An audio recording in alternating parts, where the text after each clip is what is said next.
Yeah, I do mean that. I like it when we come together, but there's more than one way of doing things. So sometimes it's really nice when you take me to that place of complete anguish and release and have the enjoyment of watching your face as you let it go all over me. When are you coming over?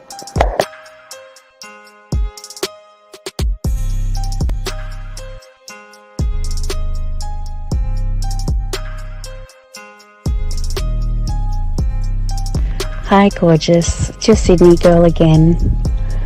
I have to say, listening to your last message got me so freaking wet that it's not funny. I listened to it over and over again a few times and I could just picture it all happening. And in regards to your volume of cum, the more the better. Bring it on. And in regards to where I like it, I'd like it anywhere you want, whichever hole you prefer.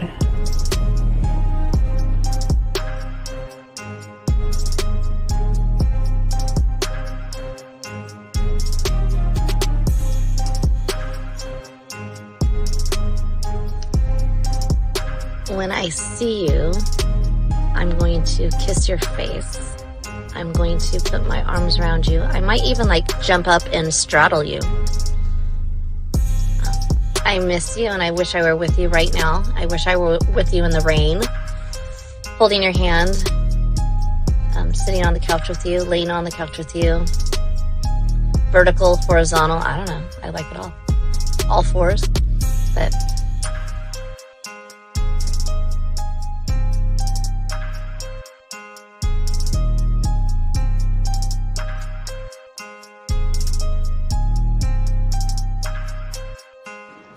I mean, I can't really control it.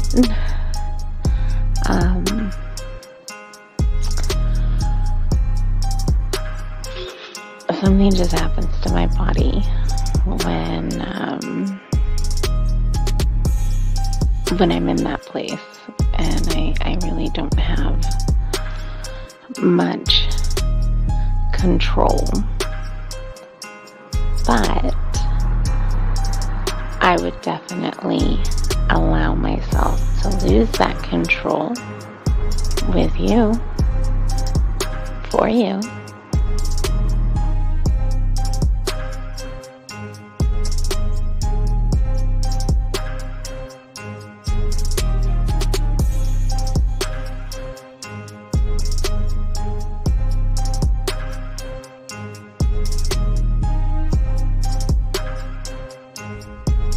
good morning. This is your friend. No. This is your lover. And my day is starting. And I can hardly wait until we can be together again.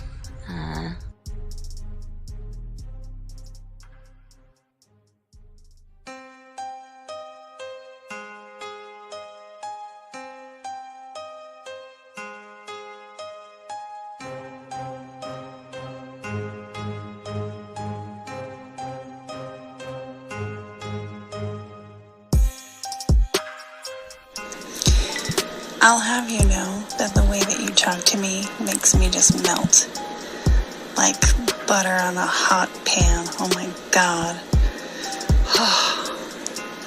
I would definitely be running my nails up and down you, and I could keep them nice and pointy if that's what you like.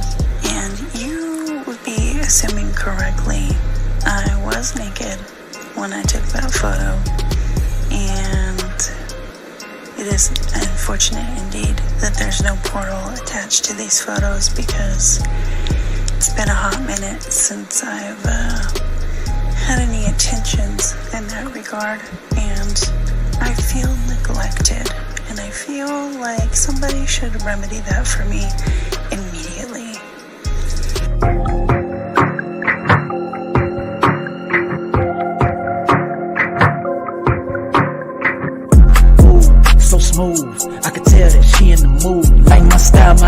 attitude, how I rock and the way I groove, yeah.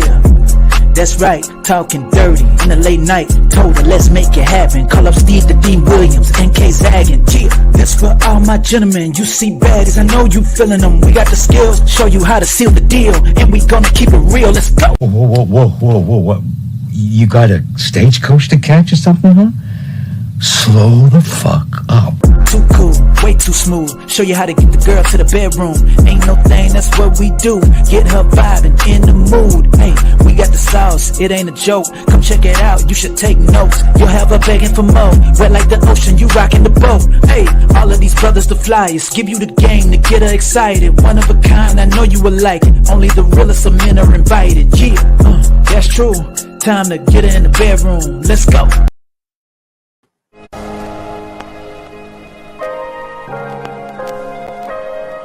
Back at it, baby.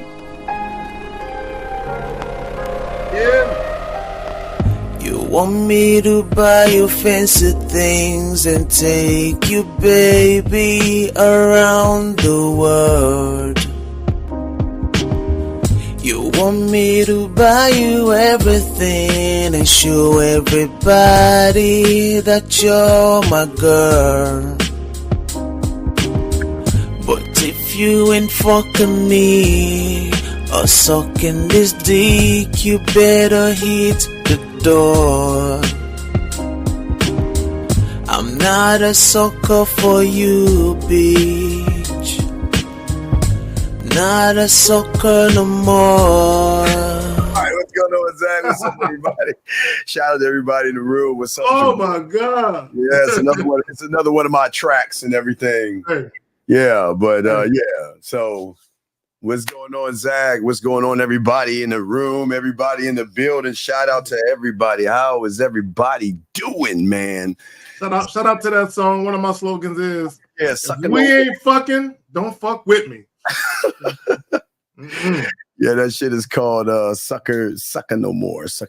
But gentlemen, we have a very, very good show for you guys out here today. We ask all you guys to actually get your crayons out, soak up what we have for you guys, because we got a lot of interesting things to talk about. We're talking about why being good looking means nothing when, like Zach says, when this happens. Zach, what is that happens, Zach? Well, I want you to kind of talk on that to break it down. What does that mean? You know, Steve, in this YouTube space, we hear a lot of guys talking about ignore women, get your money up, women will come. We have another group of guys talking about just focus on yourself and work out, get in the gym and work out. And what they fail to understand is it doesn't matter how good you look visually. It doesn't matter how well put together you appear to be, right? I like to say you look good on paper. Like when chicks say, oh, I want a guy who look like this. I want a guy who got his money straight. You check the boxes until, Steve, until you open your mouth and start fucking talking. Yes, sir. And then at that point, see, and guys, here's the beautiful thing about women, right? When you check all the boxes, but when you open your mouth and you leave a lot to be desired and women aren't really attracted to you, I want guys to understand something. You can be attractive, but a woman might not be attracted to you. Don't let that go over your head, right? So a woman can think you're handsome, fine, cute. Hell, she can even think you're sexy. But the moment you start talking, all that shit go out the window. So I just want guys to understand that, yeah, go ahead and make sure you always look your best. Cool. Make sure you have the type of lifestyle you covet and you have the money to afford it. Cool. But the most important box, you better make sure you check. There's a little box. It's little, but it's the biggest thing on the board. GAME. If you don't check that box, none of the other shit mean anything. You know what, Zach? Absolutely. And for many of you guys out there, a lot of you guys meet women, and it's not, I mean, we know that you meet women, and a lot of you guys are successful in setting up and securing a date. But as Zach said, I think what the internet doesn't teach you, and what content creators don't teach you is they just give you a general thing. Just do this one thing. And so many of you guys don't understand that game has layers to it. Communication has layers to it. Just because you walk up to a woman and you actually talk to her doesn't mean that you are actually getting to know her. You're just introducing yourself to somebody, saying, this is who I am. Let us further this thing later on to then, Zach, go forward to setting up a date. And a lot of you guys secure the date, okay? But what a lot of you guys don't understand, this is very important, when it comes to setting up the date or going on the date, it is yours to lose. Because the woman at that point, when she says she wants to go on a date with you, that means that there is something about you that is interesting. Now, remember, from the outside, it's an outside look. It's like you looking at a car. From the outside, it is very interesting. It looks aesthetically pleasing. I like what it looks like. I like how it moves. I like all these things. But like all things, a woman has to actually test drive the car to make sure that the car is operational to her liking. And this is where the content creators go wrong with so many of you men out there. They have most of you guys out here thinking that your job is done, Zag, as soon as you talk to the woman. And this is what we're going to be talking about. We got clips to show you and stuff. But, you know, Zag, I mean, I always, again, since I've been learning the game, dog, I never gave up. That's why I never cared about walking up and talking to a woman. That's why I would talk to older women and all that stuff. I never cared. But one thing I knew, Zag, was my skill set that I had on the back end. I knew that if I can exchange information with her and get her on the phone 101, whether it's 101 or going on a date with her, I knew that my skill set alone would not only make her want to sleep with me, but will intrigue her to want to do other things with me as well. So, Zach, what say you on that, my brother? No, I just want to say, I don't know if you remember kit cars, K-I-T-E, I mean, K-I-T, kit cars. Guys, if you don't know what a kit car is, basically, if you think about maybe like a 60-something Shelby Cobra, two-door Shelby Cobra. If y'all remember the first movie, The Bad Boys, the very first one where the guy had the whip and he crashed, and Will Smith was chasing him and all of that, and he crashed the whip. It was the convertible with the aluminum bar seats, right? That's a Shelby, right? So they have what they call kit cars where you can buy the body, like the frame. You can buy that. You can buy a separate chassis. And then you can put that together and it looks like the real Shelby. But the engine is not a real Shelby engine. The interior, all the inner workings of the car that make the car what it is, it's not none of the real parts, right? It's just the outside. A lot of guys are kit cars where you look like the real deal. But once a woman gets an inside look at you, once you open your doors, once you open your hood, once you open the trunk, and she inspects it a little bit more, she looking like, this ain't the engine. You got a Toyota Tercel engine in this Shelby, right? A lot of guys are kit cars. Go ahead, fam. Well, it's not just a lot of guys are kit cars, Zag. Unfortunately, a lot of these men, they know, unfortunately, there's nothing in the engine itself. There's nothing under the hood itself. So what you notice, a lot of guys will try to set the date up and run away from the woman. They will have one or two conversations with the woman and run away from the woman. And one thing that I always believe, Zag, is that I want to sell and market myself to a woman. Because I don't think people understand the world is full of competition, man. And if you're not, they think that women are just going to sit around and wait for you to come around when there are other suitors all the time trying to show her that, you know what, I'm the right guy for you. So many of these young men, they think, okay, well, I can just hold off until the date, knowing that once we go on the date, which y'all see tomorrow on tomorrow's show with myself, Zag, and 50, all we can't even say majority, all of those young men, since we showed you on Wednesday, this is why they don't have anything to offer women on the back end, because on the back end, they don't know how to actually communicate themselves to the woman. But Zach, I know you were saying something about the pond. Talk about that, brother. Yes. So what I want to say is, a lot of guys, what you are is a small fish in a big pond. Okay, we're trying to teach you how to be sharks, right? So when you think about a shark, right, it doesn't, like, we'll use a bull shark, for instance, or even a great white. These sharks literally roam the waters.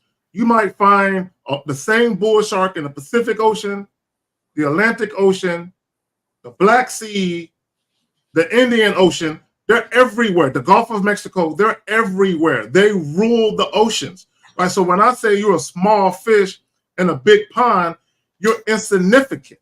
You make no impact. Like Andre Taylor said, you don't leave a footprint, right? So in essence, when we talk about masculine identity, shout out Miles Cunningham. When we talk about the man mindset, manhood is a skill set. The truth is inside you. When 50 hits y'all with, you know what I'm saying, the whole silverback thing. Okay, what we're really trying to teach you is how to find your groove in the world and leave an impact, leave a footprint, right? There's nothing like walking in 7 inches of snow and you ain't got no footprints, right? Because you just lightly walk over that motherfucker because there's nothing about you that's heavy, right? So again, when I talk about being a small fish in a big pond, you're like finding Nemo out this motherfucker. You know what I'm saying? Just lost.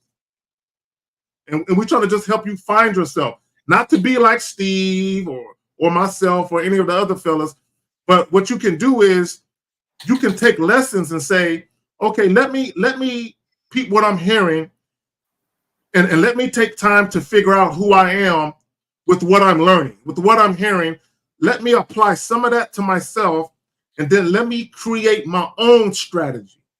Okay, when we talk about strategy, game, let me create my own strategy. So that way, when I have my experiences with my own strategy, now that I'm gaining knowledge from that, then I can take that knowledge and apply it. When you apply knowledge, it's wisdom, right? But you can cultivate that on your own. Go ahead, Sam. Well, yeah. So let's go ahead and play the video real quick, because I got a few other videos, but let's play this one first, Zach. Get your thoughts on it. I played it earlier with Lucario. Play it with you, and let's see the excitement, Zach. If you want to pause it, just say pause, but we can pause and break every inch down. But let's start from the beginning. Here we go. To a first date. We matched on Hinge. I know nothing besides he's good looking and Christian. This is what I'm wearing. And I'm very excited. I'm actually not nervous. I feel like I used to think first dates were so scary, but then I realized that I'm confident in who I am, and it's really just getting to know someone and deciding if you want to be around them again. So there's no nerves. I'm really hungry. I'm here early, so I'm hiding in the bathroom.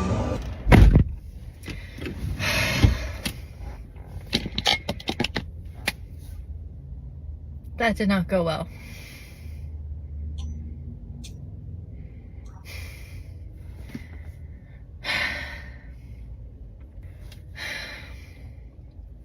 Very nice guy, very sweet, very handsome, very attractive, very successful.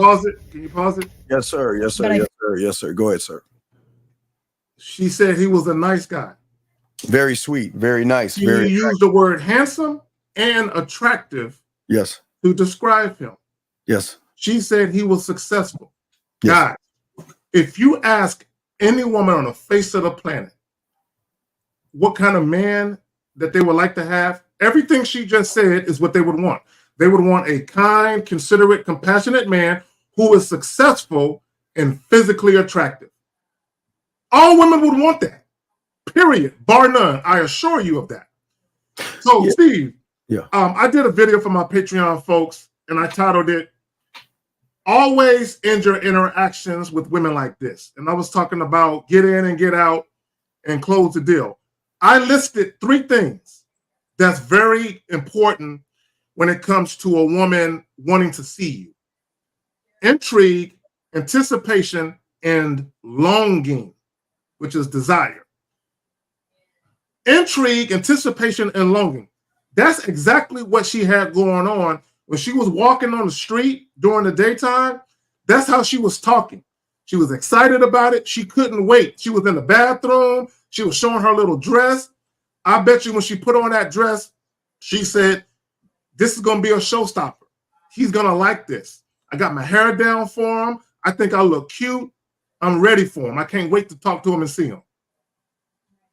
Intrigue, anticipation, longing. And when he opened his mouth, Steve, he eradicated all of that. Well, she can't really, and well, let's finish this up real quick. It's almost done. Wait, let me see. Let's get to the last little part where she's saying, here we go. I feel like I was just like talked at for the last 2 hours. The dinner was great, but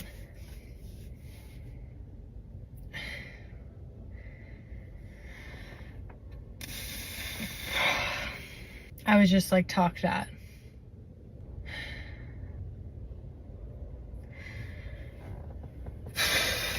Okay, not compatible. On to the next. Well, you know, I mean, that sigh means that she's got to go back to that asshole and give him some pussy. I mean, she hate. I'm telling women hate, Zag, that they have to come back because they always want to prove men wrong. They like, you know what?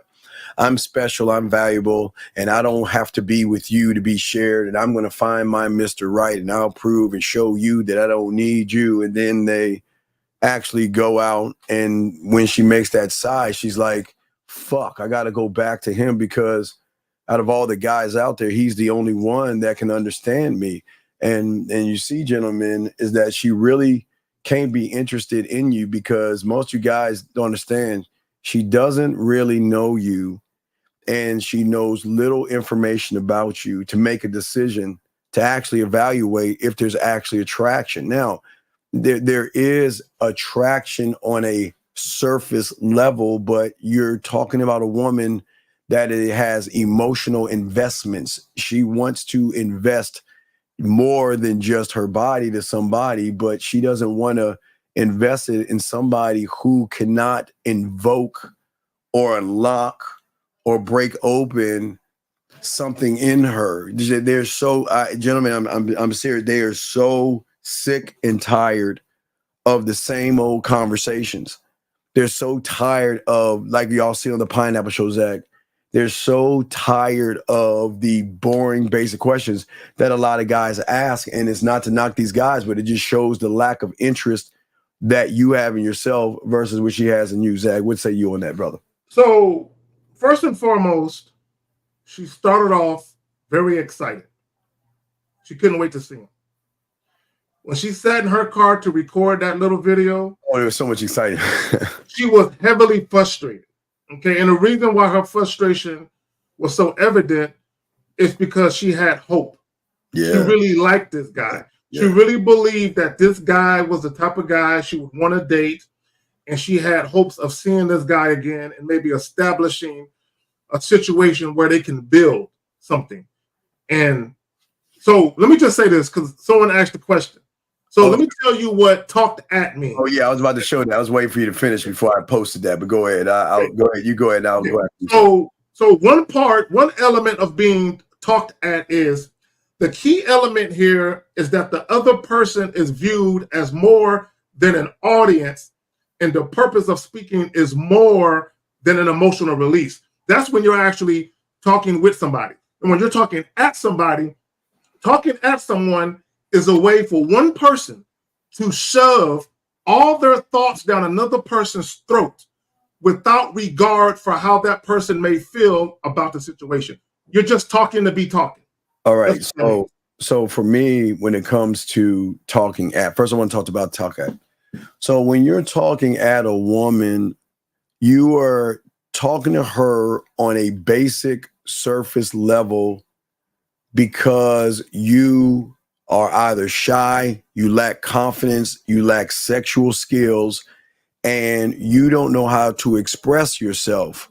So what a lot of people do as far as talk at means that you will ask questions that you really don't give a fuck about, but you think that if I ask these questions, she's going to think that I'm actually interested in her because I have nothing exciting or interesting to say. Because if you notice, Zag, especially on our shows, when we talk to women, we never ask questions, but a lot of you guys ask, what is a talk to? So talk to means having a deep, deep sexual belief in yourself and all of your sexual abilities to decide where I want to take her on this ride. And it's like her on the roller coaster. She's going to get on a roller coaster and go where the coaster takes her. So we decide how we want to make her smile. We can decide when we want to make her blush. We decide when we want to flirt with her. We decide everything because she's going to notice through us that we are incredibly ambitious, sexually independent, very decisive, playful, adventurous, courageous, seductive, sensual, sexy, romantic, kinky, dirty, nasty, naughty, and everything in between. But also, she's going to realize that there is an aura of mystery about him by the conversation she has with us. She's going to feel that she knows us, but she can't understand us. But there's something about us that actually draws her in to want to share more things with herself with us. But we have a call. 470. What's your question, sir? And how can we help you? Hey, good evening, fellas. This is Arthur from Atlanta. Yes, Arthur. How can we help you, sir? What's up?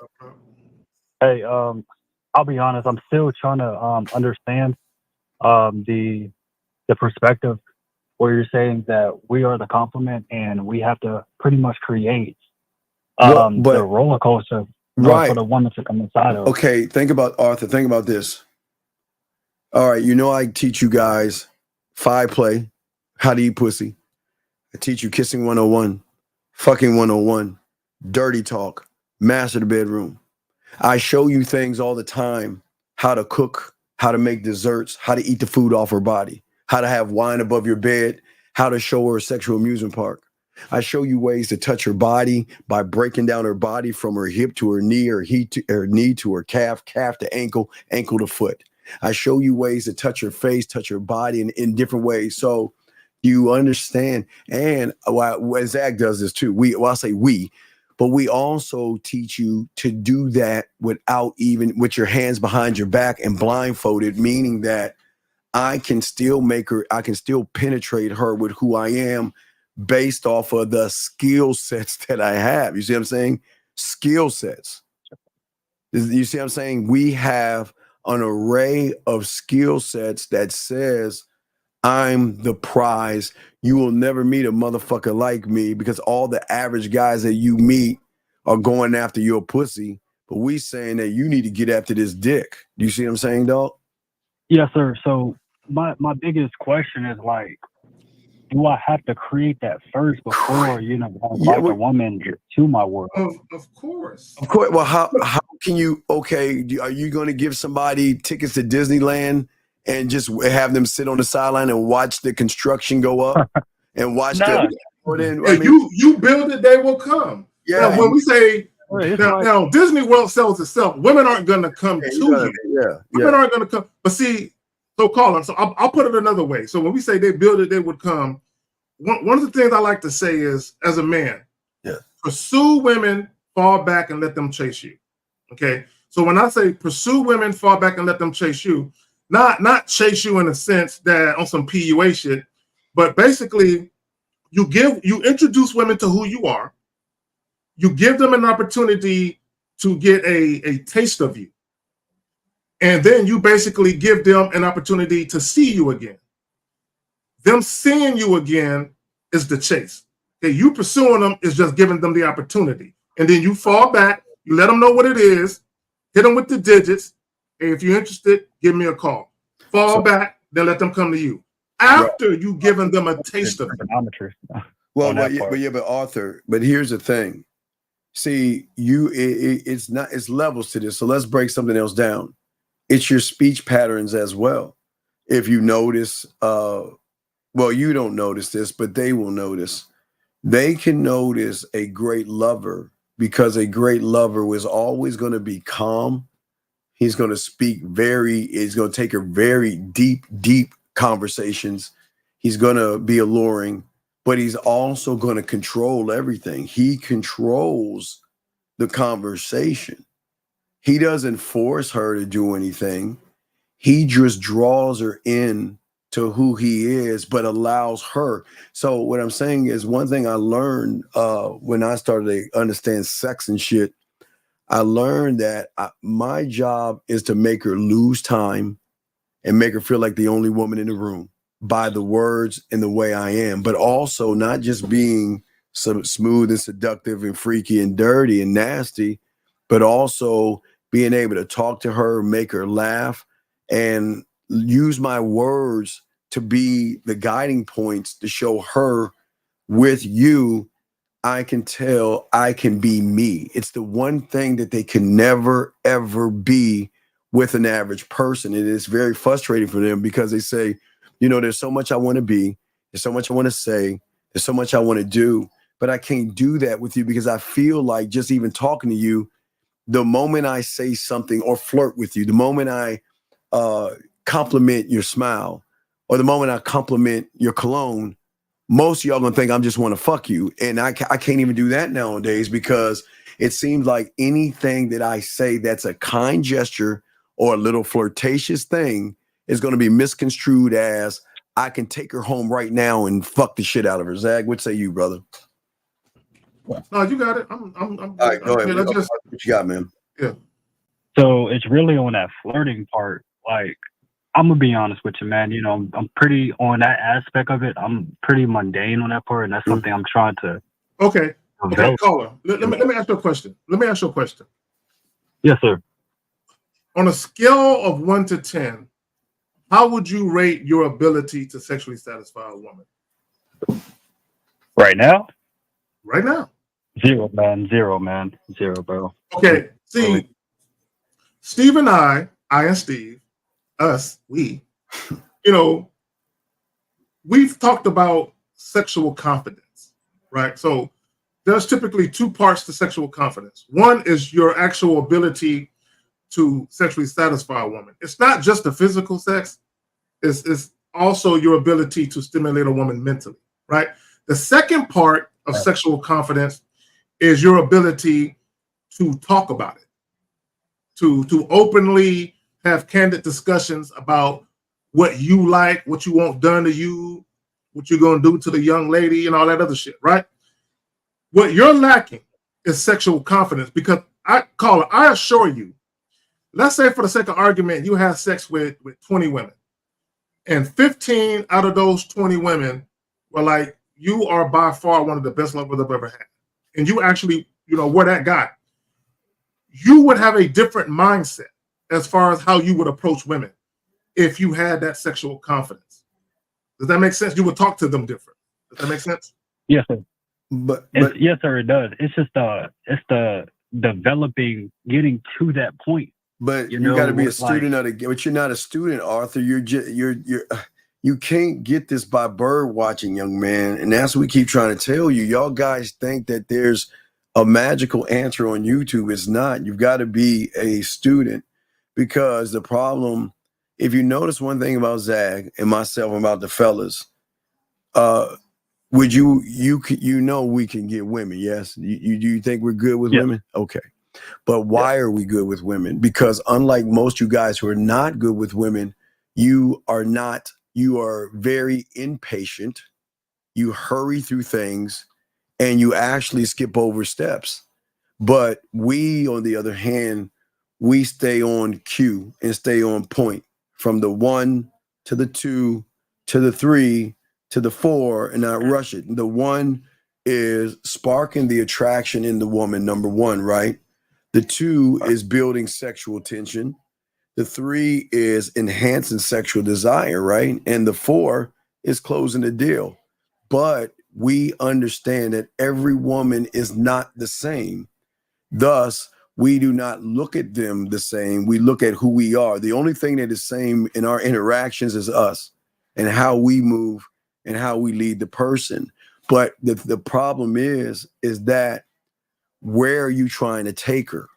See, I keep trying to, we keep pushing this and we're never going to stop. The inexperienced person is trying to take her to the bed. The experienced person is, I'm trying to take her to her mindset, because that unlocks everything. But, you know, again, Arthur, I've asked you a million times, you've seen James Bond, right? Yes, sir. Has he ever begged for pussy? Has he ever pandered for pussy? Has he ever tried to fuck? No, sir. No. But why? Because he's saying, I don't need to fuck you. You're going to be intrigued to fuck me by how I move, think, and behave. So if you don't know how to move, you don't know how to think, and you don't know how to behave as a man, which a lot of young boys don't, because they have this false sense of looking at so much porn. They assume that porn is life. So they assume that women, they can do everything in porn, yes, but they think that they're entitled to a woman just because they do something for her. Zach, what say you, brother? No, well, I've always said, Steve, and I'm gonna continue to say this. A lot of guys have a remedial understanding of attraction. Right. They truly don't know what it means to be an attractive man. Right. Right. And a lot of their, like Steve always says, surface level. A lot of guys have a surface level outlook when it comes to attraction. Oh, all I got to do is wear some Prada and some Fendi. All I got to do is wear some platinum jewelry. Okay. All I got to do is make Instagram pictures throwing money in the air and all this other shit. Or all I got to do is rent a fucking Corvette for $1,500. You know what I'm saying? I don't know if you remember that dude. Well, all I got to do is just rent this luxury automobile, right? And then drive around and have women look at me all day, right? So a lot of guys have a very surface level view or understanding of attraction. And what happens, caller, is a lot of guys are so ruled and controlled by pussy that they think being an attractive man, that's all it's about, getting pussy, right? But those same guys that believe it's all about your looks, money, and status, and having a nice whip, ask those guys how women treat them, though. Yeah, you can get sex doing all that goofy shit, but ask those guys, one, where are those women at now? And two, how do women treat you? And I guarantee you, they get disrespected. Now, speaking of treatment, listen to this, caller. This is very important. Listen to this, and this is about treatment. Listen to this. Listen. When filled with red flags, will only select a man who's filled with low self-esteem. She will find the man who doesn't know how to exert his boundaries, doesn't know how to look for red flags, and doesn't know how to stand up for himself. That's the man she will select. So if you are a man with really low self-esteem and really value the connection more than the respect that she's giving you, you are going to find yourself constantly manipulated, cheated on, and disrespected by women. So this is how she knows. Firstly, how a woman spots a man with low self-esteem is he seems to be super impressed with her beauty. Let's pause. Wait, one thing at a time. See, we're gonna do one thing because there was a lot in this. So you see the number one fuck up that y'all have? Why do we keep telling y'all all y'all tell us this attractive woman? She's so sexy. She's so beautiful. She's so this. And what's so crazy is you guys don't understand women are harder on themselves.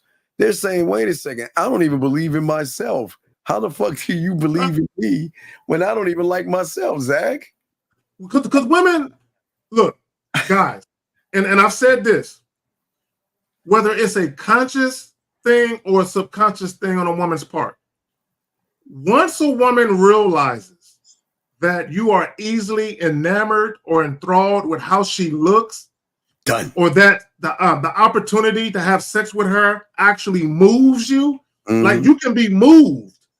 Yeah. Not even by fucking her, you can be moved by the prospect that you could. Prospect. Right?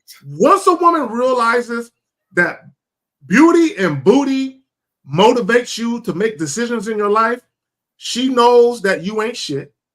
She knows you don't respect yourself. Yeah.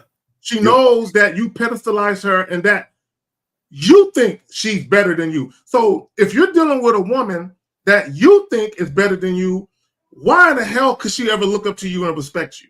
Right. Now there's some more caller. Hold on, let's keep listening. Let's check it out. Listen. When a man is so impressed by a woman's physical beauty, she starts to have a power over him. The most beautiful woman in the world will get in line for a man who's not that attractive if he's not that impressed by her appearance. You see what I'm saying? We listen.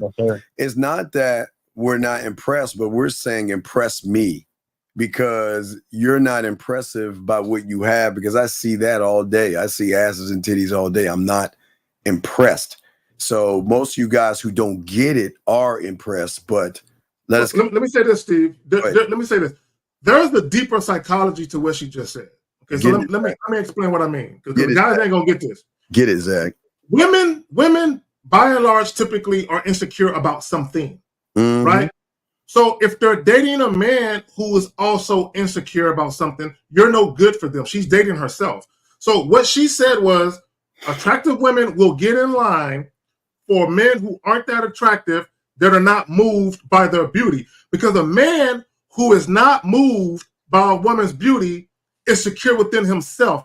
He doesn't give a fuck about her beauty, because he knows her true value. The true value of a woman is not her vagina or how she looks, right? That's why. So a man who is enthralled or heavily moved by a woman's beauty, he has insecurities, and women know this. All right, here we go. Listen, caller. No, wait. Now ask the question. You listen. First listen and ask. You gotta listen, okay? Learning is listening, okay? Just keep listening. Almost done. Listen. But a woman who's not that attractive will become disrespectful and push boundaries with a man who is in awe of her beauty, because she sees it as a power play. So when you are with a woman, and if you don't have a lot of experience with beautiful women, and you haven't been around a lot of women, women smell that off you very quickly. You see, fucking pheromones. They can smell that shit. Yeah, that's what we're saying. Y'all guys, even on the Pineapple Show, y'all guys think that you can hide this low self-esteem behind weights, clothes, and cars. You think that you can hide it from the woman, but as we keep telling you, women have game to recognize the weakness in you. They're not looking at your body the way you think. They're not looking at your clothes the way you think, your cars. They're looking at your mind and how you operate on a deeper level, because unfortunately, before I throw to my dog Zach, you guys think women view us the way we view them. See, we look at their body, their structure and curves and all that stuff. But the greatest mistake you make is you think they think the same way we think about them. Zach, you got that. What say you? Caller, let me ask you a question. When was the last time you've been grocery shopping? Literally 2 days ago. So when you were in a grocery store, just a rough estimate, how many women did you see that you thought to yourself, I would fuck them. I would fuck them if I had an opportunity? I'll say 3. 3? So on average, in a 7-day stretch, in a 7-day week, how many times would you just see a woman anywhere and say, oh, I would fuck the shit out of her? How many times? Over a week? Probably dozens, right? Hours. Probably dozens, right? Sir? Probably dozens, right? Yeah. Yes, sir. Okay, women don't think that way. Okay, let me explain what I mean. Now, do women see multiple men they are physically attracted to? Yes. But women do not see men as often as we see women that they say out the gate, just based on how he looks, he can get this pussy. No. Women don't think like now. It doesn't now. There are some guys that women will be seduced by their looks, but not that doesn't. It's not as often as men. Like we can walk in a grocery store and walk up and down 3 aisles and see 10 chicks. Oh, I'll fuck her. Just on the strength of how she looks. But with women, how you look really don't do anything for them, because how you look, caller. Now, people, what I'm about to say, how you look doesn't guarantee that they're going to get an orgasm. Okay, so hold on, hold your thoughts, Arthur. Almost there. Hold your thoughts. We'll let you ask your questions. Just keep listening, brother. Okay, Arthur, we got you, brother. Yes, sir. Keep. I'm Here we still go. listening. Here we go. When Listen. they learn that they can push your boundaries and they learn that maybe they can disrespect you, maybe they can cheat on you, but you're not going to go anywhere because she knows you can't do any better looks-wise. That's how we know a man's got low self-esteem. Whereas when a woman acts like her looks are great, he's very Zach, did you want me? Did you? No, keep going. I love her, though. She's very beautiful, but they are not the glue for the relationship. You're not going to stay with her purely based on looks. Then she learns to respect him more. She learns that she has to bring something other than appearance and other than sex in order to keep this man. But when she learns that her appearance is the only thing he needs. Stop right there, real quick. Guys, she says when they get with a particular kind of man that the woman knows she got to bring more than her looks and sex to the table. When women are looking at a man like that, that's when they know they've encountered him. Him, yes. Him. Exactly. Almost done, Arthur. I got you. I know you got questions. Here we go. After every fight, after every disrespect, she knows that she can simply use her beauty to get back in his good books, and it is light work for her. She doesn't even have to try. In today's video, Sadia Khan asserts that women with numerous red flags often seek men with low boundaries, identifiable by their fixation on beauty. These women recognize that if a man prioritizes their looks above all, they can exploit this obsession, avoiding efforts to develop other aspects of their character. Such men make easy targets as their admiration for physical beauty blinds them to flaws. Yeah, so we start right there. So Arthur, what question do you have now, brother? What's up? So is that the borderline reason why you guys preach getting, as far as, knowing what you want, where, not just trying to fuck, but rather, see how her character is that can match, your own universe that you create? Well, but see, long before you worry about a woman's character, you got to first check yours, right? This is why we preach that, guys, you need to have some self-love, self-respect, self-worth, self-value. You have to have standards, boundaries, and parameters already in place, and you cannot be flexible. You can't move. I don't care how pretty the woman is, how fat her ass is. You cannot move or shift your boundaries or compromise your standards for beauty or booty. You can't under any circumstances. Right. And Arthur, think about this for a second. All right. Think about a lot of young men, Arthur. Okay. A lot of young men. Now think about how content creators fuck y'all over. Okay. They tell you women are hard to get and it's not fair. They tell you women have these great, great ideas of what they want, which they make you feel is not fair. But then also most of you guys go on YouTube and hear things that all women generalize. They have this hypergamous nature. They're attracted to money. They're attracted to status, and they're attracted to power. So think about all of that weighs on you, that makes you like, oh my God, I've got to pretend. I've got to come up with something, because in the back of your mind, you believe those content creators that tell you what women want. And watch this, caller. Maybe she does want money, power, and status. And maybe she does want a 12-foot tall motherfucker. And maybe she does want a guy that has a yacht and a spaceship. But what the fuck is it in my business what the fuck she wants? I don't give a fuck. Listen to me, Arthur. None of my business. Want what the fuck she wants, because she's allowed to want it. But once you make it your business, then you put that in your mindset and add pressure to yourself, saying that I've got to do everything I can to be what I think she wants, versus saying, I don't give a fuck. Hey, look, I ride the bus.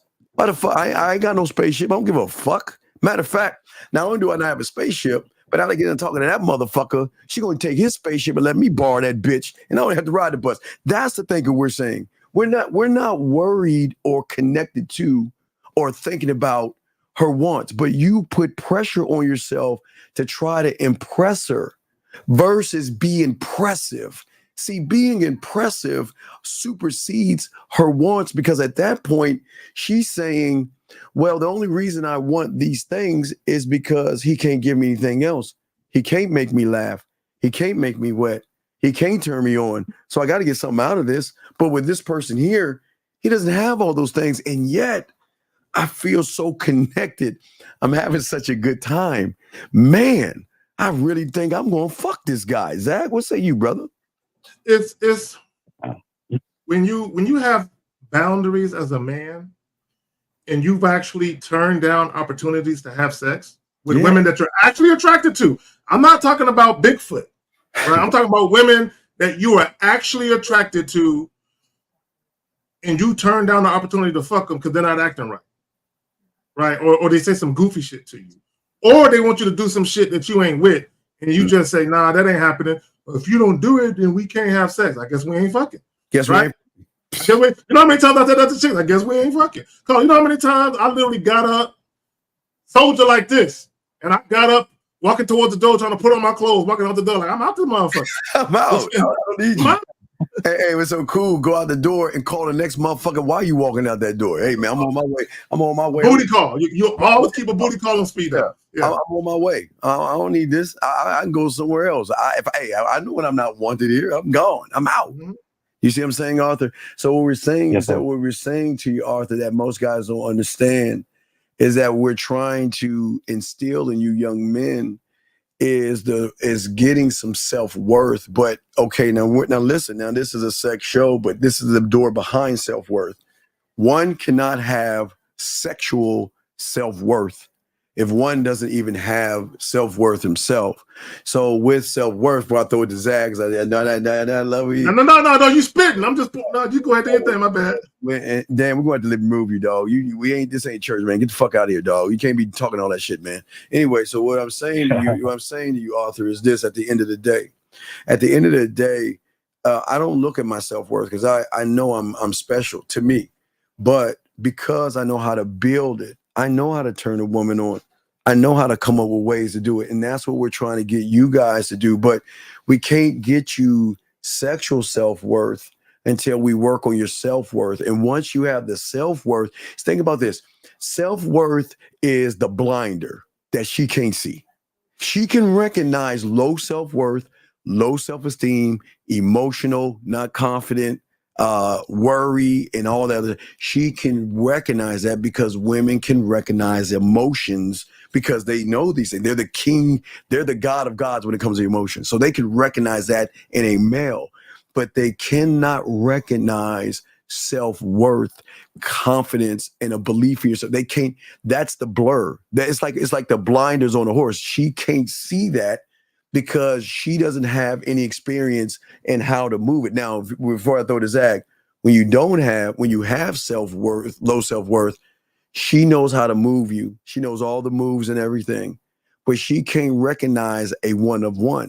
She can't recognize that man who is one thought, one mind, one way, because she's never met him before. She has met you guys before, but they've never met Zach and I before. But Zach, you got it, brother.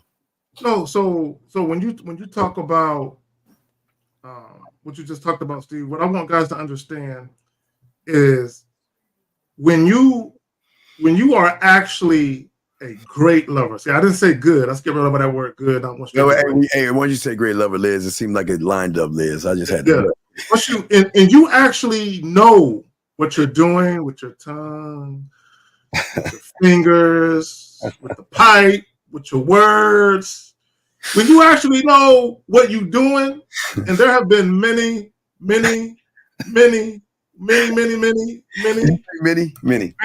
times more minis of women that have ran into you. You know what I'm saying? You know what you can do. You know what I'm saying? You know, the 4th of July is about to come up. Nigga, it's the 4th of July in any bedroom I'm in. You know what I'm saying? So if I know that about myself, why in the hell would I bless a woman with my gifts? You know what I'm saying? If she ain't got no sense, if she ain't acting right. Right? Why would I do that? It makes no sense. Does that make any sense, Arthur, before we let you go, buddy?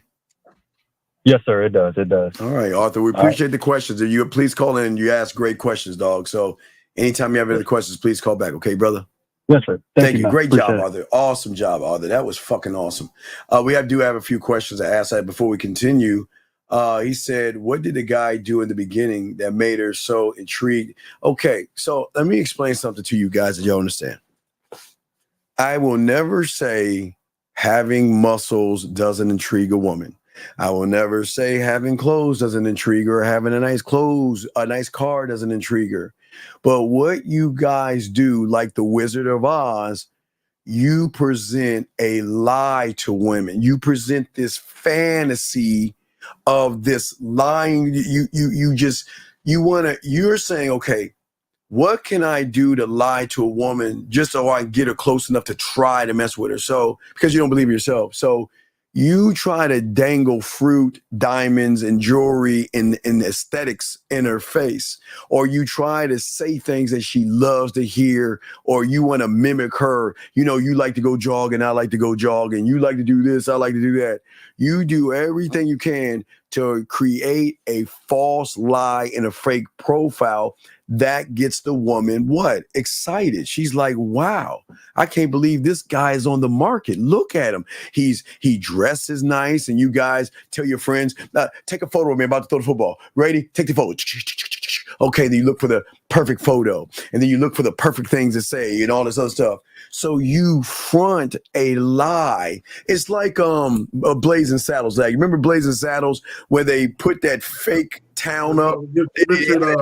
They have it's like plywood, guys. It's like you making a fake. You have a shitty ass town, but you get some plywood of a real house or something and put over top of it. But you know behind that is shitty. So what happens is they get excited because a lot of you guys are disingenuous. A lot of you guys tell women, oh, no, I'm not looking for sex. I want a relationship. Oh, no, I'm not looking for this. I'm looking for that. You will say and do these things that women get excited over. And that's where the excitement comes from before I throw it to Zag. Let's listen to what she was saying about the excitement. Hold on real quick, Zag, before we throw it to Zag. Listen to the excitement that she was saying real quick. Listen to this. Listen to what she said. Wait, hold on. Here we go. Let me add that to the stage. Here we go. Wait. Oh, shit. Hold on. Let me press play. I got to press play on that bitch. Hold on. We matched on Hinge. I know nothing besides he's good looking. I know nothing besides he's good looking. And Christian. He's a Christian. This is what I'm wearing. And I'm very excited. I'm actually not nervous. I feel like I used to think first dates were so scary. I feel like I used to think that first dates are so scary. But then I realized that I'm confident in who I am, and it's really just getting to know someone and deciding if you want to be around them again. So there's no nerves.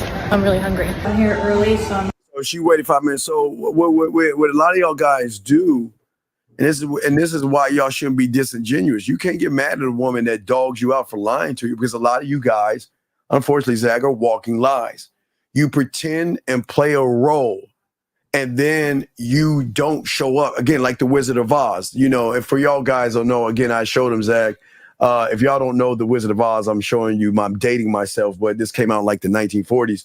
But the Wizard of Oz is a basic thing. This is before the internet. See, there was always game before the internet, gentlemen. But the Wizard of Oz was showing that Dorothy was seeing this mighty, powerful wizard. But behind the curtain was a small, scrawny, lying motherfucker portraying to be something powerful. And that's what a lot of you guys are doing. But Zach, what say you on this question right here? I want to point something out. Yes, sir. First and foremost, let's go back to what she said. Yes. She said, we matched on Hinge. Yes. All I know about him is he's good looking and Christian. Yes. So what did he do? He checked boxes. That's what he did. He looked the part, and he had the religious belief that she identifies with.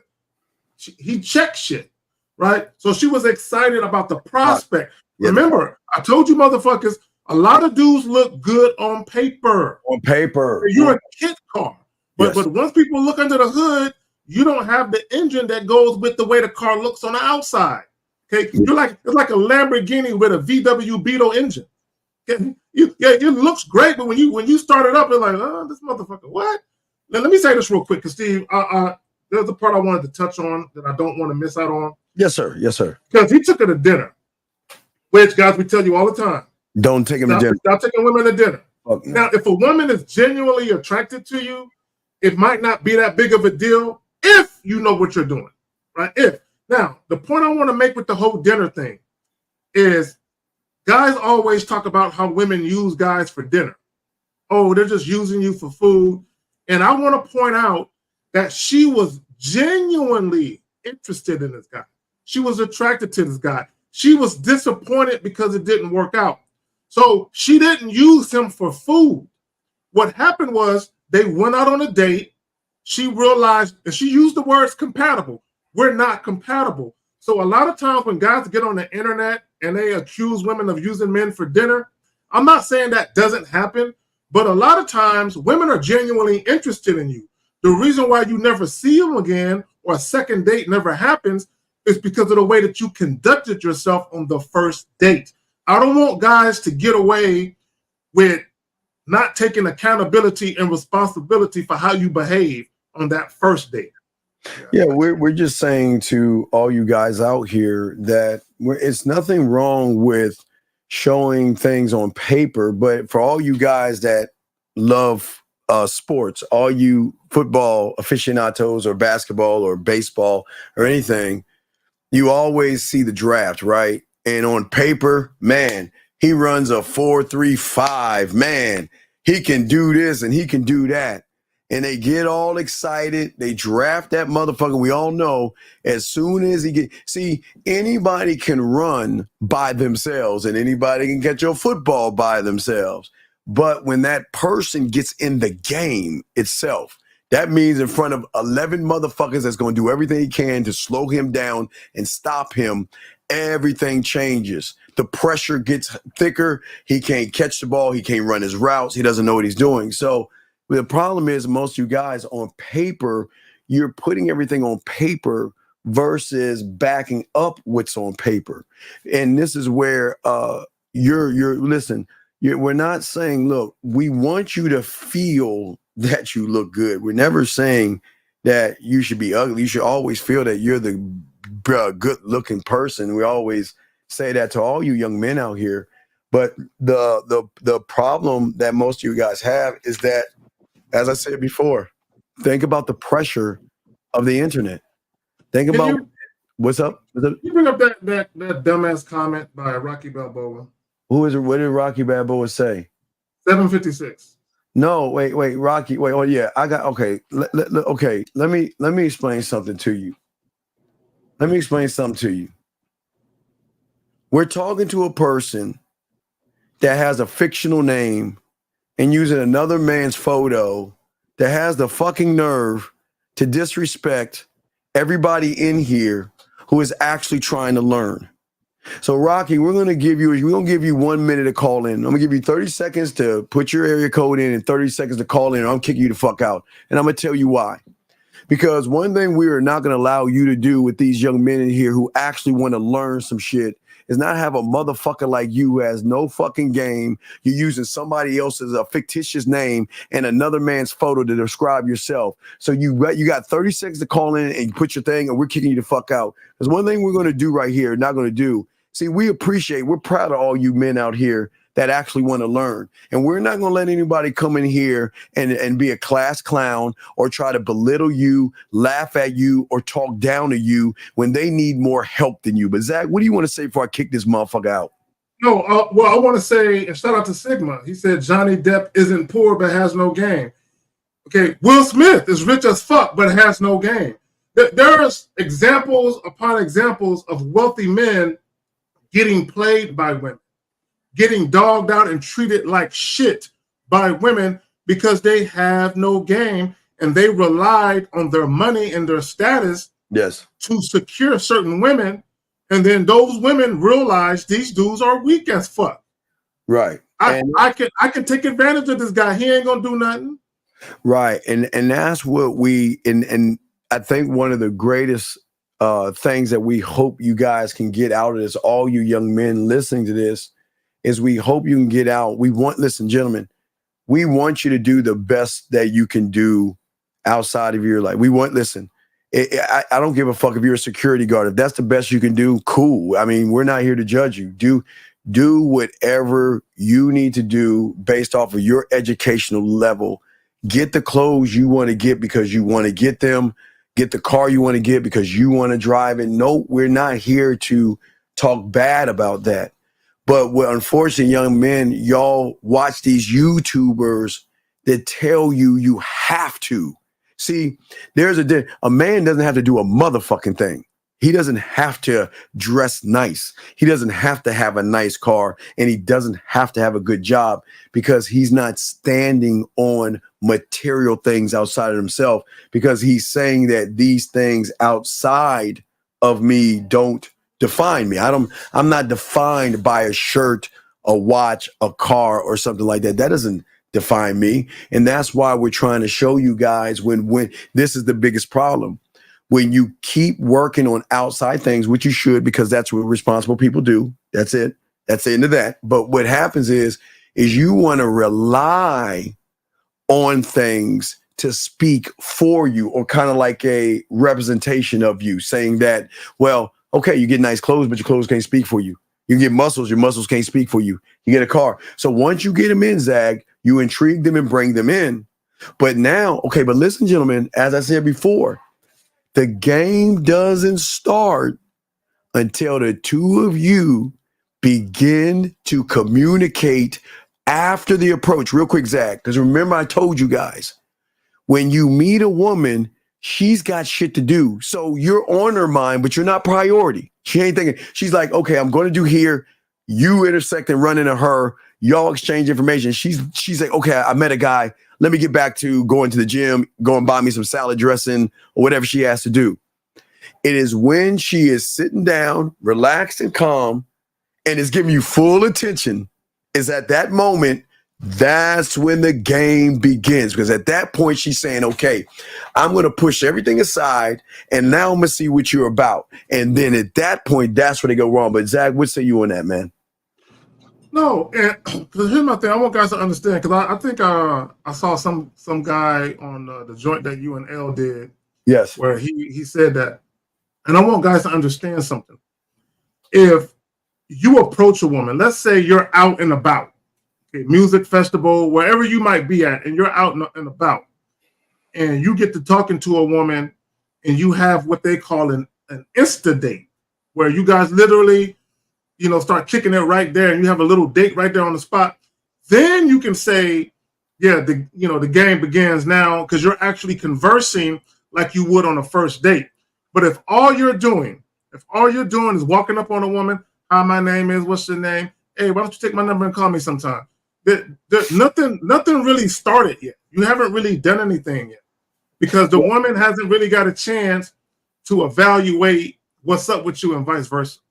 Right. And guys, lines over, you have a question, please put a Q. We got you covered. What we were saying to you guys is that this is not, we're not here. What we're trying to do is actually take the pressure off of you. We're trying to take the pressure off of you because mentally you have such a lie of a mindset when it comes to women that you put added pressure on you because, again, the content creators, there's pressure for a lot of you guys that feel that I've got to be this thing. And we're saying you don't have to be this thing. You just got to be you. But who are you? What are your skill sets? What kind of experience do you have? Because if one doesn't have experience and one doesn't have a skill set, that's what the game teaches you. That's what the game taught myself and Zag. It taught us that, you know what, we can tap into who we are to unlock things of what we are to ourselves, to present ourselves to a woman. And gentlemen, not give a fuck. Gentlemen, listen to me. Not give a fuck. Because, gentlemen, she can't fuck with you when she recognizes you don't give a fuck. But once she realizes you give a fuck, she can toy with you. She can play with you. They can do whatever they want when they want, and you can't do anything about it. Here's a question right here, Zach. If you want to, here's a question right here. Would you agree a good definition of game is winning in life, including with women? No, the game is not about women. So because when you say winning when you say winning with women, what does that even mean?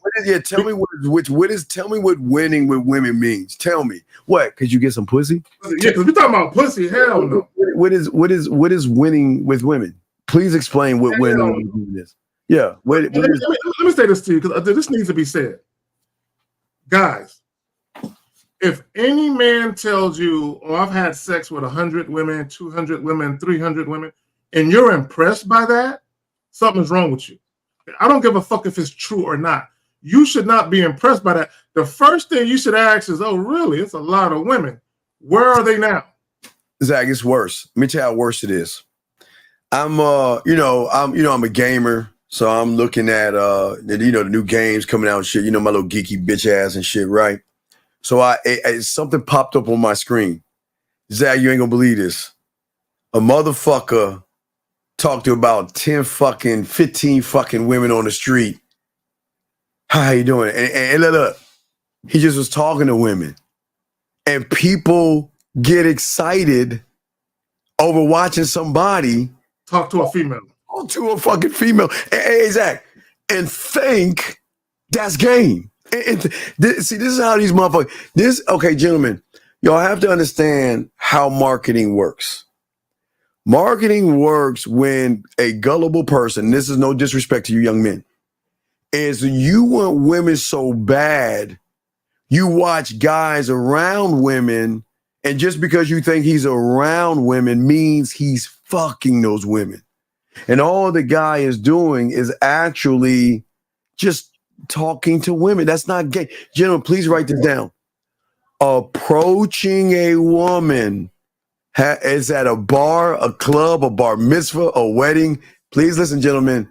We're telling you right now, that has nothing to do with anything because you're not the only person approaching her. There are people doing it before. Getting her phone number is nothing. Like dudes be impressed with getting phone numbers. I was like, exactly. So where the pressure becomes for a lot of young men is that you're like, okay, step one is over with. What do I do now?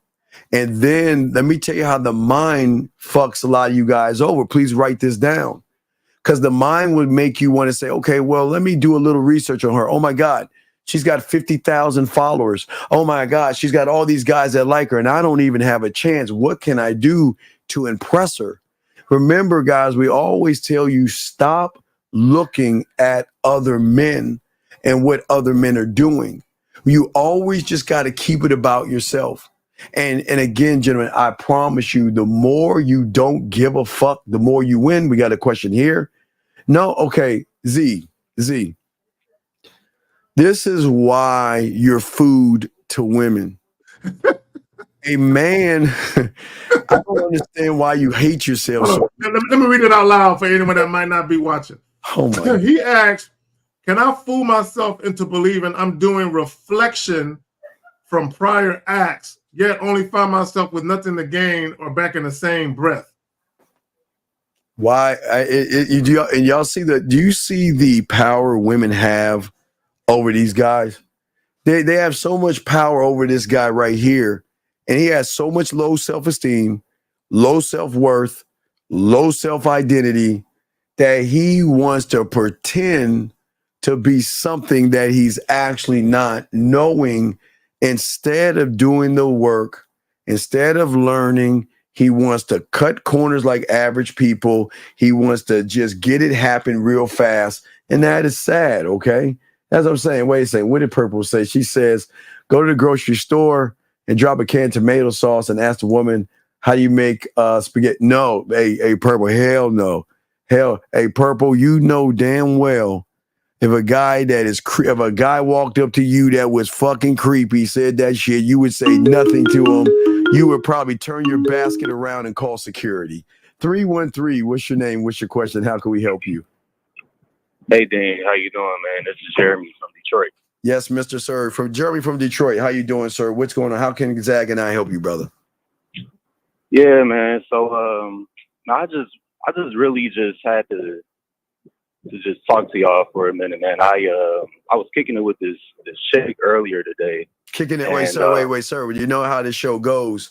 You have to define that because we're men and we don't kick it with women. So, what does kick it with a woman mean? I mean, explain that because we'll let you finish, but we these have got to be teachable moments as well. That's why we kind of stop you and ask you questions about what does kicking it mean? What does that mean? And also, caller, we have a lot of people from foreign countries that watch us. Yeah, right, English is not their first language. Right. What is kicking it mean? Yeah, no problem. Yeah, so pretty much, I went out with a chick today. We went to, I don't know if y'all familiar with Detroit, but we went to Belle Isle. It's the little island thing. Yeah. Okay, so you went to a park. Okay, Lake spread your ass cheeks. Okay, go ahead. Right. Exactly. Right. So, okay. So we had the picnic going. She had the cloth out. We had some lunch. We vibed. Just chopped it up, had some conversation. No, stop. What is chop it up? Because you see what you guys do is y'all want to skip over all the important shit, dog. All this is important. Tell us what chopping it up in conversation is, because all of this is going to tie in probably to your question.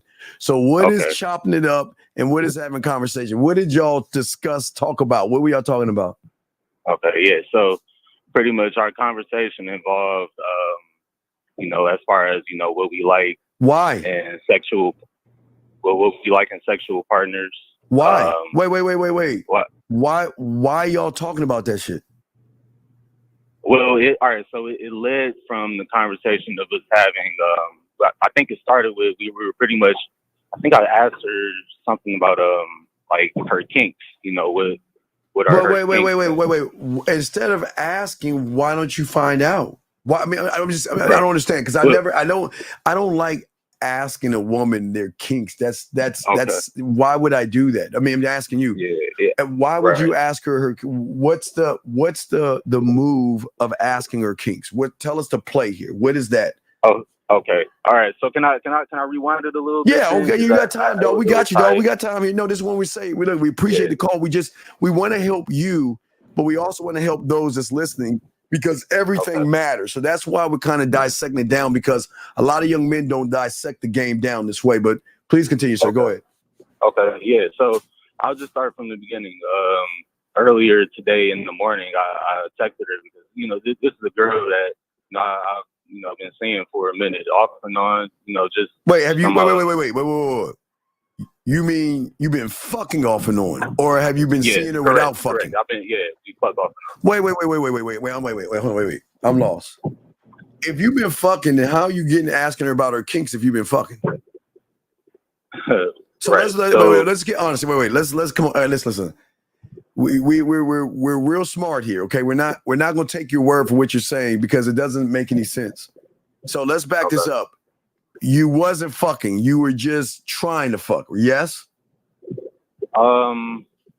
Yeah. Okay. Okay. It's okay. Listen, you don't have to lie. Okay. We don't have to lie, because we can see through the hole. So just the more honest you are, the more we can help you. So the question is how long have you been trying to fuck this woman? So wait a minute. He ain't fucked her? No, he didn't fuck. No, he ain't fuck her. No. Look, man, I done took her. We didn't have some time. No, but wait. It doesn't. No. You're not making sense. Then, if you did anything sexual, then why would you ask her about her kinks? Then that doesn't make any sense. I'm gonna get to that. So this is a chick that I've been seeing for a minute. Like, we pretty much been fuck buddies for almost 10 years. All right, wait a second. Time out. Why would you ask her kinks if you should already know her kinks by fucking her already? Why would you ask that? Why would you be at a picnic versus being on a picnic in the comfort of her house, putting the food on her motherfucking body and eating it off her body at a special picnic? But I understand something's not right here, Zag. I just, dog. So let's do this before we go any more down this path of lies. What is ask your question, and then we'll double back to this shit. We'll get back to this bullshit. What's your question? All right. So the question is, so we pretty much she pretty much said, like, she likes guys that can pretty much lead her in a way that, you know, she doesn't have lead her to what? In what way? Okay, Steve. He's exposing himself. Let him talk. He's exposing himself. I know I'm trying to stop him from exposing himself. Are you fucking with us? No, wait. I just want everybody here. Wait. I just want everybody here. I'll let you finish. Everybody, this is from a woman he's already been fucking. I mean, that's what I want y'all to hear this shit. Please continue. Tell us what else she wants from you and a guy. Sexually. All right. So the thing is, we're not in that space where I'm gonna have an intimate relationship with her. We're pretty much just fuck buddies. And so in our time, that is an intimate relationship. Fucking is an intimate relationship. There's two types of intimacy: sexual intimacy and non-sexual intimacy. Yeah, not an exclusive relationship where we're just seeing each other.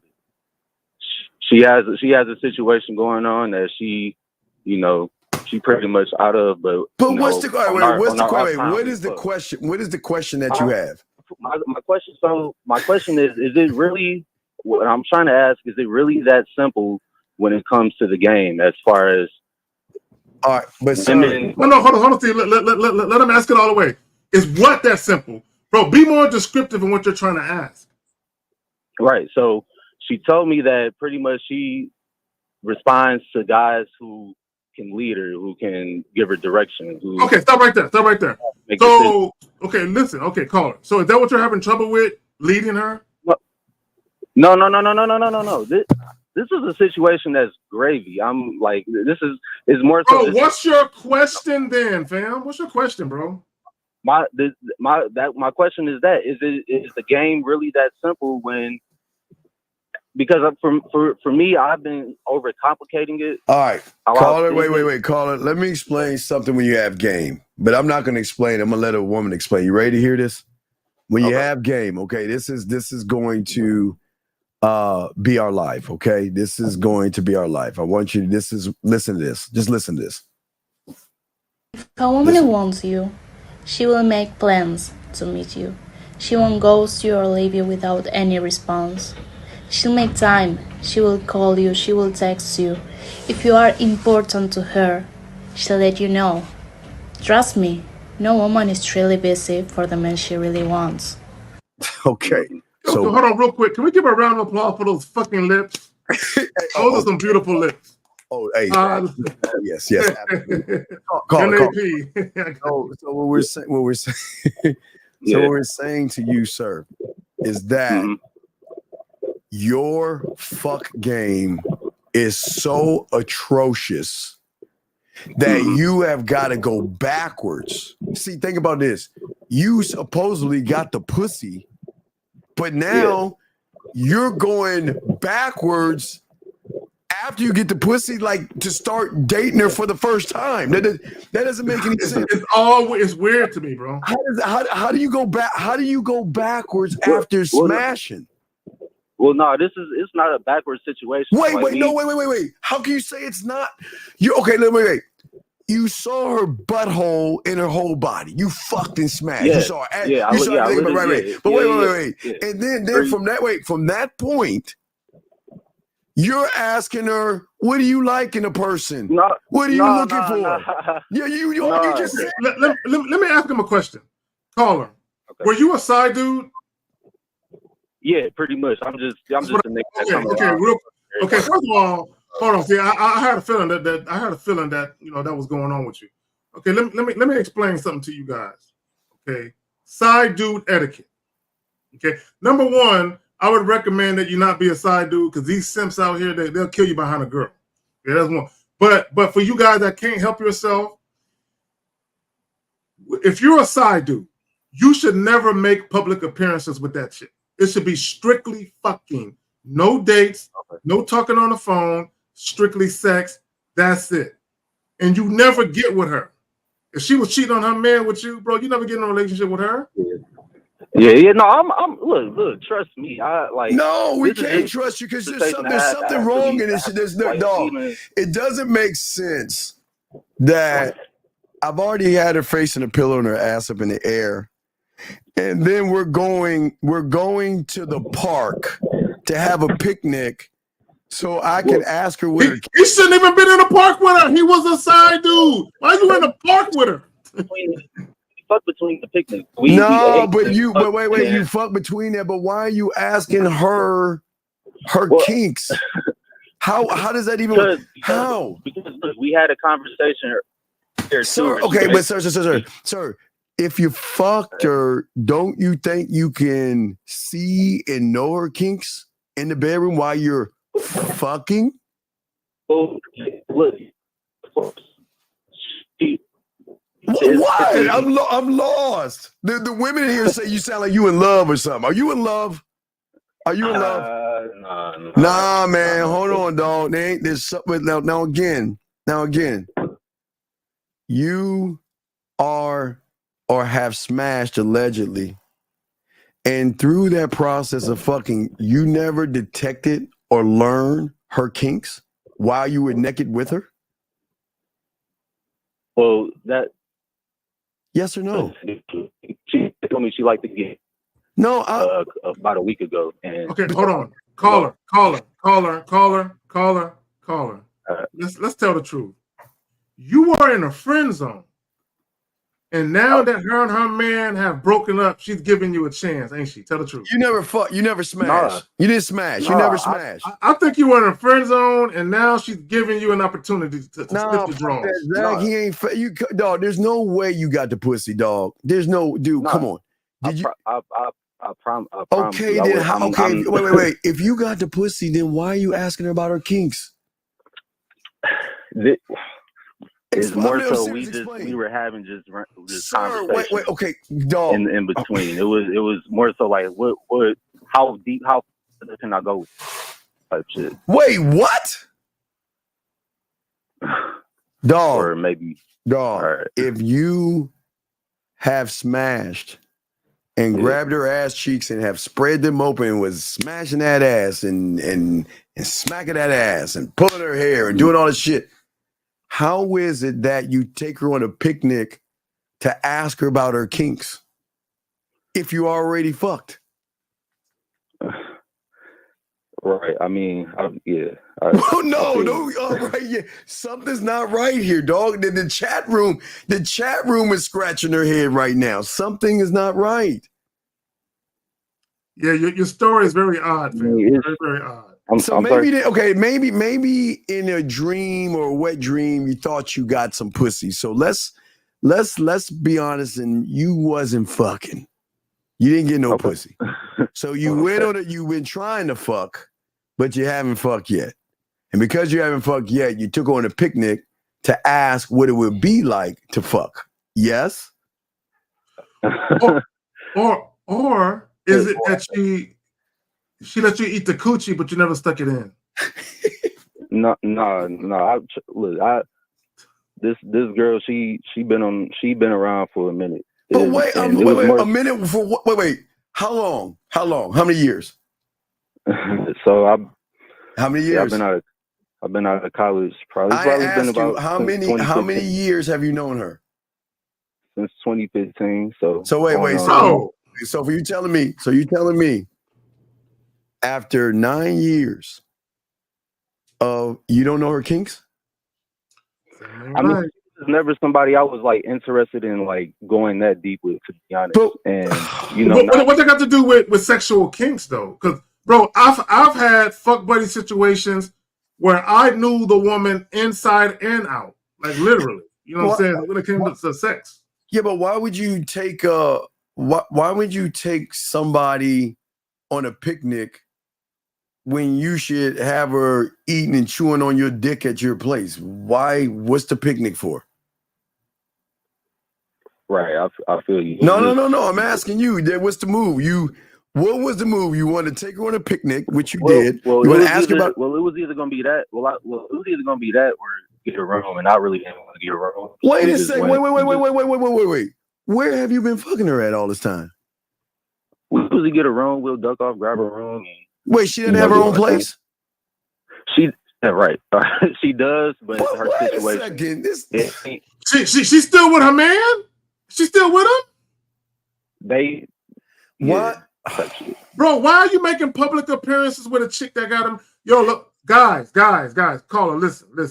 I'm gonna give you the benefit of the doubt. Maybe you telling the truth, maybe you're not, but I'm gonna give you the benefit of the doubt. Fam, stop making public appearances with this woman, bro. Yeah, why are you You doing treating that? her like a girlfriend, fam. What's up with you? Okay, I feel you. So what is your question, sir? Well, shit, the question got blown up. Now I'm more so just taking in what I shouldn't be doing. But I'm still trying to understand why the picnic and why would you ask her kinks? I don't understand. Why would you ask that? What was the purpose of asking what her kinks are? When she told me that she liked to, I ain't gonna say she liked to get peed on, but she was interested in. I wanted to, just dive. Steve. Yes. It's a good chance because she creeping that maybe they haven't had a lot of sex, or maybe they had car sex, but they never had a chance to really lay down and get it in. Oh, he's got rooms. No, he said he got hotel rooms. So come on, dude. So so her kink is getting peed on. Am I correct? And you didn't know this in 9 years? It took you nine. Exactly. It took you 9 years to get this information by eating a sandwich at a fucking spot in some grass with a bath. Hey, caller, the first time we took a shower together, I would have known that she like getting peed on because I would have peed on her on purpose to see what she would do. That's my guilty pleasure. The women, if you're taking a shower with me, I'm peeing on your legs, see if you like it. Zach, come on, man. Zach. Anyway, caller, any other questions, man? So all right. So y'all saying not to make public appearances. So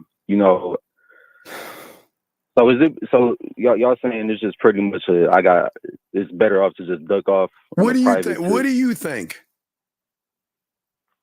Right. All right. Come on, dog. How old are you? Right. I got you. I'm 28. But come on, young man. You got to be better than this. Come on, man. Yeah. and thank you, Purple. Dog, let me tell you something, dog. I hope to K Zaggin. I'm gonna say hope to God. I say hope to K Zaggin. That you ain't thinking about getting a relationship with, are you? Oh, no. So well then why don't you go find somebody else? Right. I feel you. Nah, you ain't feeling me, dog. It sounds like you ain't feeling anybody. This shit you saying. Oh, well, I mean, with hers, it was just you feel me? All right, so let me guess. I'm gonna fuck you for this long a time, but then I'm gonna take you out to the lake, spread your ass cheeks, go eat some sandwiches and shit, and then ask you out of the blue after we got done fucking, what are your kinks? That's how. How does that even work? That was before we fucked. Wait. That was before you fucked, but you just said you just went to when did you go on your picnic with her? Oh, you just fucked for the first time after the thing. Hold on, when did you go on the picnic with her? Today we went. Wait a second, you just said that you were fucked. Hold on, dog. See, you just fucked her for the first time then today. You said you've been fucking. No, we've been fucking for. I'm talking about. We went, got food, ate. We talked for a minute, talked for a little more. No. You just said that this was the first time you fucked. No. All right, dog. I can't do it no more. We're gonna let you go, dog, because you all clean up your story and call back when you're ready to have an honest story, dog. We gotta let you go, dog. That shit don't make no sense, dog. He everywhere, bro. He all over the place. But again, even in him lying, Zag, he still didn't articulate himself well, even in lying. No. Yeah, exactly. And guys, first of all, let me just say this. If you ever find yourself in a side dude situation, that's glorious. Do y'all know how glorious it is to end up in that situation where the chick already got somebody and you ain't even got to worry about nothing? Be like, hey, you know what it is, right? Right. Hey, I just want to borrow you from time to time, but I'm going to send you back to your man, though. Yes, and gentlemen, if you have a question, please put the queue. Lines are open. We are talking about why being good looking means nothing, and we will answer this question. One second. Let's grab this call real quick. Area code 706, sir. What's your name and what's your question, sir? How can we help you? Yeah, this is Marco from Georgia. Oh my God, the gym pedophile. What's up, pedophile? Yeah, I just want to say, Zach, you is right about that. Like, You I done are, had not guys try is, to fight. dog. You are right. You gotta learn how to Yeah, speak you are. correctly. Yeah, Ain't my no bad. is. Yeah, I ain't begot no yeah, gun. Come on, dude. Right about what, fam? What are you talking yeah, about? you are right about that. I done had guys try to like fight me over their girl type shit. Yeah, bro. The dudes out here. And I told them, like, they'll have their location on their phone and shit like that. And Okay, look. Let me say this real quick. Being a side dude is hazardous for your health. Okay, and I'm gonna tell you the biggest reason why that is. A lot of these chicks that are creeping are sloppy. Okay, so they got the type of dudes that'll go through their phones, clone their phones, put GPS tracker on their cars and shit. And then what typically happens is when some of these women get caught up, they will give you up, and the guy will call you on the phone. Jay Roman told a story of where a dude showed up at his house. How the dude know where he lived unless the woman told him, right? So it's you have any other questions, man? Yeah. So my question was, when Zach was saying, instead of you, when you were approaching a woman saying, "Oh my," this is introducing yourself and saying, "Oh, take my number down." My question is, so every time I approach a woman for the first time, I have to create that experience with them. Wait, what experience are we talking about creating? What are you talking about? Like, other than just being simple with it and just saying, all right, dog, well, this is what we're trying to tell you. There are take my number doors. down. It's not just doing that. Then from that point, you've got to explain and express yourself where she can have an understanding of you. Then after that, you've got to move to the next door. And then after that, there's another door behind that door. You guys think women are simple and shit. Y'all think women are like, yeah, wow, okay, let's go fuck. They don't move that way, young man. Okay. Does that make any sense? Yeah, it makes sense. I'm a player. All right, we got to answer Bill's question. We'll throw you back in. Let me answer Bill's question. I don't know why the fuck he would do that shit. The guy. So Bill says, it's William, right? Bill is William. Robert is Bill. William is Bill. Robert is. The fuck is Robert? What is fucking Robert? Wait. William is Bill. William is Bill. Okay. Robert is Bob. Robert is Bob. Right. Okay, there you go. Okay. So Bill says, you guys say don't take a woman out to eat on the first date. What if the woman says she wants to spend money on you and take you out to eat and she's paying for? No, wait. Bill. I got a story. Yeah, Bill, I'm going to call you on your lie. You ain't game to fuck up.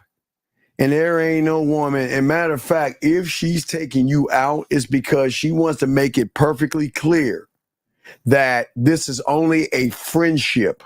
This is nothing more than a brother and sister hanging out, enjoying a meal until it's time to say goodbye.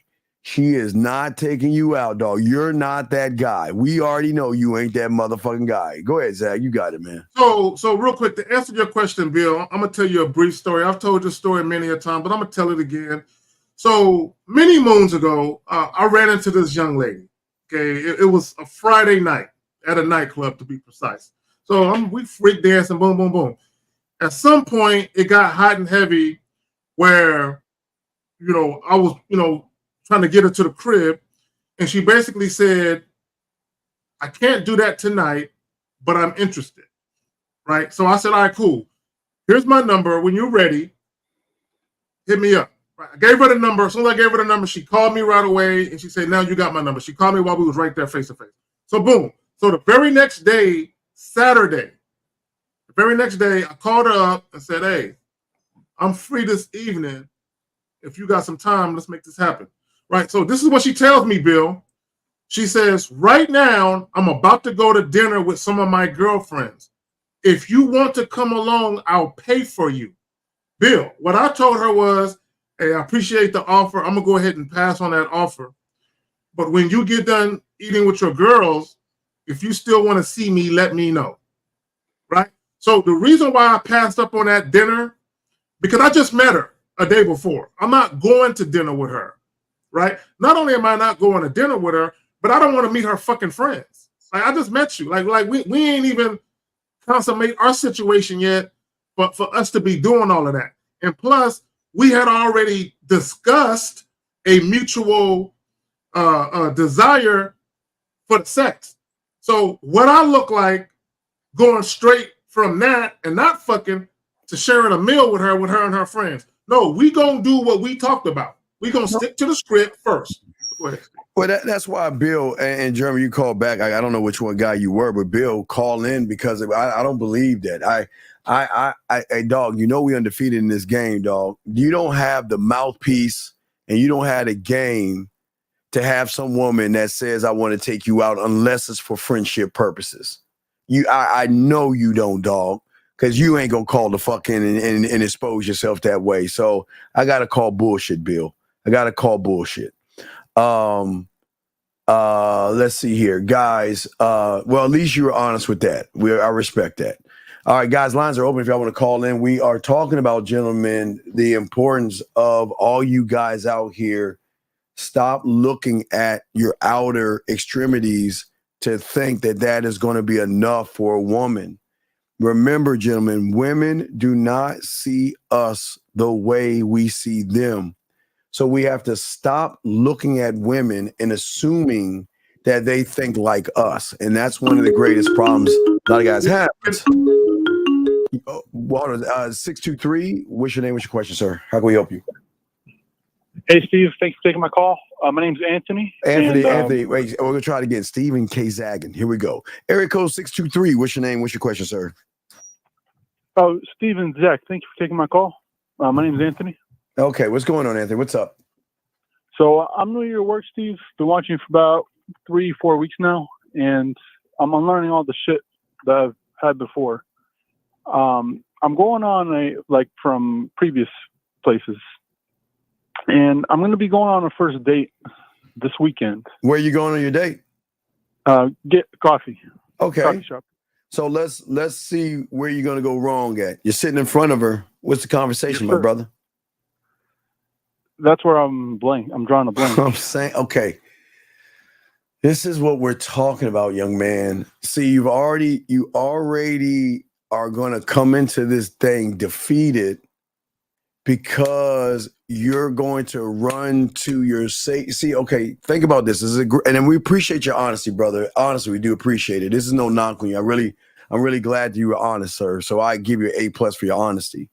It's just that when you don't learn the game and you don't have that mouthpiece, what happens is you're going to try to be interesting, but the moment you don't get a reaction from an interesting thing that you say, it is at that point you're going to run back to your comfort zone. You see what I'm saying? Yes, sir. And that means you're going to run back to questions. That's why we always talk about with Zag, myself in 1950 on the Pineapple Reaction Show. We want you to look at, you gotta look at and this is why I always talk about you always see why I talk about your marketing team. Why do you think I always talk about the marketing team? I know, keep things interesting. Because your marketing team, that's why I say internally, your mind, every man should have a marketing team that is attention to detail, that can show a woman our passions, show a woman our self-discipline, show a woman our authenticity, show a woman that we can lead and all that other stuff. But you're not bringing that out of the woman. Do you see what I'm saying? Yes. Yeah, you're not bringing that out because you're not okay. A lot of young men don't look at the game the right way. They're always looking at it as, what can I do to get between her legs? You see what I'm saying, young man? Yes, sir. Right, but the game is what can I do to actually get between her mind by letting her see things about me. See, most of you guys, you want things from women, but you're it's like you're trying to force her to see those things versus just showing her who you are and letting her see it for herself. That's the worst mistake a lot of you guys are having. So because you don't know what to say to her, right? You're going to ask her a bunch of questions, right? Right. Now, what is your first question you're going to ask? Well, usually, like in my past, I would have been like, "Oh, how's your day going?" or "What you got going on this weekend?" But Yes. after listening to you guys, I'm noticing, that's not the route I want to go. Oh no, you don't want to go that route, brother, because that route is already okay. Wait. Here's the thing. Wait, when is your date? Saturday. Okay, morning. so have you been talking to her? Yes, sir. Okay, go to your text messages. Okay. Go to your text message, and we will help you from that point because we got to see. Do you have a little small hole that you dug, or is your shit the size of the Grand Canyon? It's a small hole. Well, we got to see it. Let's read the text messages, and let's see what you said. Because remember, always remember this before you. It's a lesson to throw it all to guys. What you say, gentlemen, is going to show the woman your expertise and your sexual experience. Every word that you say matters because it is going to move her somewhere, either towards the friend zone, creepy zone, or you know what? I can't wait to go on this date so we can get this out the way so we can start kissing, hugging, and everything in between. So caller, let's hear the text message. Let's get it started from the top. What did you say to her? Okay. So I've been wanting to ask you, would you like to grab a coffee or tea with me this weekend? I've been wanting to ask you. Yes, sir. No, we don't. It's like you're asking for permission. Versus, you know what? I'm going to you because you've been saying a lot. I'm going to Purple's coffee shop later on this weekend on the corner of your face and a pillow and your ass up in the air about 7:30. And I would love for you to accompany me. So not only can I enjoy some coffee, but I can also enjoy your company as we get to know each other. You see that? Am I asking for her permission? No, sir. Nah, so she can either say yes or no. But you're asking for permission, right? I mean, would you like to? See, you're doubting yourself. See, listen, this is important for y'all. Listen, when you say would you like to, you just told her you don't believe in yourself versus telling her. You don't have to say, bitch, you got to do it, but you got to make it a way. Listen, I want you to accompany me. You're telling her what to do. Zach, do you want to say anything on this real quick? Okay. Okay. All right, so go ahead, caller. So what happened next? She said, good morning. Yes, I would love to. Okay, then when she said that, what did you say then? Okay, perfect. Well, I'll be there. I gave her the location Saturday morning. And when was this? This was on Sunday. And this is on Sunday. So when have you talked? Okay, there's more to this, right? You talked to her some more? Yes, sir. Yes. All right, so then what happened next? What was the next conversation? So I tried to call her just to see, how her day was on Monday. Why instead of calling her to see how her date is, why not just call her and say, you know what, I was busy and you just crossed my mind, so I thought I'd just reach out to you and let you know you was on my mind. I'm a new student. And no, I understand.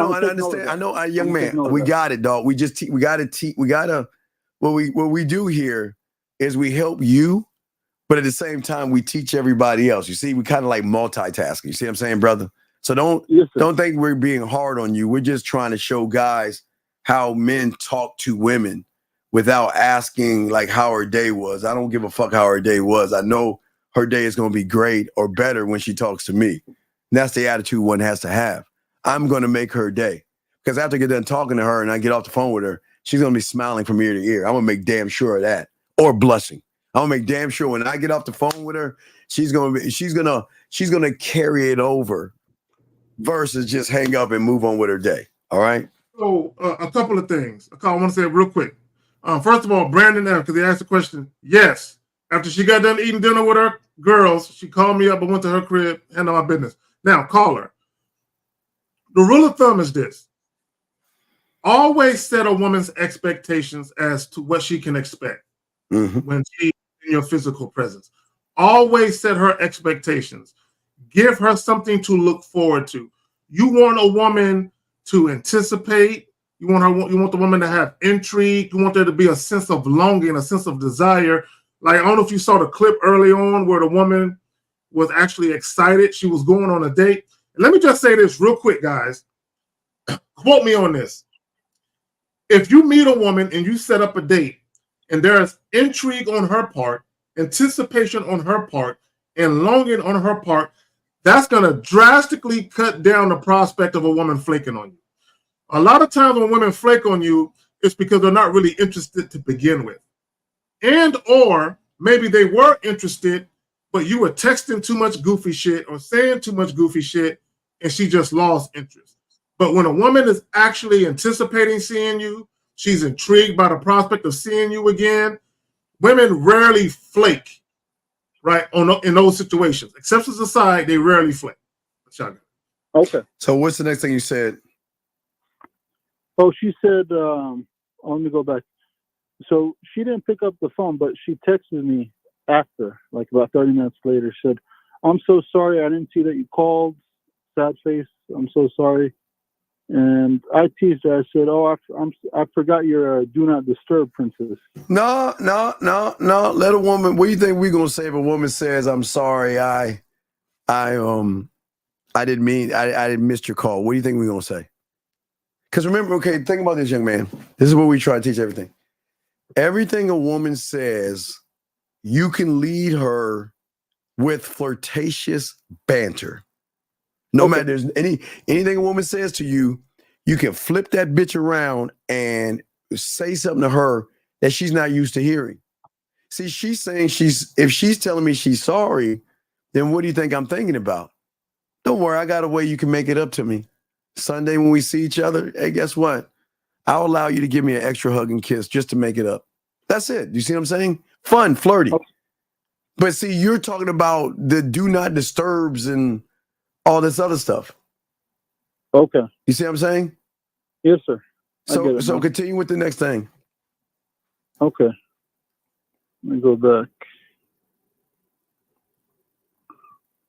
No, that's it, Steve. So when was this last conversation? This was on Monday. So it has been 2 days and she hasn't reached out to you? Correct. Okay, so you ready to call her and talk some shit to her? I just... not right now. Let me just say this quick. I've been telling y'all that over communication can kill attraction. Okay, let me just say this real quick, Steve, and I'll pass them back to you. Guys, it's not so much that you're communicating to the woman as it is what you're communicating to a woman. Because y'all got to remember, when women first meet you, they already have a perception of you. Whether that perception is accurate or not, they have a perception of you. So let's say for the sake of argument, and let's go back to the lady in the video when she was walking to the date and she was excited. She had a perception of him. And once they started interacting, the perception she had of him went away. And she realized, I really don't like him like that. So caller, what probably happened was she had a positive perception of you where there was probably some genuine interest at first. But he's born. You started texting her? Yeah, you killed it. So you're telling me you don't want to clean this up and win? No, I do, Coach. Well, call her. But she's at work right now. I don't give a... Okay, dog. Okay. Leave a voicemail. Hey, young man, you can leave her a message. Dog, okay, listen. This is why y'all guys are fucking up with these women, dog. All y'all do is make excuse after excuse after excuse. Remember, what did the woman say? Listen, I'm going to play what the woman said again, and I want you to listen bar by bar. Listen. If a woman wants you, she will make plans to meet you. She won't ghost you or leave you without any response. She'll make time. She will call you. She will text you. If you are important to her, she'll let you know. Trust me, no woman is truly busy for the man she really wants. So what is her doing worse? See, you making excuses. It sounds like you're too scared to reach out to her, dog. Let me be honest. I'm just asking, what's the problem here? Because you're in the Grand Canyon right now. Do you not understand that?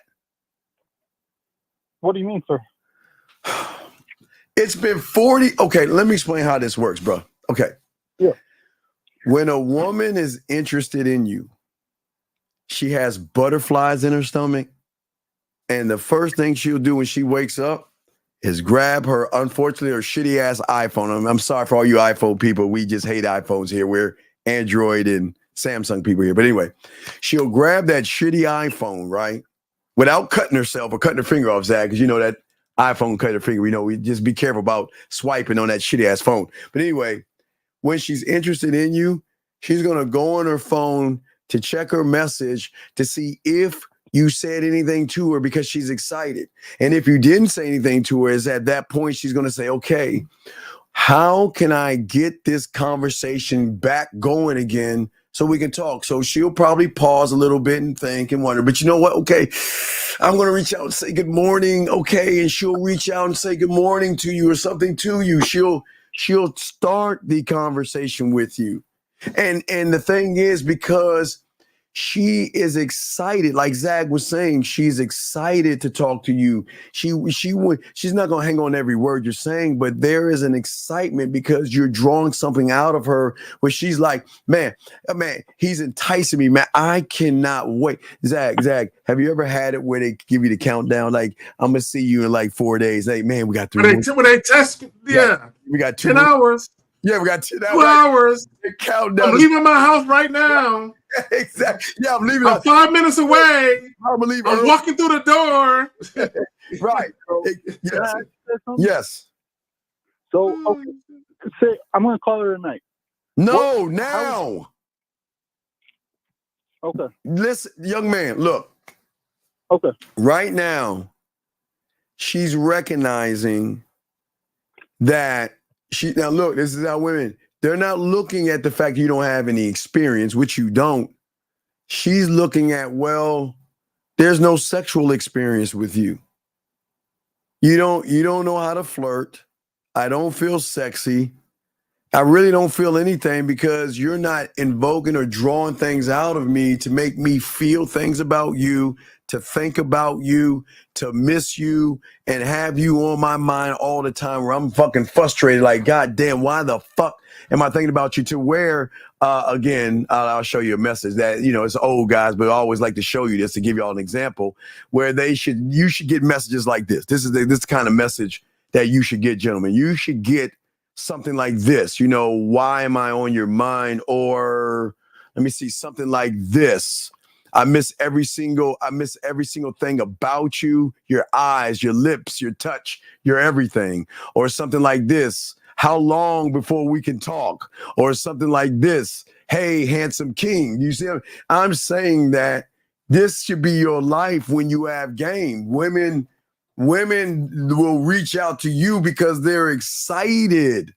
So you have gone 48 hours and she has not reached out to you because there's no spark to make her want to do something. Zach, what say you, my brother? No, I would agree. So, caller, can you read the last message you sent to her again? Yes, sir. Let me go back. B, it doesn't matter. Be beautiful. It doesn't matter how we would rate his looks. His looks does not matter in this. It's not the looks. The looks, gentlemen, this is what we keep trying to tell you. Don't get caught up. Looks don't matter. It's what you guys remember. They're not us.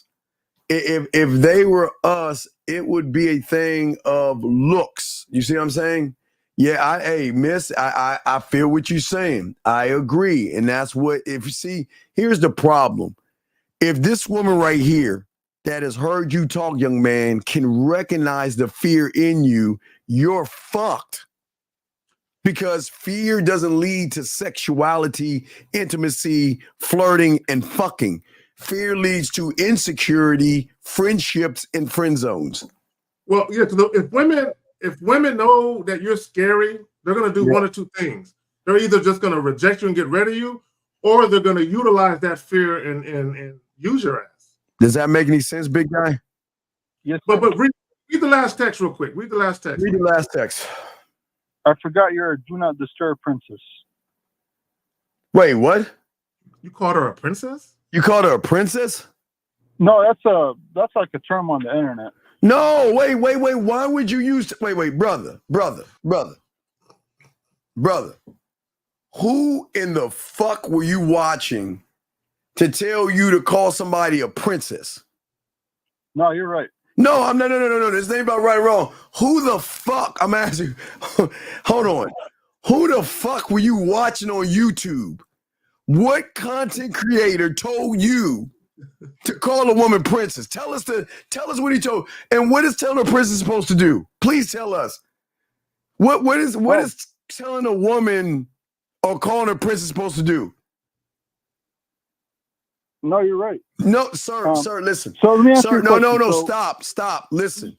We've got to get to this shit because this is part of the fucking problem. You saw someone on YouTube telling you to call a woman princess. It's not on YouTube. So it's a do not disturb princess is it's like a meme. So for people that have their phone on do not disturb all day. So why would you call her princess? No, I get your point now. No. Okay, young man. It's not about you getting the point. Gentlemen, we're trying to help all you young men out here. The only way we can help you is see the thought process of making the move. Because we've got to attack the move. So remember I showed you guys yesterday how game actually works, Zag. I got my little cake ass shitty ass pictures that I've created. But what we're saying to you young men out here, if you are talking to us, and we do appreciate your honesty, but what happens with the game and what Zag and I are doing is what you're about to see everybody but you, sir.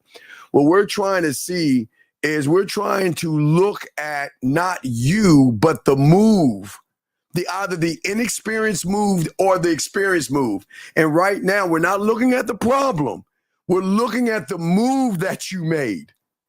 What was the determination of saying this? What did you try to get out of calling her a princess? What was the thought process behind that? Yeah, now bear in mind, he said do not disturb. So did you feel like you were disturbing her or something? No, sir. No. So on the iPhone, you can put your phone on do not disturb, where like calls just go to voicemail. Okay. But did she tell you she was the type of chick to do that or something? Yeah, she did tell me that she always has her phone on that setting. Okay, that explains why he said. Okay. So okay, cool. Okay, so let's move past that. So that's the only thing that you text her? Yes, sir. You're a do not disturb princess? And she didn't. That was the last thing. Okay, bro. Okay, let's go back. Before that. So she did. So she did respond. She said, yes, that's right. But the reason I didn't text, honestly, I moved forward is because I realized like this isn't going where I wanted to go. Where do you want it to go? Okay. Y'all give up too easily. Hold on, Steve. Let me talk to him. Okay. Y'all give up too easily. Okay, guys. The only time you should abort is when a woman is showing you that she's flat out not interested. But hold on, listen. I'm gonna pass it back to you. You call her. Please listen and stop talking. All you're talking ain't helping. This is the moment you got to shut the fuck up and listen. We're gonna answer your question, but listening is something you need to listen to. All right, listen. Go ahead. The only time you need to abort is when a woman flat out shows you she's not interested. What happens a lot of times in you guys' situation is the woman is bored by you. It doesn't mean that she's not interested. It just means at the moment she's bored and the shit that you text her, there's nothing for her to sink her teeth into. There's nothing for her to respond to, right? So when you say, oh, I forgot you to do not disturb, princess, the only response she had was, that's right. This is what you called her. But you didn't say anything for her to respond to. So because you're in your ego or in your feelings, because you wanted her. See, here's the problem with you guys. Y'all want the women to go in depth, but you don't go in depth. So what you want is you want the woman to carry the conversation, and you want the woman to say things to you to make you feel like she desires you. And when you don't get that action, you want to bounce from it. But you yourself never led the conversation down the road of desire. So, caller, real quick, I know you have questions. What do you want? You say it's not going the way I wanted to go. How do you want it to go? So that's why I decided to, I'm not going to text her anymore. I want to call in and I want you guys. Right. No, but no. We're asking you a question before that. How do you want it to go? I wanted to where like she'll start reaching out and wondering about me. Okay, you see what I mean? Steve, I was right. I just said that shit. I would have handed you the belt, Zach. I would have handed you the belt. I'll throw it from. I got you. I'll give you the belt. Call it. Wait. But here's the $1 million question, and there's no disrespect. Okay. What is it about you sexually that should intrigue her to want to fuck with you?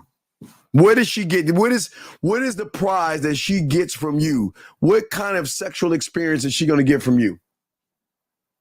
I'm funny. I said sexual. I said sexual. I didn't say comical. Oh, okay. Honestly, I'm new. No. Listen, it's not. Listen. Okay, listen, please. This is not to embarrass you, okay? Because everybody needs to hear this because everything connects. Okay, this is what we're saying. Because this is what we're saying to you. I watch this. Now we're gonna shift it, okay? All right, now we're gonna shift it real quick. All right, because this is very important. Guys, get your crayons out because we're gonna shift it. Caller, what I want you to do and what I want you to think about. Let's say everything worked out perfectly. And she says, let's go back to your place. Tell us what that experience is going to be like from the moment you get in the door. Is not an answer. So just, make yourself at home, have a seat, can't get you anything to drink. So you're not going to turn the lights down, you're not going to put any music on. You're just going to walk in there, sit down, let me get something to drink? See, young man, when I'm saying tell us everything, because I'm okay. This is very important because what you are on the back end is the reason why you're doing shit on the front end. Because if you don't have the skill set on the back end, it's going to come back and show what you are on the front end. So you get her in the crib, you tell her, sit down, let me get you something to drink. Then what happens? I see where you're getting at. No. Yeah. Hey, wait, talk to a dog. We're trying to help you. What are you going to do after that point right there? So from there, I'll take your advice. No, sir, don't. This is not about our advice. I'm just asking you a simple question. This is not a wrong answer. We're just trying to show you. Be yourself in a moment and say what you really would do so we can help you. Right. We're just trying to show you all why most of y'all have problems on the front end because you don't have the back end covered. What's going to happen? She's sitting down. Then what? I just put something on TV. So you're going to turn the TV on. TV? Wait, how old are you? How old are you? 26. Okay. So do you think a TV is going to set the mood? No. Why would you turn the TV on? Honestly, it's just something I've. No, but what's the reason for setting the TV on? What's the reason for it? Yeah, well, there has to be a reason why you would turn the TV on. What's the reason behind that? What is the reason behind it? This is exactly what I'm calling in. No, sir. So it's okay. Look, brother, there are no wrong answers here. But a lot of young men are doing the same thing you're doing, and we're trying to help all y'all in one fell swoop. But all we're doing is asking you, what is the reason behind the move? See, every move a man makes, he has a reason behind it. There's a reason why I'm going to do this versus do that. You said you're going to turn on the TV. Why? There's something I could talk about. Okay, cool. Caller. See that, and I that's what I got from it. See, you're using the TV as a distraction from you, meaning you don't know how to carry a conversation. You don't know what you're doing, so you're using. It's almost like you're using the TV as a wingman. Does that make sense? Yes, sir. Exactly. But why? So let me ask this question: are you going to bring the TV with you on your date? No. But you're looking. That's your wingman. Why turn on the TV? Unless it's a snowscape or a log. I'll give you that. Yes, sir. That's the only. Hey, yes, absolutely. But I'm asking you. So you're watching TV. She's next to you. What's the next step? From there, I'll just, like Zach mentioned, like make any comments like, "Oh, I've seen that before," or "I've been here," and he's using the TV to help him. When is the flirting gonna start coming into play?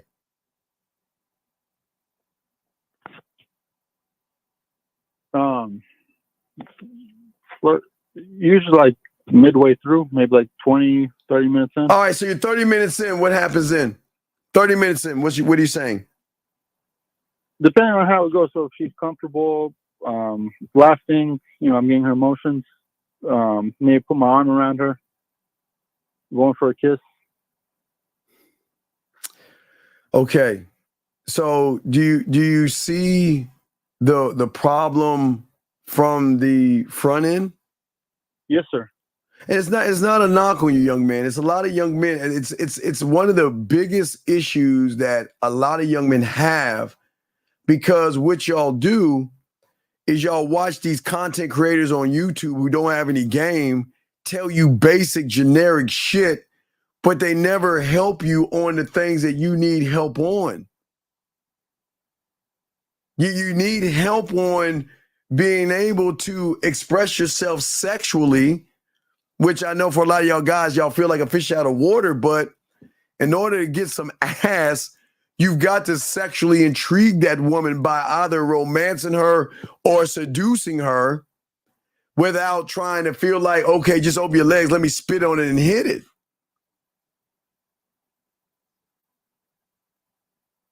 I agree. So do you want to call her and talk to her, or what would you like to do, sir? I'm going to give you the call. We're going to just move on, sir. What would you like to do?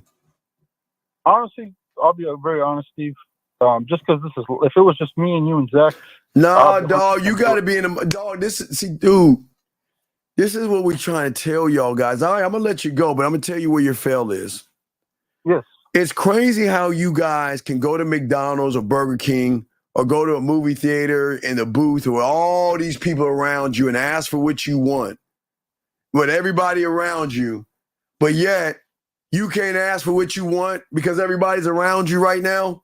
This shit doesn't make any sense, and this is why y'all lose, because you're worried about everybody looking at you and laughing at you. We're trying to help you out here, but you don't want help because you've already made a judgment. You're worried. You don't want to do it, and you do this all.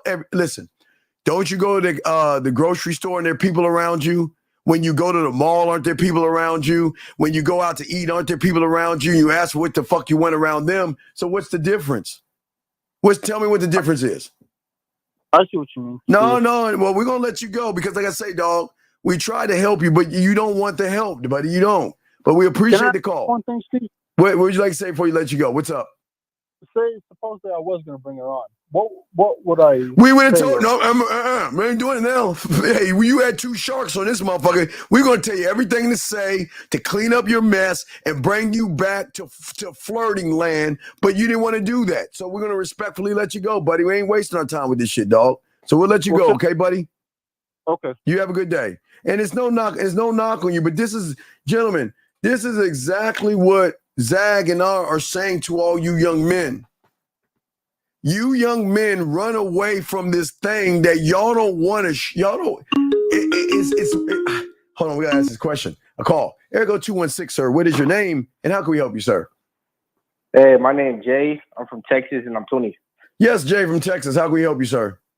Yeah, so I had a question. I see like an error that I'm noticing over and over again. So I'm calling in to fix that. So my question is, why do I get women to my place? I have sex with them, and after that, it just kind of like. Because you don't know how to fuck. I mean, I'm be honest with you. You don't know how to fuck. Here's the problem. Again, you think women are like men.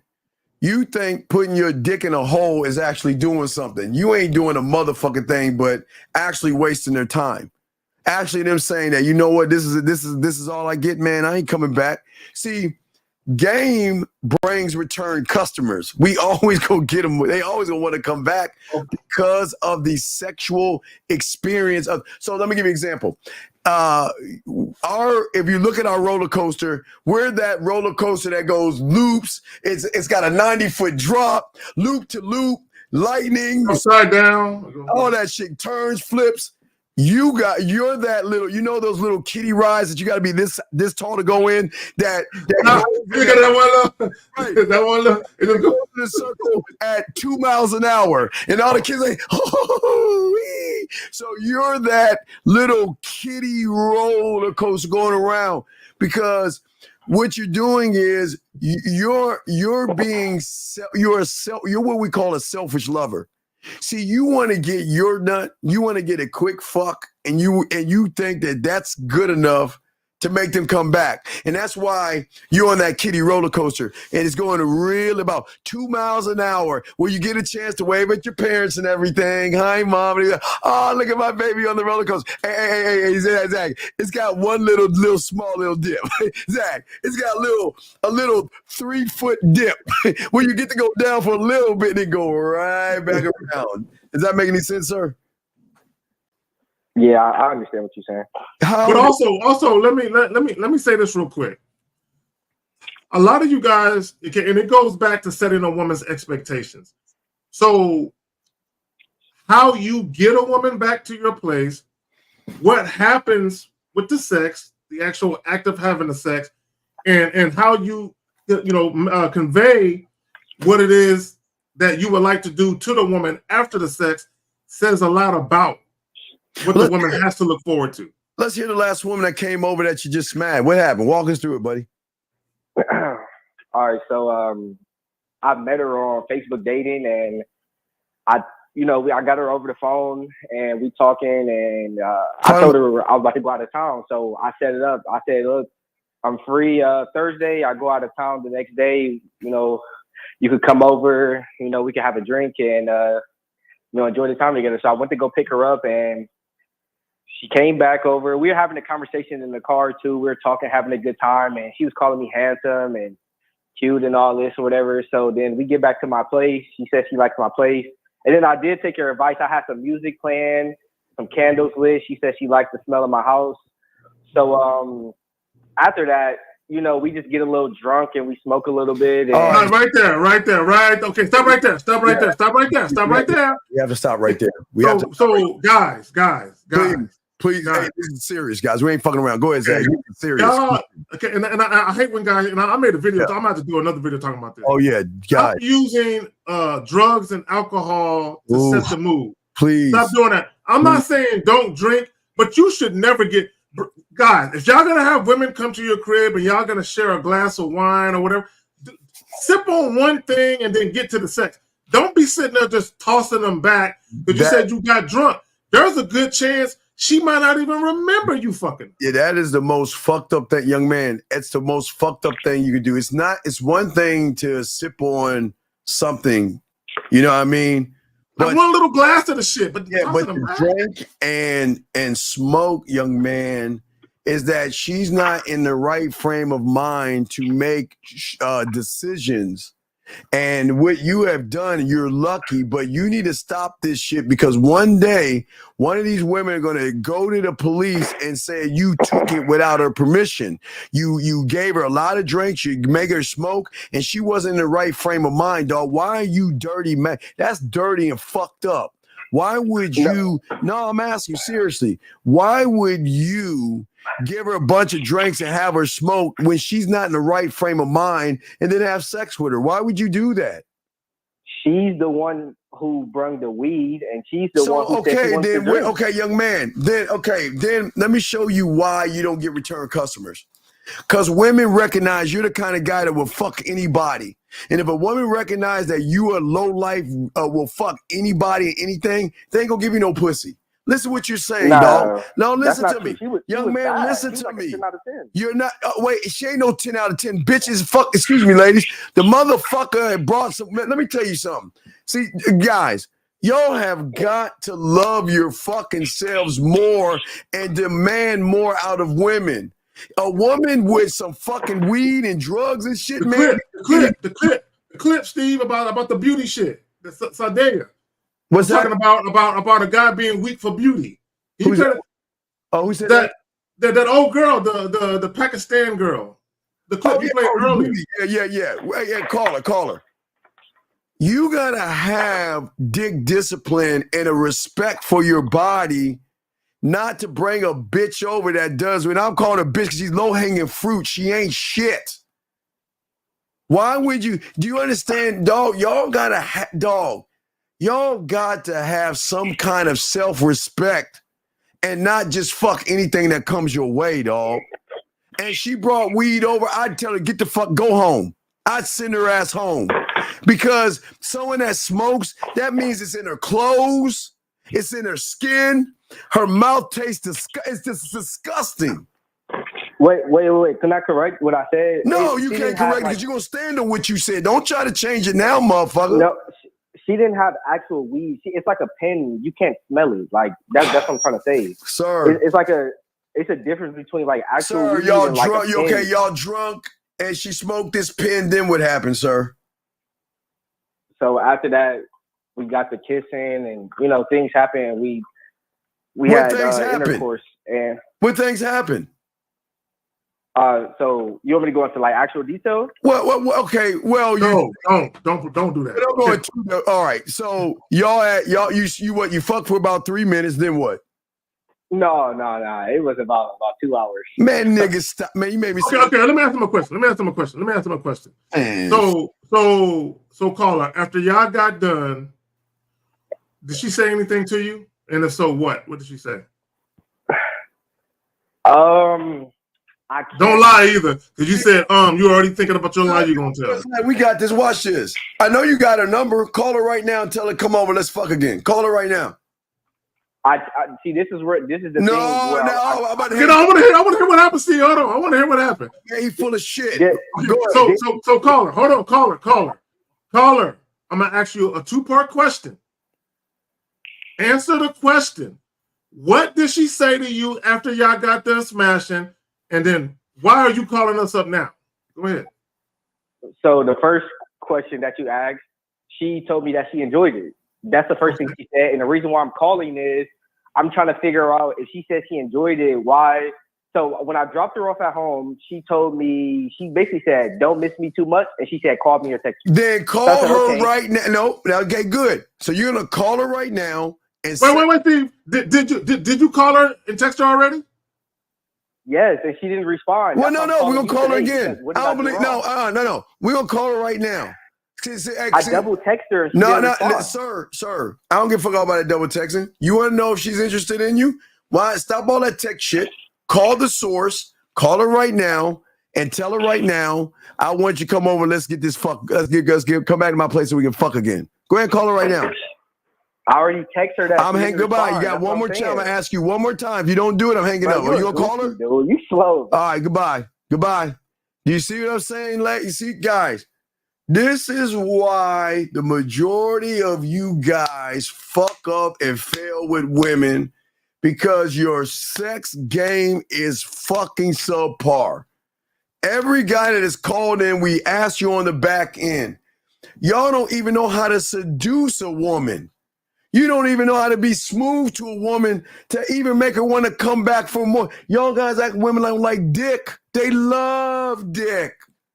But they actually know that, look, sometimes in her case, there was some drugs and drinking. So I think she sobered up, Zag. But this is why we say to all you young men out here, this is why most of you on the front end don't know what you're doing, because you don't know what to do on the back end. You don't know how to talk to a woman. You don't have your crib set up right. You want to turn on the TV.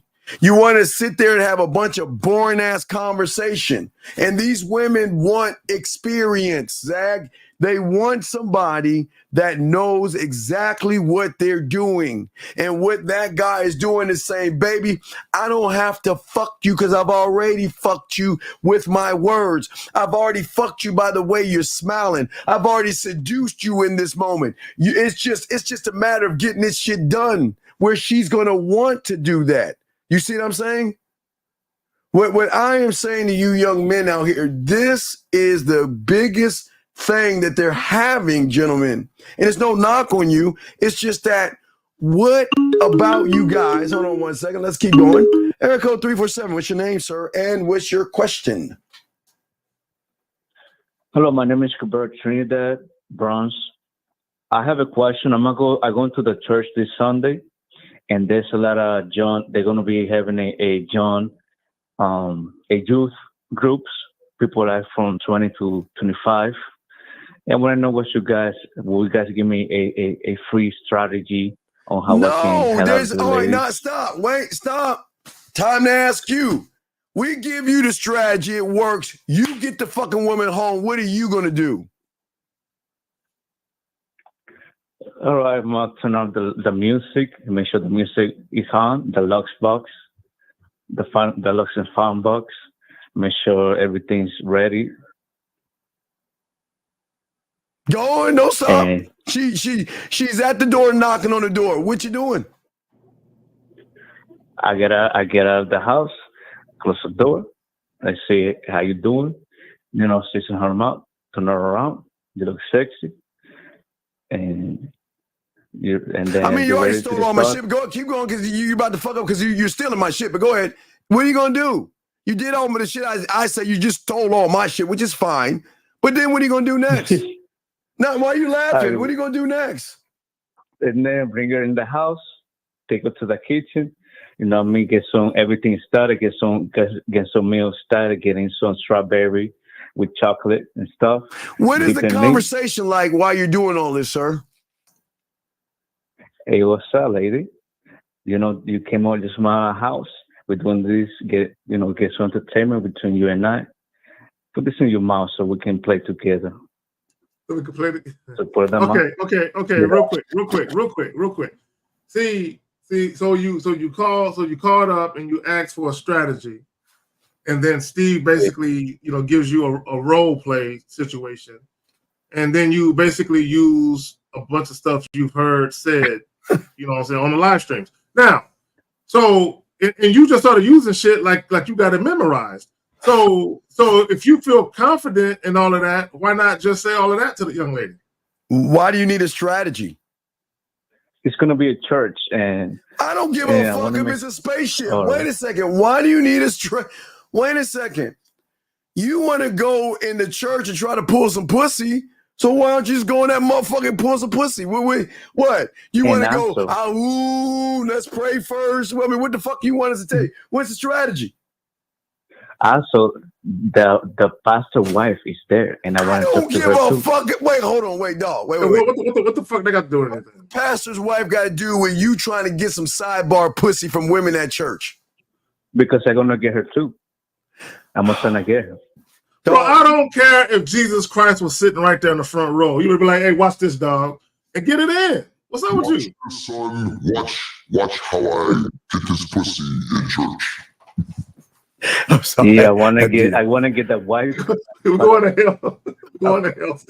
We're going to hell. I'm going to hell. I'm sorry. I'm sorry. I'm going to hell. I'm sorry, guys. I want to get that. There's some brothers out there with wives. I want to talk to them too. Dog. Okay, sir. Oh wait, he said he want to talk to people's wives? Sir. The church. No, he didn't say that. Place of worship. It's not a club. It's a place of worship. Why are you going in there like it's a club, sir? But did he say something about talking to somebody's wife? Is that what he said? I'm saying, man, that's crazy. Bro. Somebody's gonna stab you with a crucifix. No, don't do that, bro. Hey, the power of thirst compels you. The power of thirst compels you, man. They need to throw some holy water in your ass, dog. Bro, don't do that, bro. Man, you ain't that guy, dog. Okay, bro. Don't. Guys, let me say this, guys. If you're gonna go to church because you want the word and you really want to worship. Please. Never go to church thinking I'm gonna go to church and get some pussy this morning. Like who does that? Like who go to church with that shit on their mind, dog? No, don't get me wrong. I've been to church and I've seen some of the shit the chicks be wearing, and I'll be like, Lord, I shouldn't be thinking these thoughts right now. No, wait, Zach. I'm gonna tell you this. I'm sorry, Zach. He gonna go to church and walk in that motherfucker. Yeah. I want to smell her panties. And like that. God bless you. I want you to pray on my balls. Oh, yes. What do you say? Motherfucker, you weird. He say, he gonna say to the first lady at the church, the the pastor wife.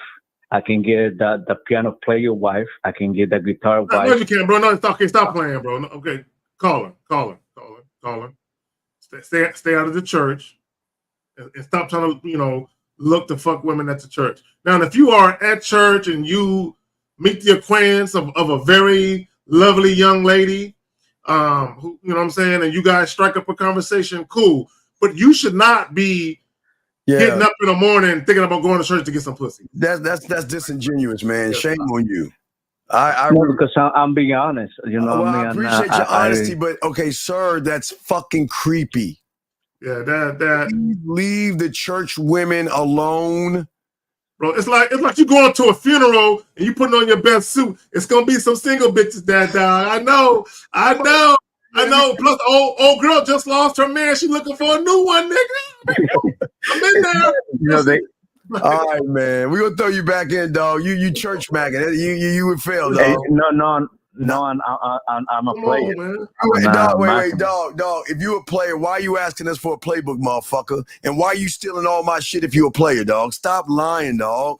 I'm not. Dog, you're not a dog. Stealing. It is amazing how I'm using it as you know what it's right? When in stealing, art, you get inspiration from the other artists. everything he said, he took from me, and you saying you don't steal, motherfucker? It's an inspiration as art. What artists get inspiration from other artists? Motherfucker, come on, man. All right, dog. We'll throw you back here, man. Peace. Let me say this to Giovanni, because he said her man is 6 feet under. You trying to match? There is a viral video in Africa of they're about to lower the coffin, and a dude is basically talking to the widow, like he right there. He about to go on the ground. What's up with me and you? There is a viral video of that shit happening. But anyway. Yeah, we're saying, gentlemen, we're saying to all of you guys, that where is the seduction at, gentlemen? A lot of you guys, again, this is why we're asking. We're not challenging you. We have to get you to see that you're looking at women the wrong way. You're looking at women the wrong way. Okay. I know what I want to say, Steve. Okay, guys, you have to be able to look at attraction. Wait, time out. Wait, Jack. Wait, excuse me. I didn't mean to interrupt you, Jack. I don't think you know us. I've been doing this for over 40 years, motherfucker. I was before a fucking red pill, before a hypergamy, before all that shit you listen to, dog. So I don't sit there. I am not red pill, nigga, and I ain't manosphere. I ain't that bitch ass shit. We teach young men how to actually be men and not a bunch of pussified bitches. So clean that shit up, motherfucker. We'll kick your bitch ass out.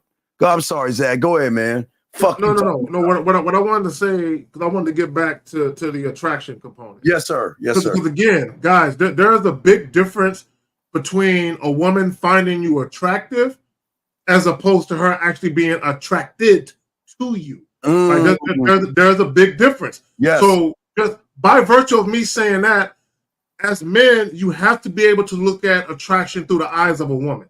Yes. Like the problem, and Steve said it multiple times already. A lot of you guys, you only look at attraction through a man's lens. A wrong lens. Okay, Yeah. and if you only look at attraction through a man's lens, you'll never understand why you fuck up. But when you start to look at attraction through a woman's eyes, then you can see how important your behaviors are and the shit that you say, and how the shit that you say can either aid you or it can be an issue for you. Go ahead. Yes. So as we're trying to tell you guys, with learning the game, it's a magnetic energy, that draws the woman in to let her feel safe. See, y'all guys, I keep trying to tell you guys, with women, they don't know you. And because they don't know you, they don't trust you. And because they don't trust you, they're not going to give their bodies away unless they ain't shit, dog. We telling y'all, man, all pussy is not good pussy. And y'all should not think you're doing something just because some ain't shit, ratchet, bottom of the barrel ass woman gives you some pussy, guys. You ain't doing shit. The thing about the game is having a quality because it helps you win women over, not by lying, not by manipulating, not by deceiving, not by beating around the bush.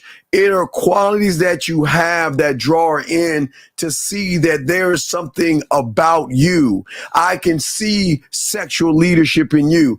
I can see that you have fucking skills in the bedroom because of how you're talking and how you're moving. And gentlemen, I'm telling you, when a woman can smell that you want to fuck, you are fucked. Because at that point, she's going to recognize you got to play to what she's doing. And this is why we're trying to tell you, like Zach is saying, your interpretation of what you see in a woman is wrong. It is a false reality. Just because you're looking at her body and judging her body, because that's what you think all men motherfucking do. You think she's doing the exact same thing to you. Women move differently, gentlemen. Emotions and fucking feelings. That means that I need to know you. I need to know things about you. I'm not just going to give my pussy away because, gentlemen, if a woman gave her pussy away to everybody that want to fuck with her, she wouldn't even be able to leave the house. It's not enough hours in a day. It's not enough hours in a day. Well, and this is why there are some guys that women are attracted to that they got to turn down. It's not enough hours in a day to deal with every guy they think is cute. Right? Which is why, okay, now, what I just said, there's not enough hours in a day for a woman to deal with every guy she thinks is cute.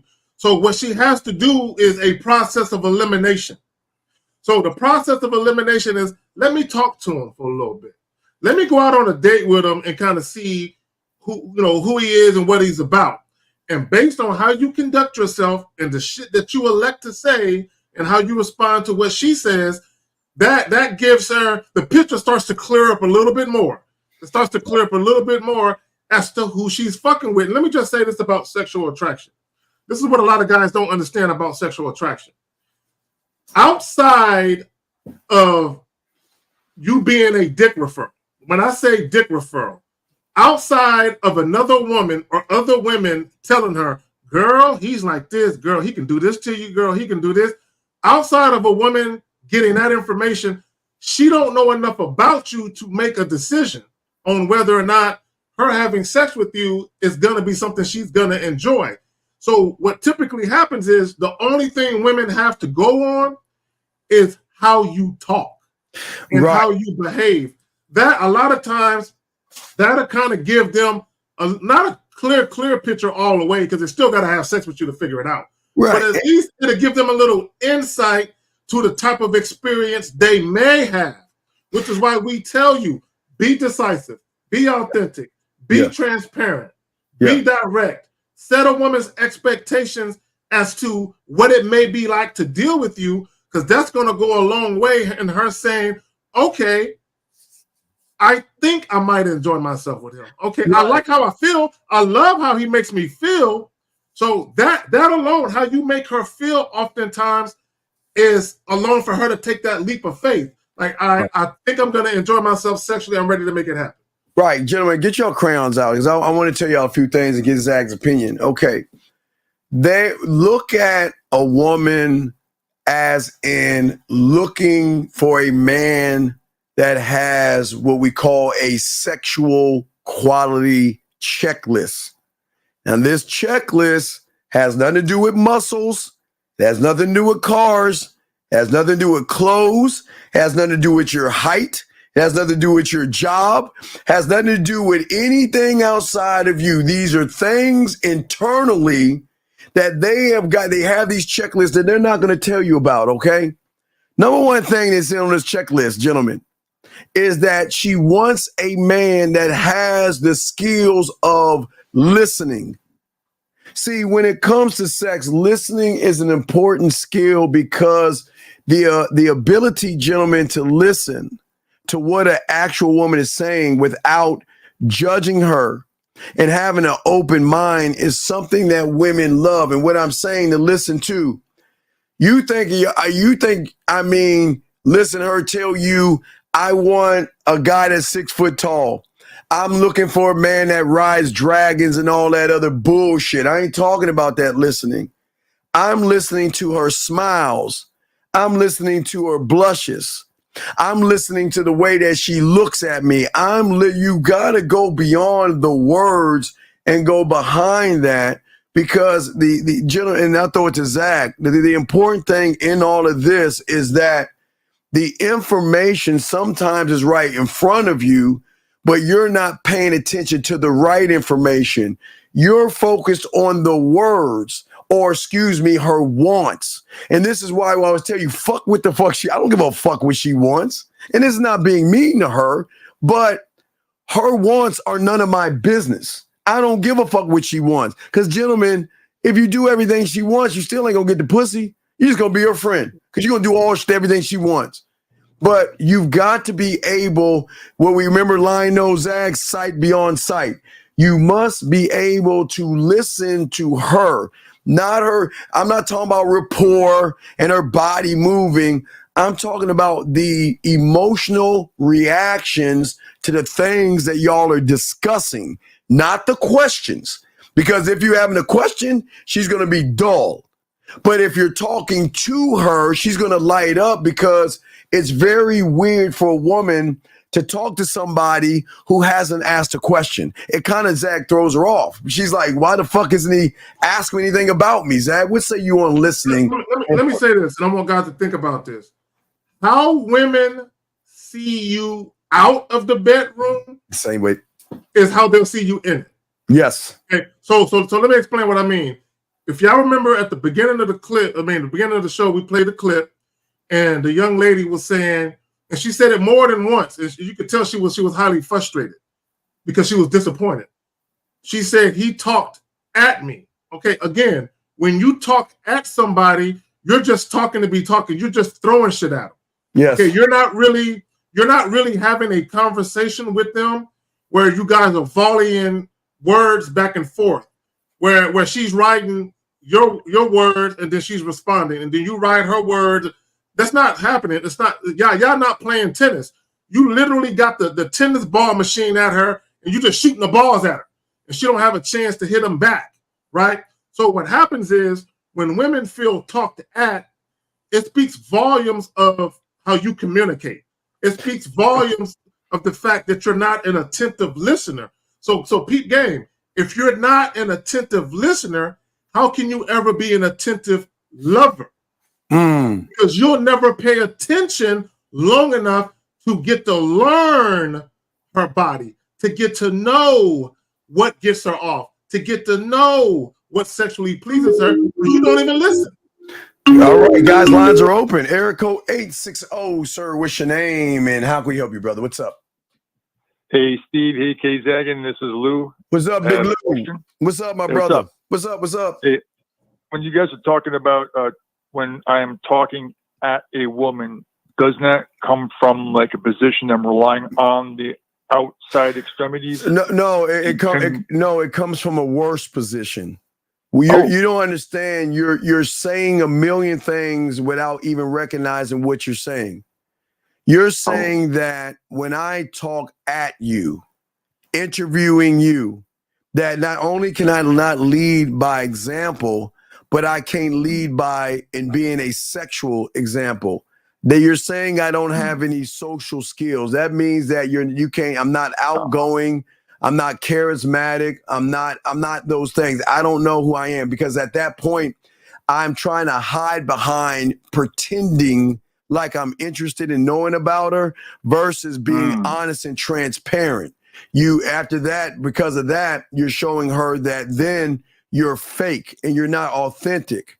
And then from that, it's a barrage of a domino effect that is telling her that, well, if I give you this pussy, can you teach me something?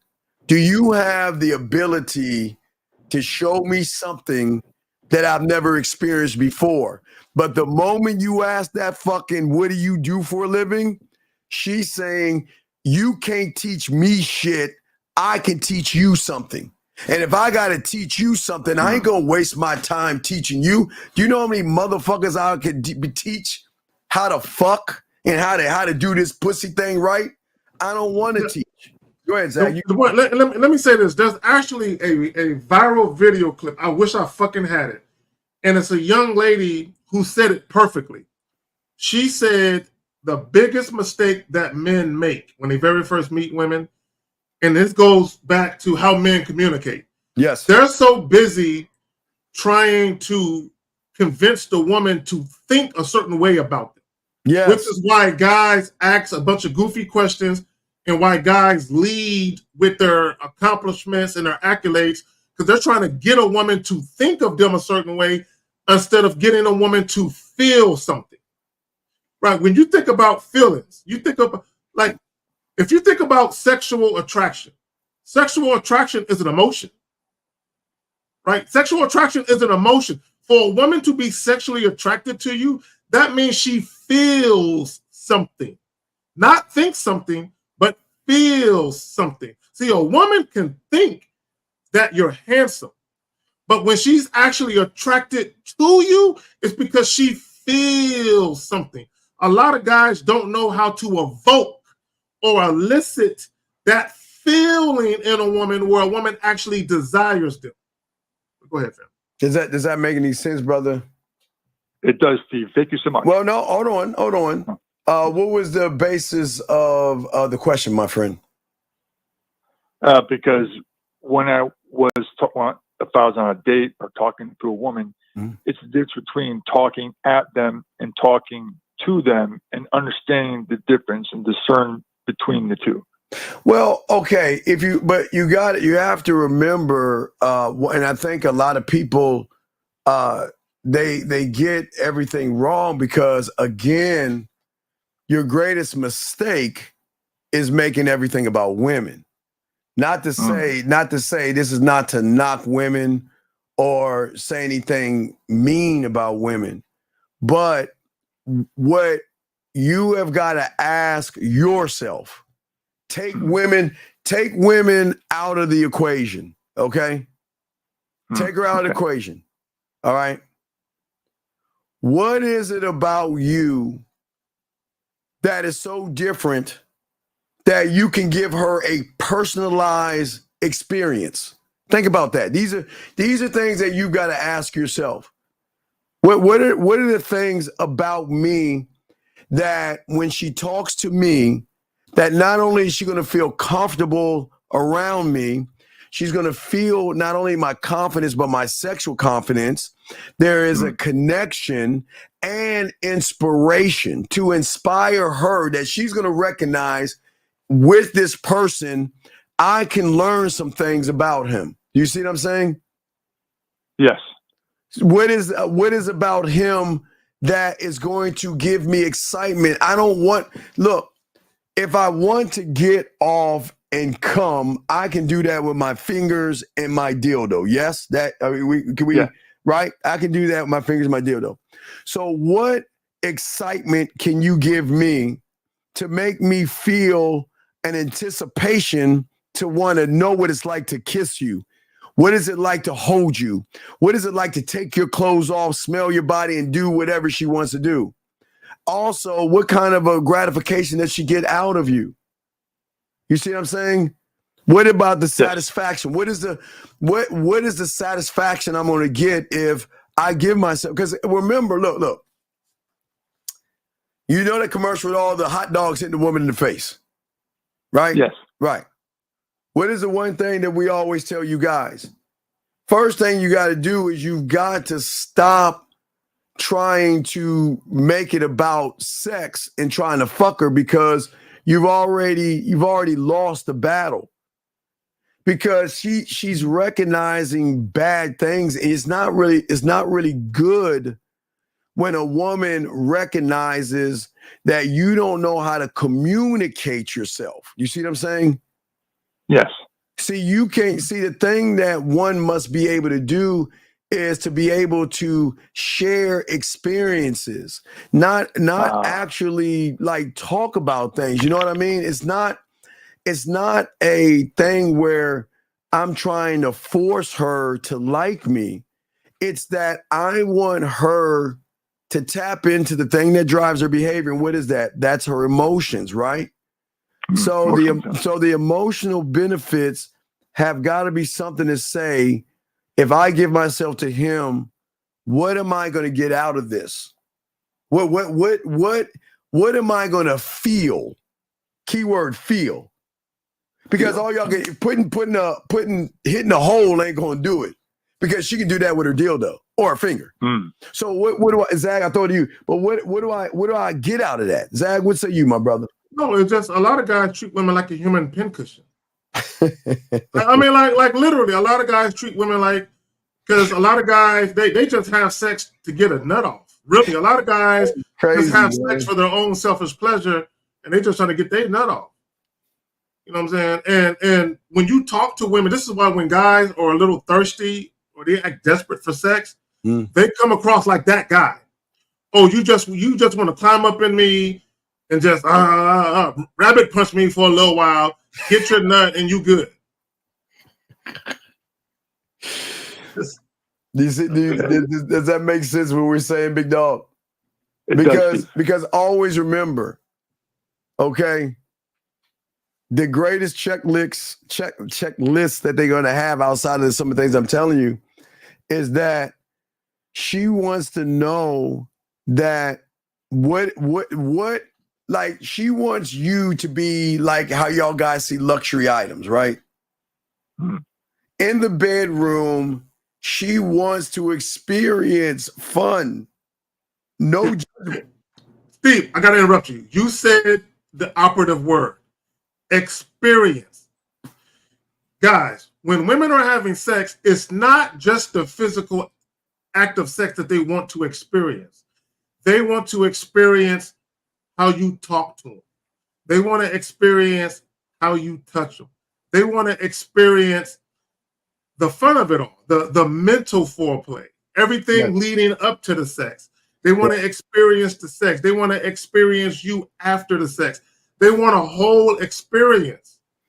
Yeah, happiness, joy. They want comfort. They want to feel empowered. You know, they love, listen, what I mean by the empowerment is letting my hair down and screaming and yelling and kicking over furniture and letting you toss me over there. I mean, I love that. You know, inspire me to want to be nasty and shit. Don't beg me to be nasty. Allow me to be nasty and dirty. And let me say this. For the caller that had sex with the chick where you try to get her drunk and shit and get her high, a lot of times the sex might not be bad. You might have actually been a good lover to her.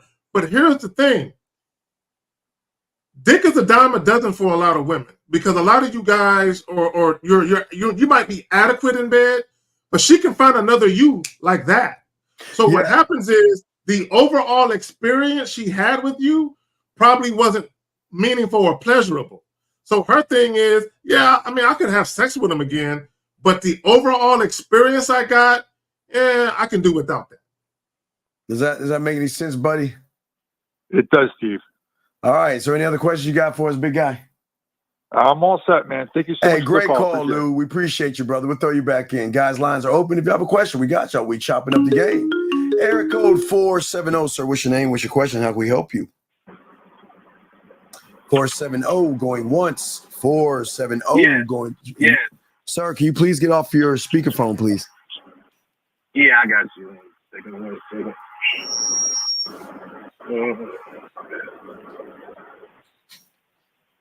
Hello. Yes. Hey, can you hear me now? V, we got you. Yes, 470. What's your name and what's your question, sir?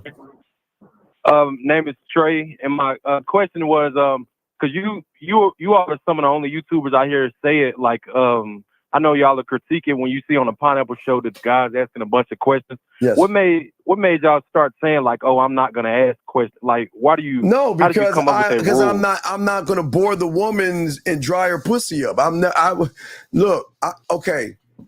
When you actually learn game, okay, this is what game is about. When you learn game, it is a understanding of yourself and nothing else.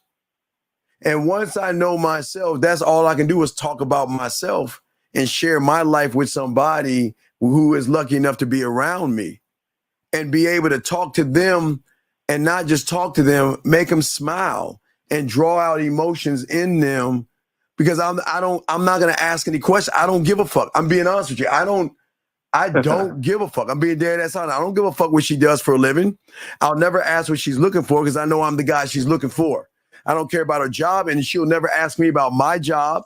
She'll never ask that. You know, the only question she'll ask me is how many women I have. You're a smooth talker. What do you want from me? Or you're one of those guys. That's what I get. Or that we get. So caller, think about this. Think about it like this. When you go to a job interview, they typically talk to you about the position. They talk to you about your resume a little bit, and they might give you certain scenarios. And then they get information from you based on how you answer. Have you ever been to a job interview and they ask you about your upbringing? Yeah. They ask you about your upbringing. Well, when not directly, they'll say, "Tell me something about yourself," or "Tell me a little bit about." I brought up the upbringing. I get what you're saying. Okay, but they don't. But the point I'm trying to make is, when a job is interviewing you, your upbringing or your personal life, your romantic life, that has no bearing on whether or not you can do the job or not. None. Right? So they're going to ask you questions. So the reason why they're asking you that, tell me about yourself, is because they want to see, can you articulate yourself well? Are you well spoken? That's why they're asking you that, because you might have to speak to a customer, right? They want to make sure you don't speak with fucking ebonics and shit. The point I'm trying to make is this: the reason why Steve and myself, and guys of our ilk don't ask women all that goofy shit, because none of that shit has anything to do with my bottom line, right? So imagine I'm talking to a woman, I'm looking at her, and all I want to do is beat them walls in, right? That's all I'm thinking about. Beating them sugar walls in and wrecking them sugar walls, right? What the fuck does her upbringing got to do with that? Nothing. Right, nothing. All right, go ahead. So, does that make any sense to you, big dog? I know you have some other questions, but I'm just saying, does that make sense? Because and it's not that I don't want to know, because look, if she wants me to know, she'll tell me. But that's not my thought is that I wanna move her from point A to point B, right? And what is point A to point B? What do you think point A to point B is? Point A to point B from when you first meet. What do you mean, like when you first meet her? When I'm talking to her, why do I want to move her from a point A to point B? Build attraction. No, I ain't trying. No, and I'm dead ass serious. I don't want her to like me. I don't want her to be attracted to me, and I don't want her to fall in love with me. She gonna do that shit anyway, but I don't want that piddly shit. That's beneath me. I don't want that shit. So I'm not gonna go for that shit. I don't want basic ass things. That I don't want that weak ass shit. Yeah, you know how many guys a woman has liked in her life? Yeah, I don't want her to like me. She been like a motherfucker since grade school, since the playground. Grade school. I don't want that. I want her to like me for. Right. So what I'm saying is that I'm saying that you never met me before. That's what I'm actually saying. And I'm saying that all I'm doing is showing you why you should fuck with me without talking to you like everybody else, because I'm not going to talk to you like everybody else. I don't give a fuck what you do for. Again, I don't care what you do for a living. All that shit doesn't matter to me. It matters to y'all for some reason, because y'all are under this delusion that, okay, in order to fuck, I got to get her to like me. We got to become friends. I don't know. She's got to be attracted to me. I'm just guessing. I don't know what the fuck y'all be thinking. I don't give a fuck about that shit. I'm dead serious. I don't give a fuck, because I'm the prize. I'm the guy. I'm the guy that knows if you invite me the fuck in your mind, you're fucked. Because the way I'm going to make you play with your pussy, the way you're going to fall in love with me before I even touch the pussy. I know this to be true. So, why do I want you to like me? But why do you think I'm gonna sit around and prove myself to you when I'm the guy that's gonna flip your world upside down? I'm the prize. But see, a lot of guys don't have this self-worth because a lot of these young men don't have any game. See what I'm saying? I'm saying that I have a sexual amusement park. I'm saying the way I'm going to talk to you is going to be ways that you never heard before. The way I'm going to move you, I'm going to have you missing me, thinking about me, and wanting to spend time with me before we even fuck. I'm going to be fucking you before I actually get the pussy. Hey, watch this, caller. I don't even know if I want to fuck you. You hear that, caller? No, seriously. I'm not dead serious because I don't even know if you're even worth my fucking attention, time, or respect. You can't have me. You can't have this dick. Just because you have ass and titties and everybody's running behind you, I don't give a fuck. What are you doing that's going to show me that, you know what?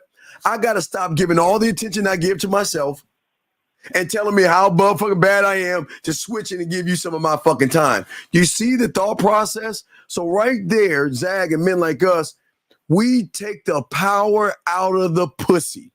And when you take the power out of the pussy, they don't know what the fuck to do. Because all they got all day is, well, let me go to fucking the store and go in. This push-up bra is gonna make my titties pop to throw these motherfuckers off the scent. Let me wear these jeans and make my ass pop out a little bit more, show my thighs and my hips and all this other shit. Because I'm gonna throw all these motherfuckers off the scent. But you can't throw a motherfucking man off the scent because he ain't trying to fuck you. You have not proven that you can even talk to me, more or less get this dick. So, and again, I know that shit sounds crazy, but that's why they want to fuck us, because we become this weird thing called before we become a challenge, we become mean, cruel, asshole, jerk, cocky, conceited, and arrogant. Who the fuck do you think you are not wanting this pussy? I'm going to show you. No, you ain't. You going to get shown. Yeah, I mean, I'm sorry, Zach. No, let me say this, and this is one thing I never understood, right? But when you are a supremely sexually confident man, you look at it different. Caller, there has never been a bedroom I've been in with a woman where she was a better lover than me. I mean, let's keep it real. So if every bedroom, every backseat, every hotel room I've been in, if I'm always the best lover, what I look like sweating a woman for her pussy for? Yeah. You know what I'm saying? Because caller, real quick, caller. Because if I can make her orgasm in multiple positions, multiple times, but she can only make me nut once, who is the better lover? I'm asking you, who is the you.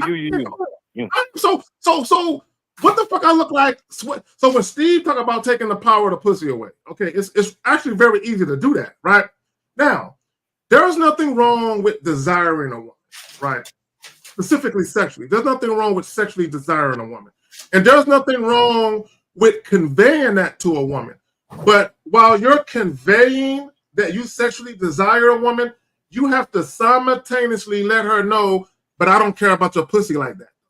Caller, when's the last time a woman met a motherfucker that is so cold that we can agree women masturbate? Am I correct? Yes.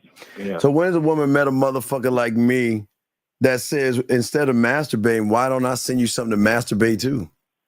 Why not give you, I see your lap, you see what I'm saying? Or what I'm inventing right now, a motherfucker that not only is going to get her to masturbate, but I'm just like musical notes, I'm going to create a certain kind of notes to show her how I want her to play with her pussy with not me being around. I'll email her the music notes and have her put that shit on her wall and play that bitch on her pussy while she's thinking about me. So think about what I just said right there. Think about what I just said right there. Just those two things, I can just stop right there. Do you see why when Zag says they've never fucked anybody like us before? She's never had a lover like us before because they've never met motherfuckers like us that don't give a fuck about the pussy. I could make that pussy purr, dog, without even being there, brother. I'm about to say, when y'all say that, were y'all like, is that because y'all had so much, like, when y'all were younger, were y'all turning it down? I started fucking at 13. I don't know how old Zach was. How old were you, Zach? I was 13. How old were you? I'm like 15. Yeah, so I'm not saying it's the age when I started fucking. It's the mindset behind the fucking. I still I have imagination, a sense of adventure. I'm creative as fuck. And those three things makes me that bad motherfucker because I'm always thinking of new things and new ways to get her to tap in on that pussy in ways she's never done before. Remember, if I invented it, then that means she's never had it done before. You see what I'm saying, caller? Right.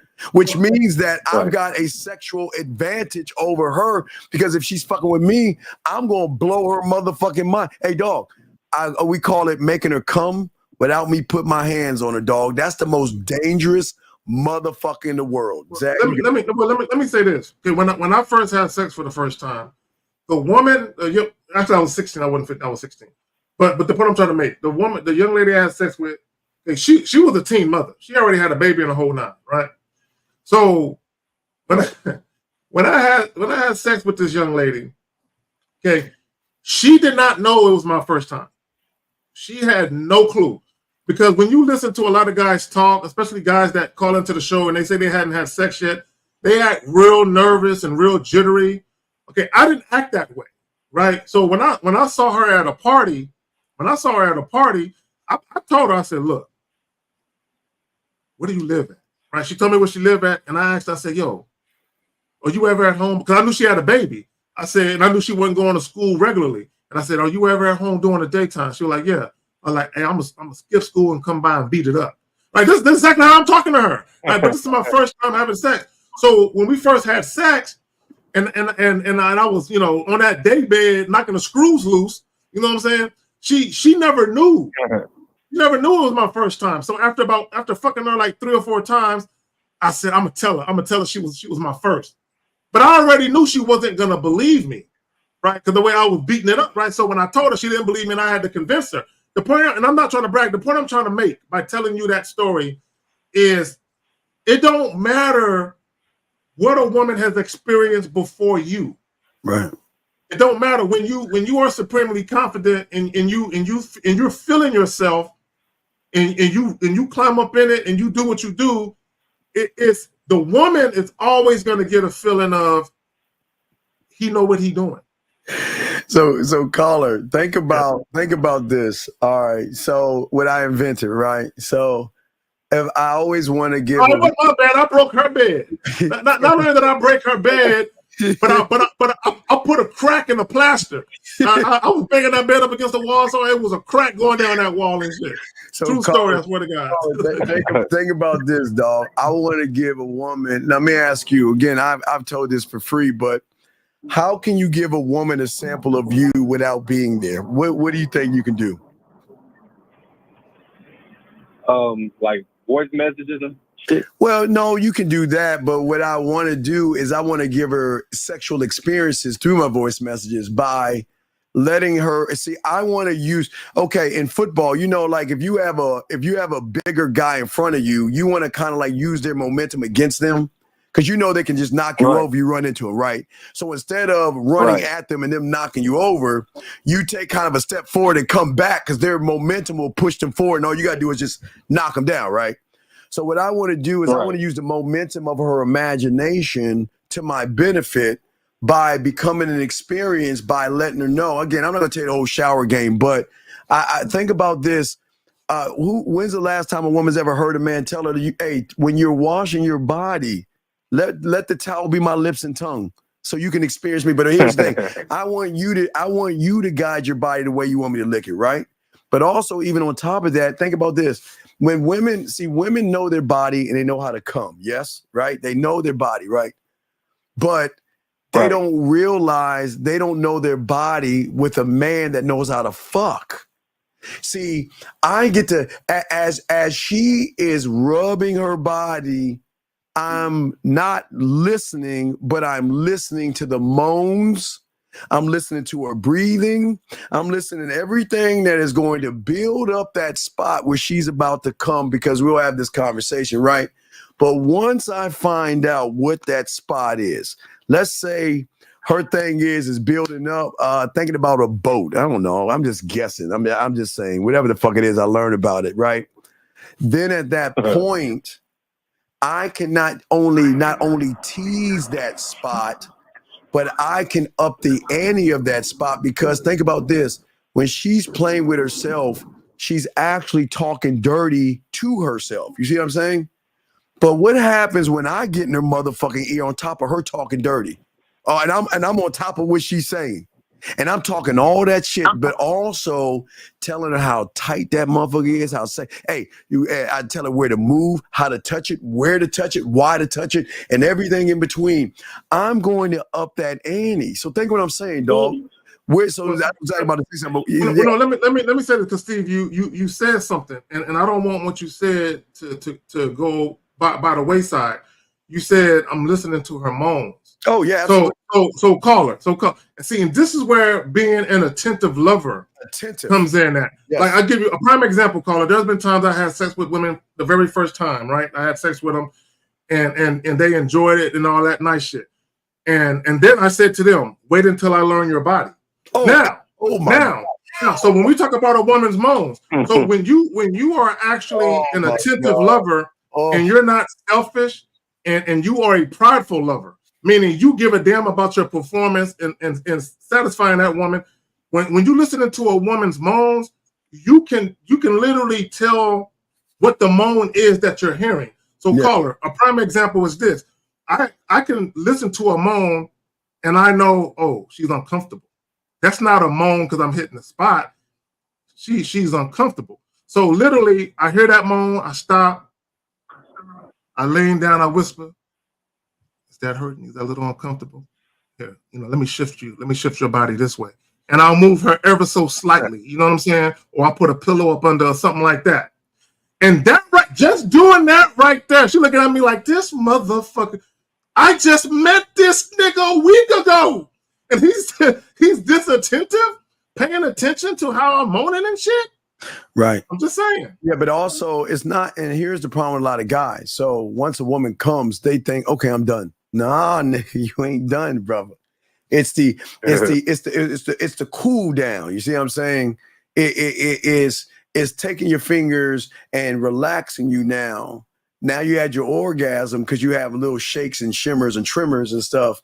We want to relax your body down. And that's one thing they ain't used to. And all these things are things that they will crave for in a person that they don't get, because all their life is saying, damn, why haven't I ever met someone who is actually that attentive? That, hey, guess what? Put on my Christopher Columbus hat, because here's the greatest secret that they don't even know. They only know their spots. They don't realize that there are other spots added on to their spot. So think about that. So if she has an erogenous zone in one area and she sticks to that one area and that's all she knows, what happens when she gets with me when I'm tapping into that erogenous area several times? But it's not, listen, not just not tapping into the pussy, but tapping into the emotion itself. I mean, because like I say, what kind of motherfucker would tell her, hey, look, I'm making dessert tonight. And what I want you to do is I'm going to wash you. I'm going to lay your ass on the motherfucking floor. And I'm going to take the slices of cake. Well, I always show the guys out here, like I've got a meal that I always show, right? The guys, I don't know if you can see this, but I always got a meal right here that I show the guys, right? But what happens if I take I'm showing them the meal right now, Carly. You can probably go back and look. So what I would do, instead of putting that on a plate, why not go ahead and drizzle the caramel on her body, drizzle the chocolate on her body, taking the fudge and covering her nipple with the fudge, and then the white cake covering her nipple with that, and then placing the pieces on her body one by one. But listen, not licking it off of her, talking to her about the experience of what I'm going to do to her to build up that emotion, to where she wants to come so bad, but hey, it's gonna piss her off that I'm not gonna allow her to come right now. I'm gonna get close, pull back, get close, and like a soda pop. You know, you shake a soda pop and you build it, and you build it, and you build it, and then when she hits that motherfucking note, that's when, watch this, you don't just let her come. You hit another erogenous zone to build off of the orgasm while you're in her ear, while you're always touching her, and what? So it's layer on top of layer on top of layer. Where she gonna look at you like, "Who the fuck are you?" But then that's what she's gonna say. I can recognize why you're so confident, why you're so arrogant, why you have so many women, and why you never ask me a question at all. Does that make any sense?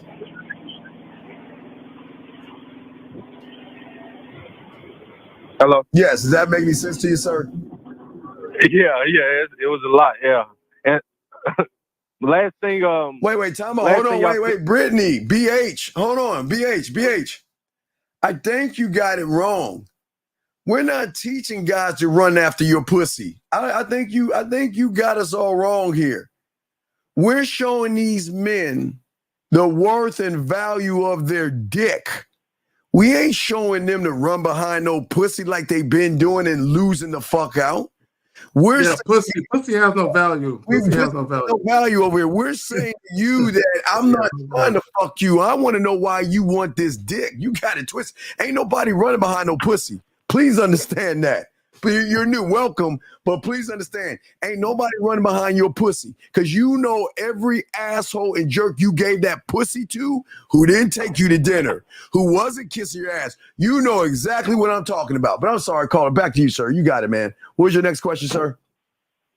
Yeah, the last thing, it was more of a statement. I think Zach said it earlier.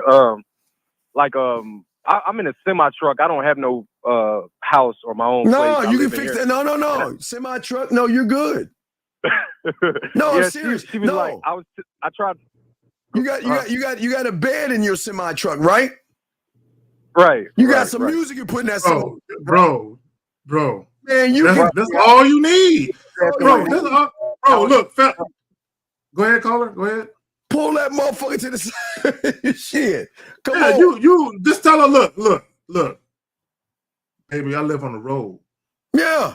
I live on the road. Because you're actually driving a truck delivering shit. We gotta stop real quick. Wait. Ladies, all the ladies, it's 11:11. All the ladies out there, we always take a minute. Hold on, guys. Time out. Ladies, it's 11:11. Go in your drawer, pull out that dildo, rub on it, and make a wish. It's 11:11, ladies. 11:11. Go in your drawer, pull out your dildo, rub it 3 times, and make your wish, ladies. Go ahead. Now, I'm sorry, Zach. Go ahead, Zach. I just had to. Okay. My thing is this. You're not some bum. You got a job, you got a truck, you're delivering shit. You just tell her I live on the road. Every now and then, I'm looking for some company. And then you basically give her the opportunity to be your company. Brother, watch this, dog. Think about this, dog. I'm gonna show you. This how our mind thinks. All right. If I had a truck like you had, right? What I want to do before I eat your pussy, this is the game we're gonna play. I want you to take both of your feet and put them up against the truck wall. And don't you move them motherfuckers. Don't move them. Keep them exact. The rule of the game is you try to keep your feet up on them motherfuckers while I do all that damage.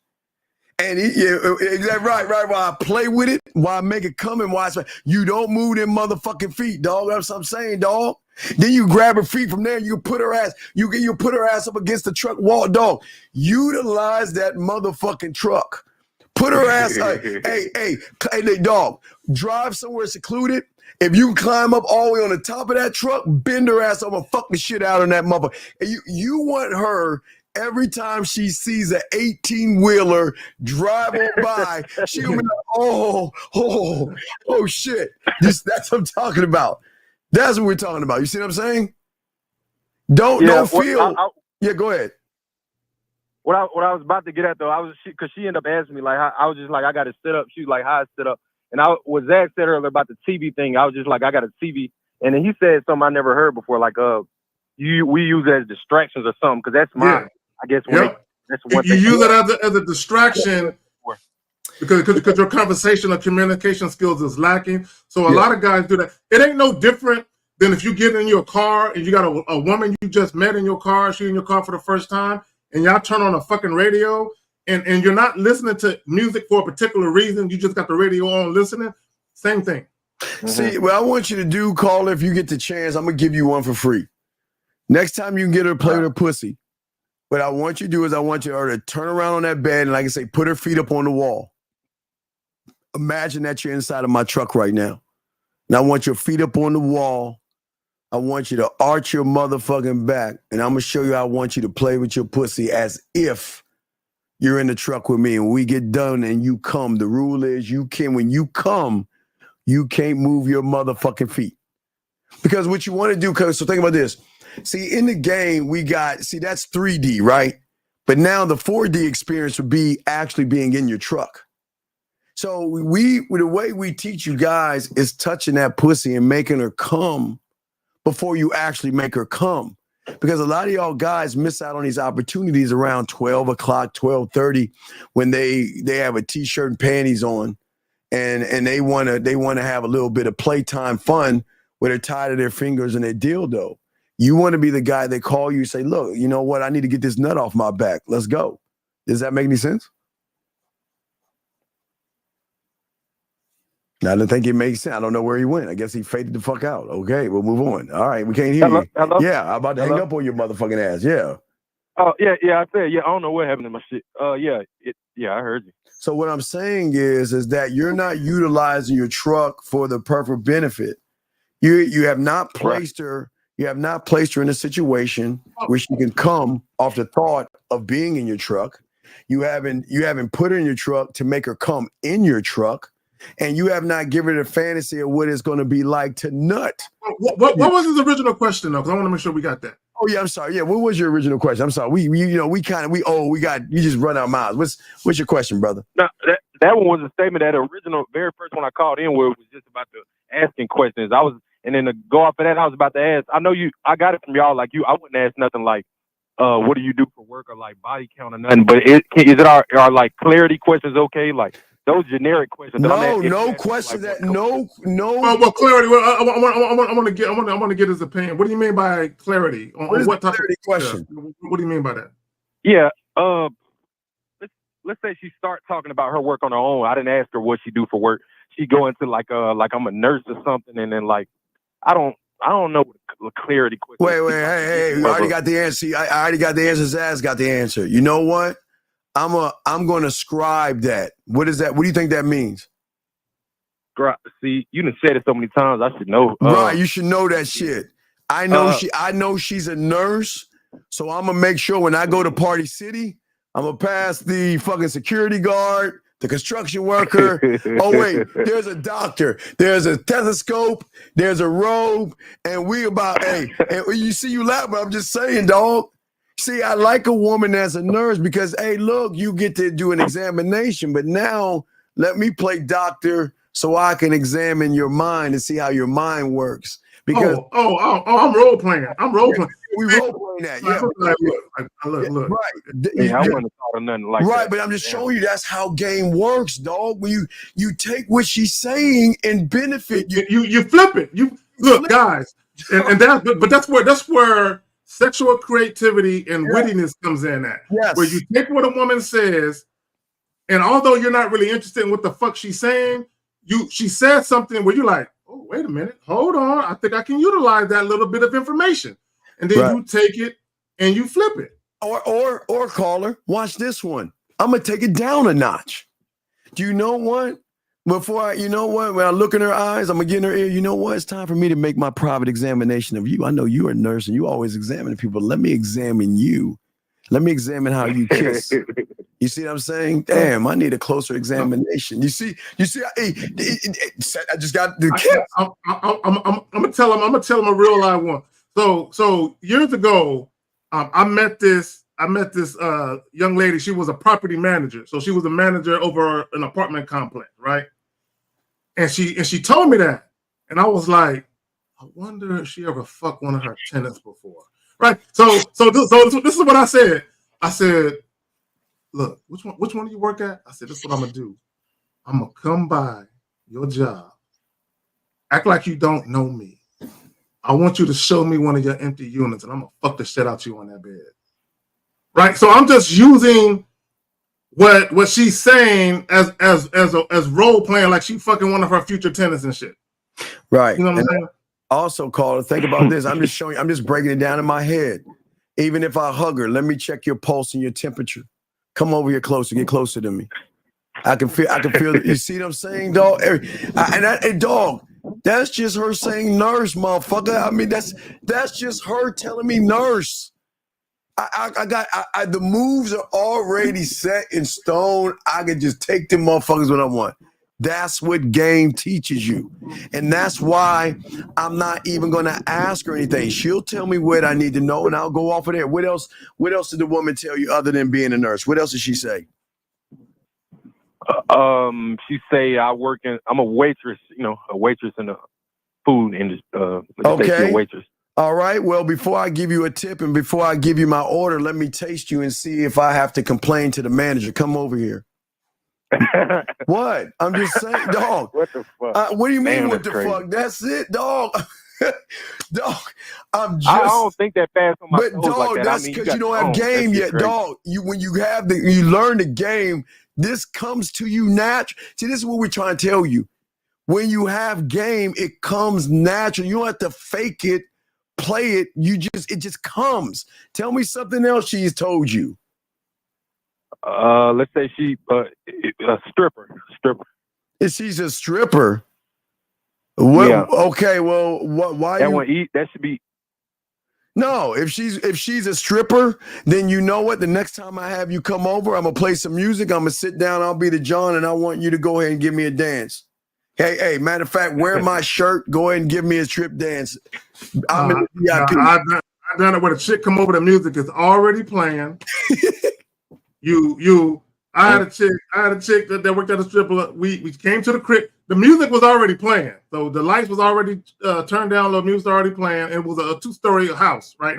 I'm telling her like that for a reason. So she come over. I sent her to the kitchen to make us both a drink, right? And let me just say this: if you already got the little alcohol set up, you got the different alcohol, the different mixes and all that. But like, go to the kitchen, make us a drink right quick. So you already giving her instructions, right? And she's following it. Boom, we go upstairs, the game room, music already playing, lights dim low, no TV on, but the music is already playing. I sit on the couch with my little drink. She got a little drink. Boom. Once you get up, if she liked the music, she's kind of sitting down to the music. I take her drink. Why don't you go ahead and stand up? Yeah. Stand up and do a strip tease right then and there. Yeah, and if I get her to play with her pussy, I'm gonna make her take the dildo and slide it between her lips to hit her clit as the pole. I want you to slide it like you slide. No, what's so fun? I'm being dead serious. It comes to you. Give me another thing. Give me another. I'm just saying how quick you do it. So give me one more. Give us one more thing. Give us one more thing a woman would say to you that she said that you didn't know how to reply to. Say it again. My bad. One more something time. Something else a woman has said to you. Like, where's this going? Sometimes, and I was like, I just. Well, like, I can't I can't actually tell you where it's going because I don't know you, and that's why I'm trying to get to know you.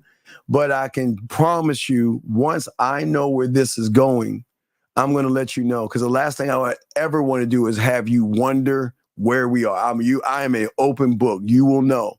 But I can tell you where it's going right now. Come over here, and I'll go ahead and give her a kiss. That's where it's going. Okay. So I'm just saying, young man, that this is the thing that even talking to a woman that's talking to you at dinner, saying things, you don't have to be that sexual, but you can be flirty with it as well. It doesn't have to be straight fucking or anything like that, but taking the things that she's saying and while she's talking and even interrupt, I don't mean to be rude, but I just come here for a second. Let me tell you something. You know what? I just love the way your eyes light up and the way your lips are moving right now and the way you talk to me. That is really fucking sexy. But I'm sorry.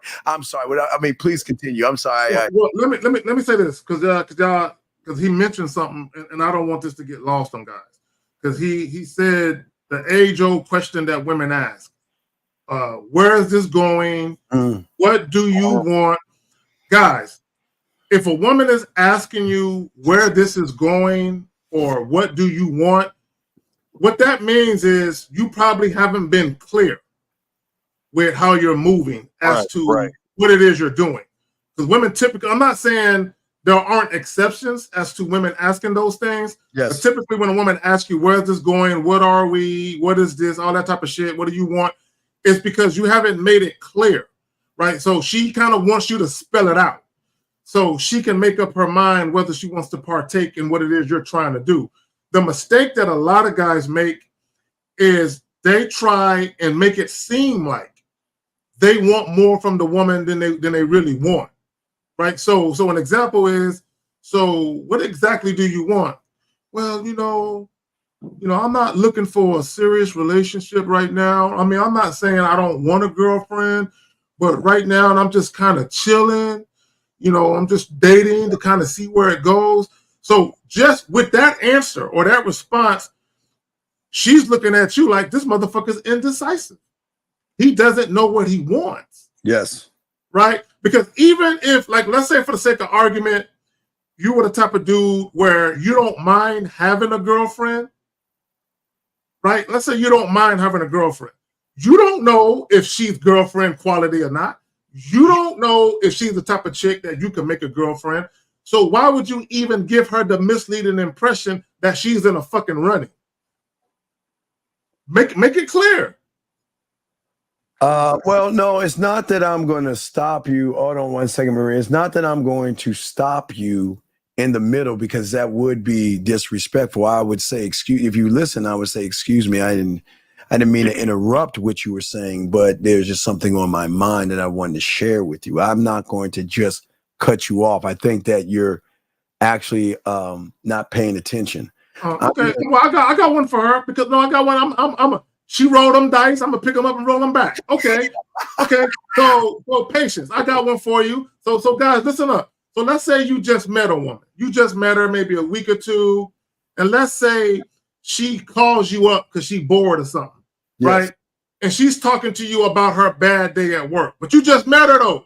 Like she hasn't really earned your compassion just yet, right? So you just met her. Now, guys, don't be rude, but here's a way to get her off the bullshit and back to the task at hand. So let's say she calls you and she says, God, I just had a fucked up day. My boss is an asshole. This happened at work. This happened at work.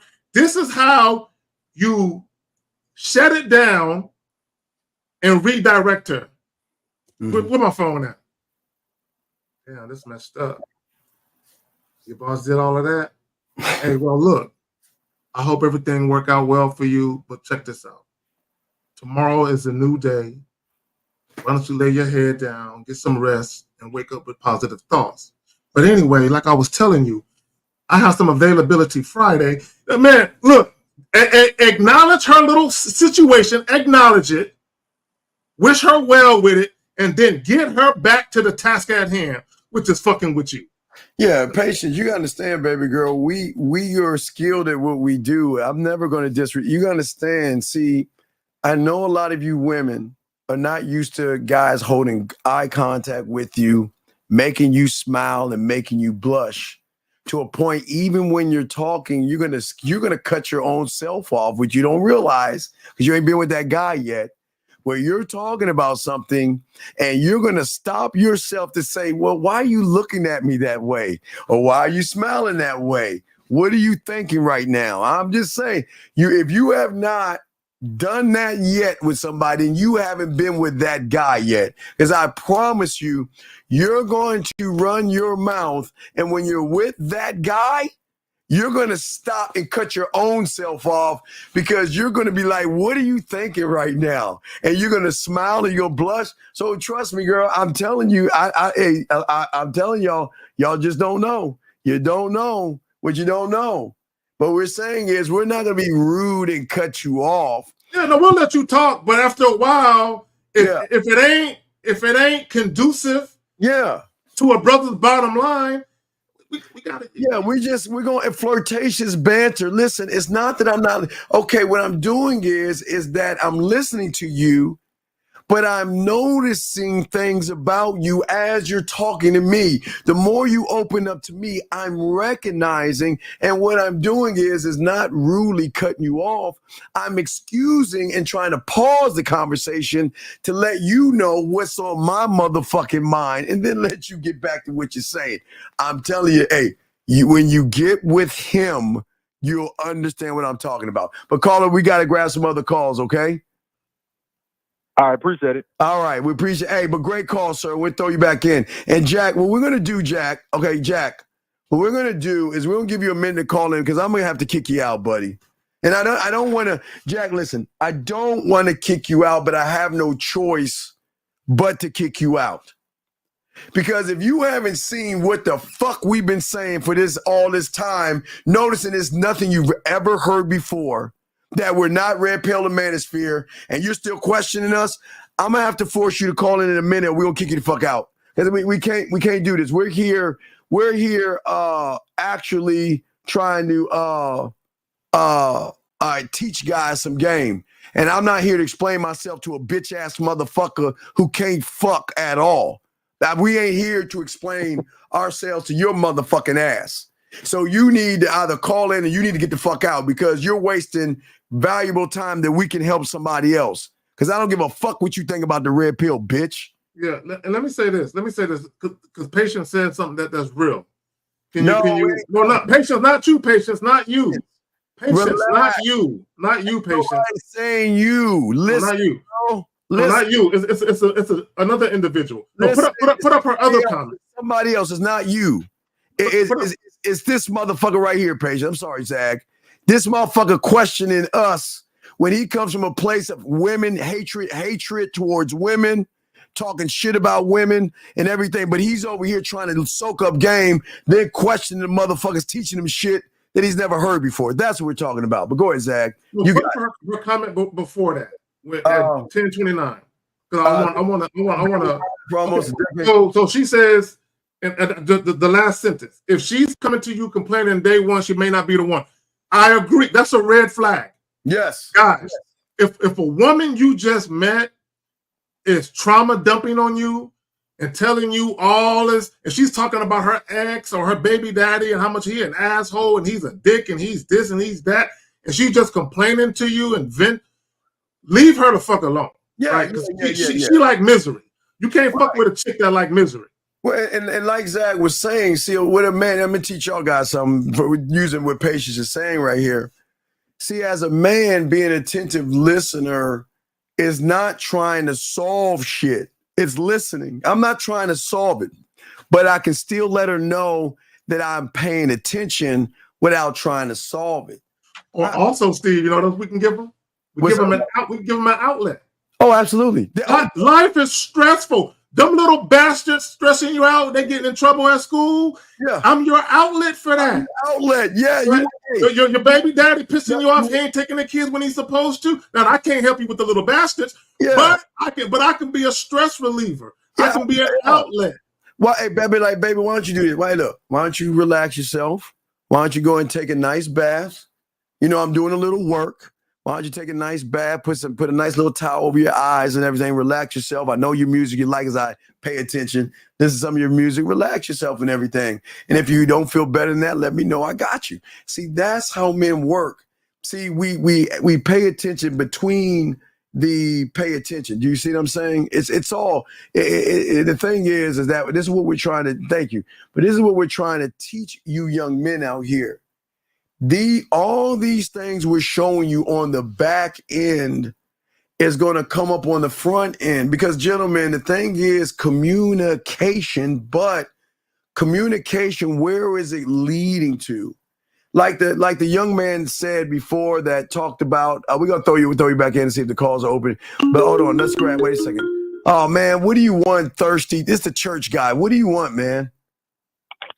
Yeah, I want to say I'm not going to go to the church I changed plans. I think that's Dog, I don't want to hear, dog. Listen. If you want a church, Matt, go ahead. But we're not here to.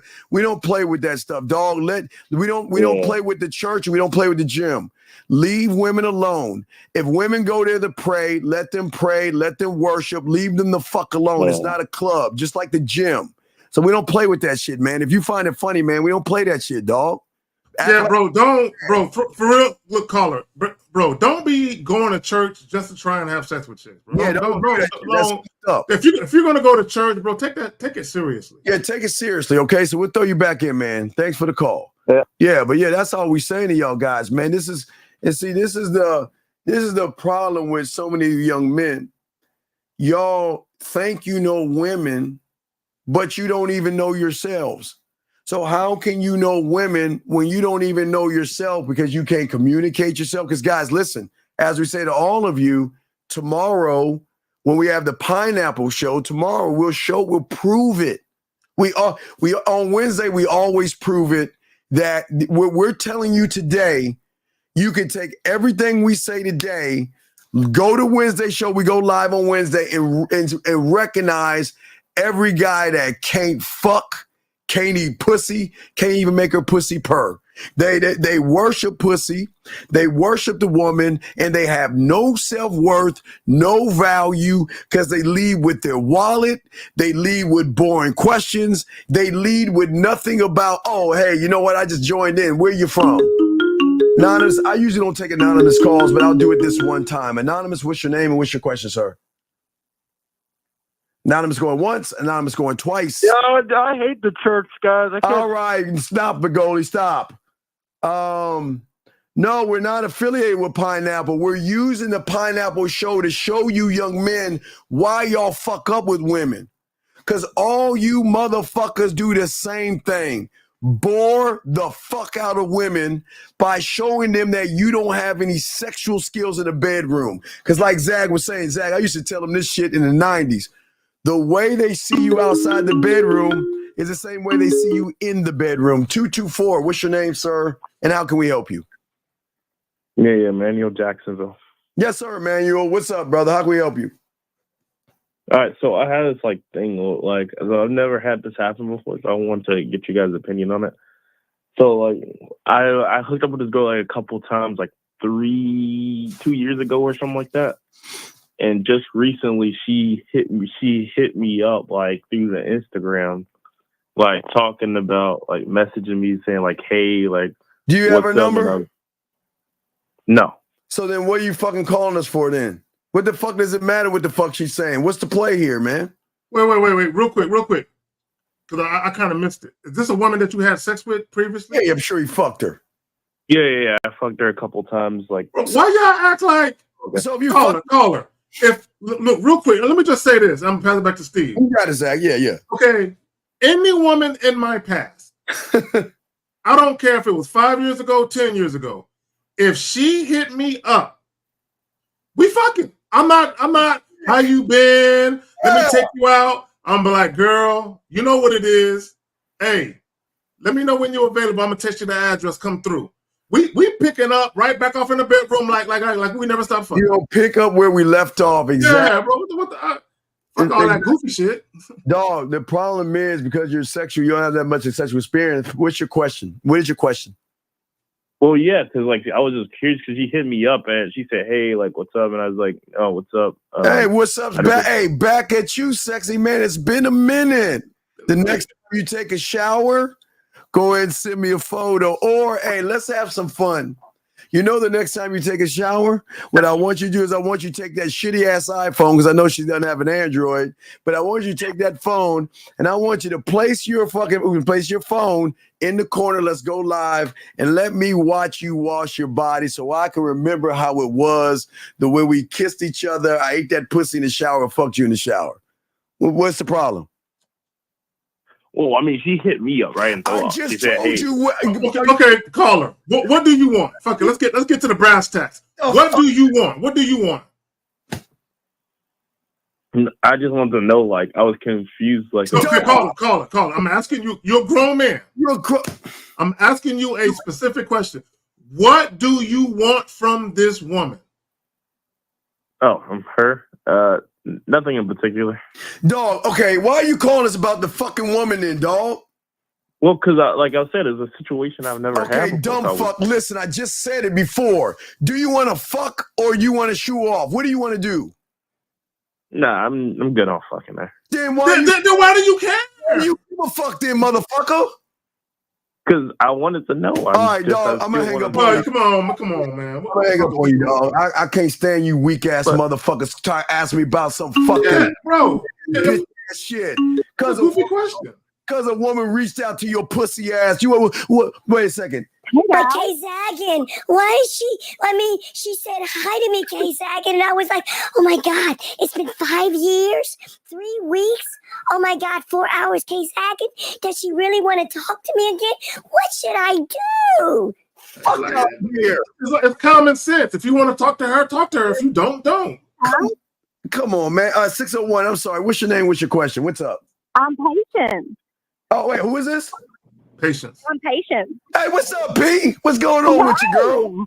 I was calling in. I missed the last few minutes that y'all was saying because I was trying to call in, so I didn't hear what y'all was talking about. What's up, P? But I would like to talk about the healing properties of a man to a woman that's traumatized. You mean a man can heal a woman that is traumatized? Well, easily. No. The same way a woman can. Okay, hey, P, check this out. If I know you're traumatized, I'm throwing you back in the water, baby girl. Yeah, of course. Well, I'm saying, everybody hides their trauma. No. I'm 35 years old. It's all good. No, P, but what I'm saying to you, baby girl, what I'm saying to you is that even, let's say you were telling me about trauma, right? And we were on a date. Well, this came from those people that was calling and trolling y'all, talking about the Lord ain't the answer and No, fuck them. But a man that follows the Lord can heal a woman. P, focus on Just me. like a woman that follows the Lord can heal a man. P, focus, baby girl. I got you. Listen, what I'm saying to you is that while you're talking to me about trauma, we were on a date. I would interrupt you. Yeah, I would interrupt you by saying, wait a second, P, wait, listen, you know what? I don't mean to be rude, but I just can't help but notice how you're looking right now. And I find that really, and then you know what? And that smile, see that right there, that little smile and that little blush that you did? This is exactly why I'm talking to you right now, because it's the moment like this that makes me want to bring you close to me and kiss you right now, or just do it. You see what I'm saying? And then say, you know what? I'm sorry for interrupting you. You can continue talking about trauma, but I just want to let you know that it's moments like this that I enjoy talking to you because I see the authenticity in you and some passion in you. And I find that quite attractive. Well, I think that anybody that's stabilizing themselves, that want to fix themselves, repair don't come overnight. I know sometimes you find that repair in another person, but like I said, y'all had a lot of troll calls. I know it's okay. Hey, why P, y'all talking about the Lord or whatever? Hey, P, you know what else? Hey, P, you know what else I tell you? I say, P, man, there's something in that country twang ass voice that you have that is fucking fire. Man, I can't wait for you to tell me to eat this motherfucking monkey meat, you motherfucker. Take it and make me come.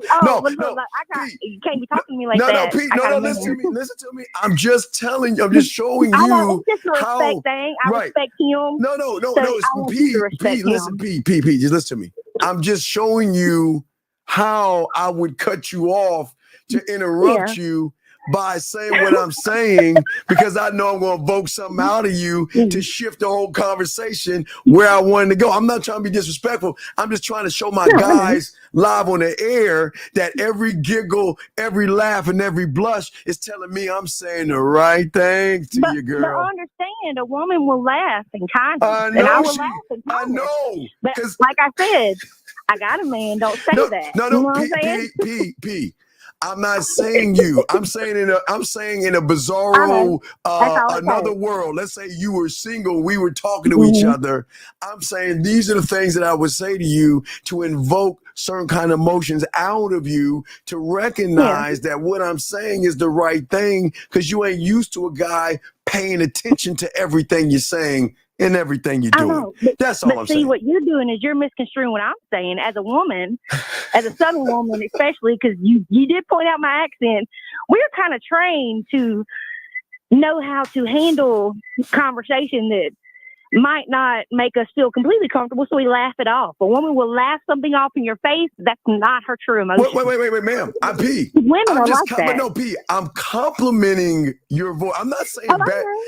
Look, what I'm saying is, I love that Southern. I didn't say I don't like it. I'm saying it sounds awful and shit like that. I never said that. I know. I'm saying to you that I have to pause you for a second because if we were on this date, I got to get in your ear and tell you, man, keep talking to me that way. I like how you sound. I like that. I appreciate that. Right. Have to cut your okay, face, but I love y'all's notes on touching on young men's life, because it takes a good, strong-minded young man and a young woman, because I'm 35, so I done been through it. It takes a good, strong mind from a good man and a strong woman to actually start a relationship that works. Hey, P, it's all good, but and listen. a good, strong mind from a man can rule the world. I'm telling you, hey, a P. man with a strong mind, they can rule everything. Hey, P, I just want to let you know, in a bizarre world, I want you to tell that other P, she better watch out for that motherfucker gonna talk that yickety yak in her ear, because she gonna giggle she gonna clear me so good. She gonna giggle just like him. you.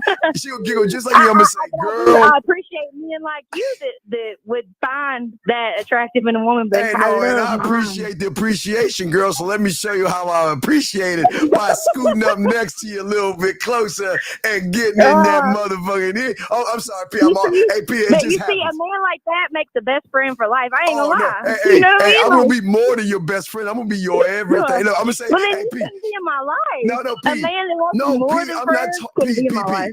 I'm not talking about you. I'm talking about the bizarro P in another bizarro world. I'm talking about I'm gonna shift my voice up like yours and talk that yickety yak in your ear the same way, girl, to make you laugh, girl. Come over here, P. Come over and get some of this. That's all I'm saying, P. I'm just showing you how it works.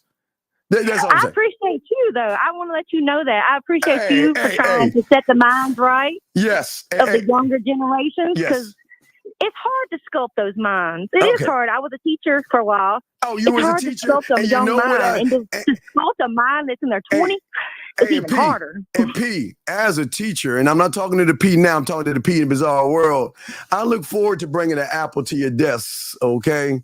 And what I'll do as you're walking down the desks, I'm going to drop a pencil down and act like I'm grabbing the pencil so I can look up your skirt and everything. But I'm just saying, not to you, P. P, let's go. P, not to you.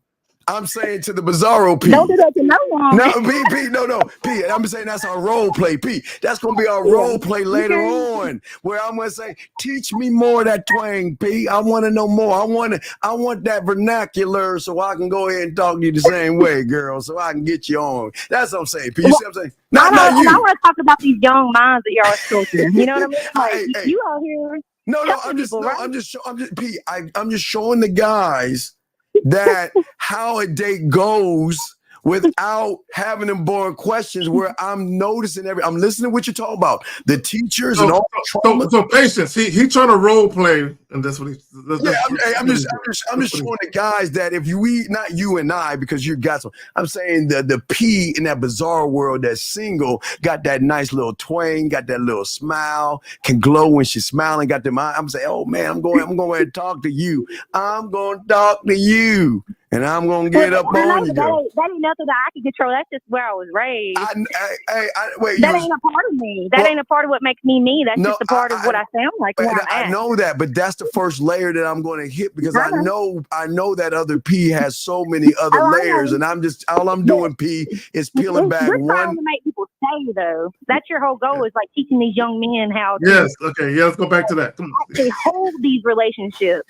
Yeah, I'm just showing you why I'm the guy, P. That's not to you, to the Bizarro P. I don't know. I listened to y'all talk for a little while, and I was like, look, they actually have two-sided conversations on this. They have a side from the woman and the man. You're like, y'all are actually playing devil's advocate, and I love that. Yeah, I know. I love that y'all are like, no, look, you got to respect the woman. If she wants to worship God, let her worship God. Let her do that. Because I want to know. And that's so rare, because, like, a lot of these men podcasts out here, they don't think from the perspective of a woman. Hey, P, what do you teach as a teacher? May I ask?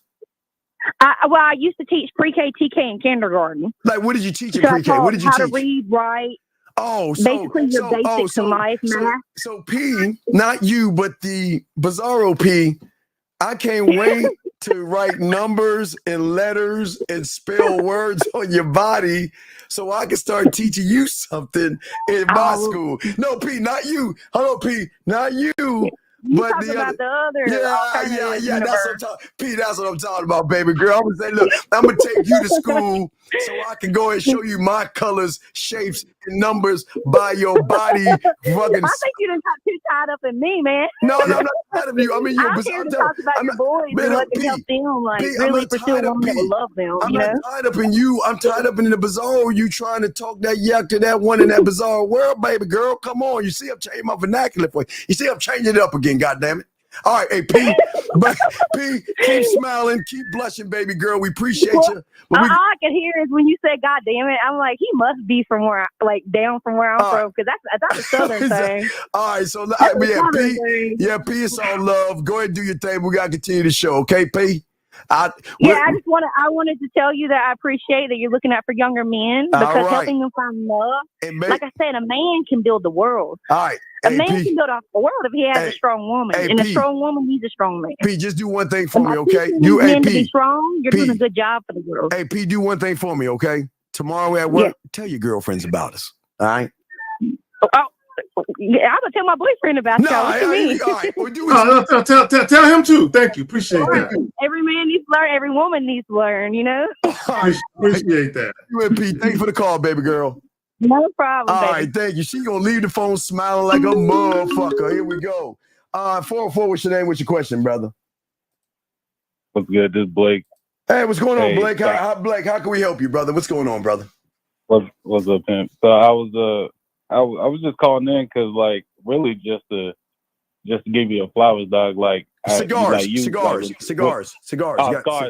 Yeah, do not let 1950 just rolled over somewhere because he heard the word.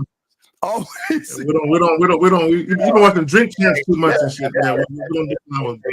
Always cigars. Yeah, we got brain to sell you up. Brain to sell you up, Steve, because like when P like. You use everything she said to you to like that shit was like amazing. Like, well, no, it's not amazing. It's what you can do when you learn a game, dog. That's what we try to tell you. We don't have. I wish I could ask a million questions. I don't know what to ask.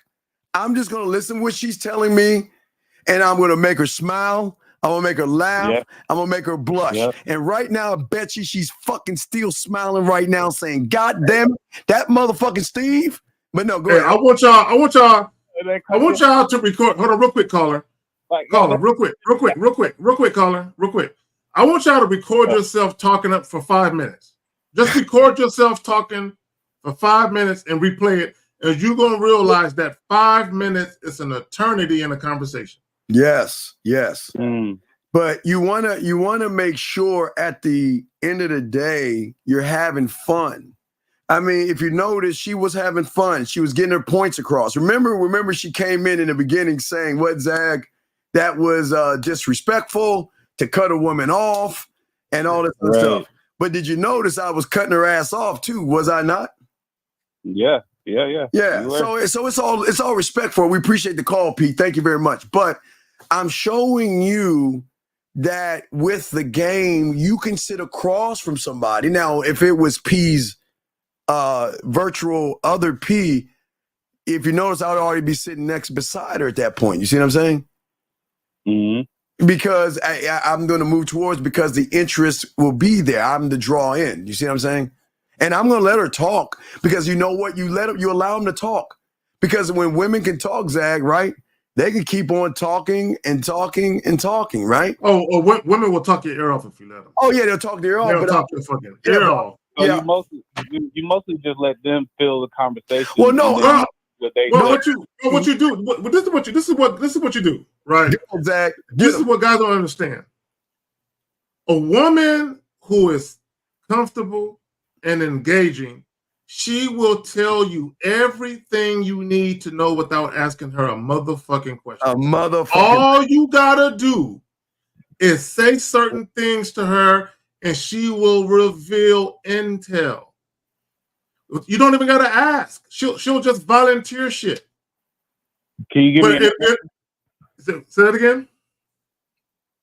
Can you give me an example of that? Of what? Okay. So in example, I'll use a sexual example. I'll use a sexual example. Right? I remember one time I was talking to this young lady and we were talking, and she was looking at me, right? She was just, the way she was looking at me, I'm like, why you look like you keep looking down at my package, like you undressing me with your eyes. You give me freaky vibes and shit. And she was like, I can be. Right. So when she said I can be, I'm like, all right, cool. So and then she said, so you're not? And I'm like, yeah, I'm very freaky. So when I said I'm very freaky, I told her one thing that I did, right? I told her one thing that I did that was some freaky shit, right? I told her about a threesome that I had. I said, yeah, I'm freaky. I had a threesome. So, so if you got a friend that's, if you got a friend that's bisexual and you are too, maybe you can be my next threesome. So that's all I had to say. And once I said that, she started telling me all this freaky shit that she did. She was telling me, okay. Hold on, let me tell you what she told me. Okay, she told me how she had sex with her best friend's baby daddy. You know what I'm saying? She told me how her best friend father wanted to fuck her, but he was too old for her, so she let him eat her pussy. Oh my God! I didn't ask none of that shit. Hey, goddamn. I didn't ask none of. All I did was use what I was saying, and I made a statement about freakiness, and then I just sit back and I let her talk. And she just started, the floodgates opened up. Right, because you see, caller, there was sexual trust. It was allowing, what Zag gave her was the open door to be and say what you want without ridicule or judgment. But please know, I'm going to take what you're saying and I'm going to use that and spin that bitch around to benefit me. Yeah. That's right. Without it, see, it's fun. Right, but as Zag was talking, you see how he had fun with what he was saying? He didn't, he believed in himself. He said what he needed to say, and he didn't worry about the repercussions because he allowed her to. She never led. Zag led. She just followed. But through the following, she felt that she was leading because she was flowing. She was like, again, no offense, she was kind of like P. If you notice, P, she just started flowing. The more comfortable she got around us, the more it's like a drunken sailor. Not say she's a drunken sailor, no disrespect. She just, when you make them feel comfortable, they open up and they start sharing and sharing and sharing and sharing. They love to talk about the shit that they're passionate about. Yeah, what they're passionate about. They will go on and on and on. Like if Steve didn't hang up on patience, she'll still be talking. Yeah. No offense. I'm just saying she would still be fucking talking. I would still be talking to P right now. I called in the middle of the conversation. You go ahead, no, I was in the middle of the conversation, so I knew she was talking. I was like, God damn, they ain't finished yet. Nah, you know the funny thing about, not to say she is, but I'm sure this show or one of us will cross her mind sometime. Like, bro, damn, that's all I was saying. I was like, later on tonight, I was like, tomorrow she's gonna be like, I wonder if Steve got a show. I'm gonna go watch the show. But no, I'm not. Listen, I'm not trying to take her man. I'm not at all. I just wanted. That's why I was being respectful of her man. I was saying her in a bizarre world. If we were in a bizarre world where she was single and she didn't have a man, oh man, I'd bite her neck and take up the tree easy like that. Hey, that's why I like to do that. Like with females that actually do have like a situation going on. That's how you can do it. Well, I can. Look, we have the capabilities, but that's dark side. We're not trying to teach you guys how to be a side dude. You can do it, but we ain't trying to teach that because what a woman gonna start thinking is by listening to these shows, they're gonna start saying, "Why am my man doing that? Why am my man? Why am my man texting my pussy? Why hasn't my man named the pussy? Wait a second. an email text message about pussy. Wait, what are you talking about? How's you doing? You see that's what we're saying. You see what I'm saying? No, wait, P, we're not P. We're not talking about you, girl. We're talking about the P in the bizarre world. We're not talking about you. Yeah, we're not you that got a man. Not the one. Want this dick. Yeah, the one on the bizarre world, not the one that has a man. Yeah, I mean, so that's what I'm saying.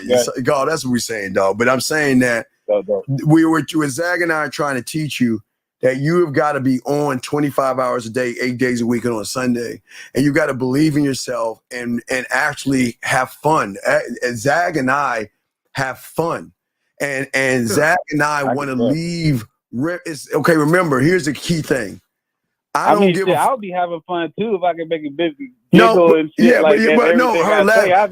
think about this. I can notice her smile over the phone. I can notice her blushing and giggling all over the phone. But here's the thing. I want to be able to be what we call a carryover. I want to have a great experience with a woman on the phone, right? But once we stop talking, the remnants of what we had is still on her mind, where she then starts to take that. You see what I'm saying? It's not, I always tell you, it's not what I am when we're talking, it's what you think about when I'm not around and we're not. Secondhand smoke. Yeah. Secondhand smoke still affects you. So, and this is what I want to say. This is what I want to say real quick. When you're dealing, and Steve did it multiple times when patient was on the phone, he redirected her. When she wanted to change the topic, he let her talk, and then he redirected her back to the topic of choice for him. Yeah. And when you're dealing with women, you got to do the same thing. Yeah. Because sometimes you can let women talk, and they may be saying certain things. Like when a chick was telling me that she fucked, her best friend's baby daddy, I already knew she wasn't girlfriend material, right? Right. But I wasn't gonna tell her that. I wasn't gonna judge her and say anything to her about what she was telling me. I was having fun with her. Her and I, we were fuck buddies for like almost 2 years and shit. We had a great time together, and I never brought any of that shit up. I never threw it in her face. I never made her feel bad for telling me any of that shit. But I read when she was talking to me, I redirected her. Once I got the intel that I needed, like I'll give you another example. She was telling me one time how she had a dude. Yeah, she had a dude that put a 12-ounce bottle in her pussy, right? Oh god damn, Zach, really? And she said, my bad. Hey nigga, you talking way more shit than me though. She said, I came all in that bottle, right? This is what she said. I came all in that bottle. And now bear in mind, she said 12 ounce, right? So I'm like, well, as soon as she told me that, I said, we're going to the store right now. Listen. She said 12-ounce bottle. I said, we're going to the store right now and we're going to get a 24-ounce bottle and see if you can do it in that shit. All right, Zach, I'm going to bring it back. I'm going to bring it down a little bit, call it back to this right here. So I just redirected her back to what I wanted her to do. That's all I'm saying. Wait, look at this. Caller. Look at this. Watch this, caller. P just said he kept redirecting me into hitting on me, laughing out loud, right? But I wasn't hitting on her. I was just giving her a sample of what it's like to be with me if she made the choice through free will. You see what I'm saying? I don't need to hit on you because I'm gonna cut through you. I don't need to hit on you because everybody's always. I'm sorry, go ahead, Zach. You got it. I want to clarify something. Yeah, go ahead, Zach. It was the neck of the bottle. The neck. It wasn't. It wasn't. It wasn't the fact. Okay. I was thinking. Okay. All right. Anyway, as I was saying, caller, I'm trying to bring this back. As I was saying, caller, we were trying to show you don't want to actually hit on them. What you want to do is give them sample sizes of emotional ups and downs to make them think more about you. See, you want them to take the conversation, okay? And you want them, and I'll use Zags without the bottle. You want to take them, have the conversation that when you're off and not talking to them, they reminisce, they examine, and they try to break it down. That's what you want. You want them to be. It's so interesting what you're saying that you're kind of like a breath of fresh air. It's like, damn, I can't remember the last time I smiled that much. I can't remember the last time I blushed. And man, and this is all a matter of minutes, man. Who is this motherfucker? Who is this guy? You see what I'm saying? Right. No, I know we weren't discussing. We can't talk about dads, stepfathers, and bottles and stuff. That's all we're saying. So anyway, but no, what was you saying, Colin? But that's what I'm saying. I see where Zach's coming, but we're saying that taken from the conversations to reminisce. See, most guys don't leave women things to think about. They leave it there, and the woman keeps it there, and then she moves on. But when you're doing what Zag is talking about without the bottle and doing what I'm talking about without, the reality P, is that we're leaving them something to think about when they're by themselves. Like if like Zag's girl or the Bizarro P in the other world, when they're driving to work, the impact should be a reminisce of, man, that was kind of funny with Zag, or the conversation type thing. See? It's always reminiscence afterwards. If that makes any sense. You see what I'm saying? Yeah, I got you. All right. So you good on your questions, buddy? Yeah, I'm good. I'm good, man. I just called in. And I apologize. This shit moved to bottles and all that. I'm sorry to stepdads and shit. So we'll throw you back in, dog. All right, brother. We'll throw you back in, man. What the fuck? All right. Shit.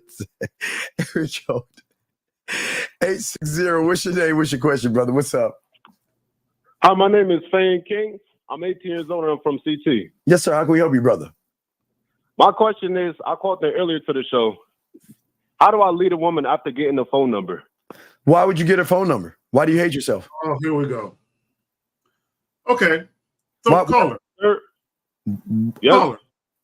Well, answer Steve's question, and then we're gonna break this shit down. Yeah, hey, Zach, just point up. You just point for me, dog. Just point up. Just point. Thank you. But the thing is, young man, is that as a man, I'm always going to offer opportunity by offering my number because I know what I am capable of. When you don't know what you're capable of, you're going to beg and pander for a fucking number.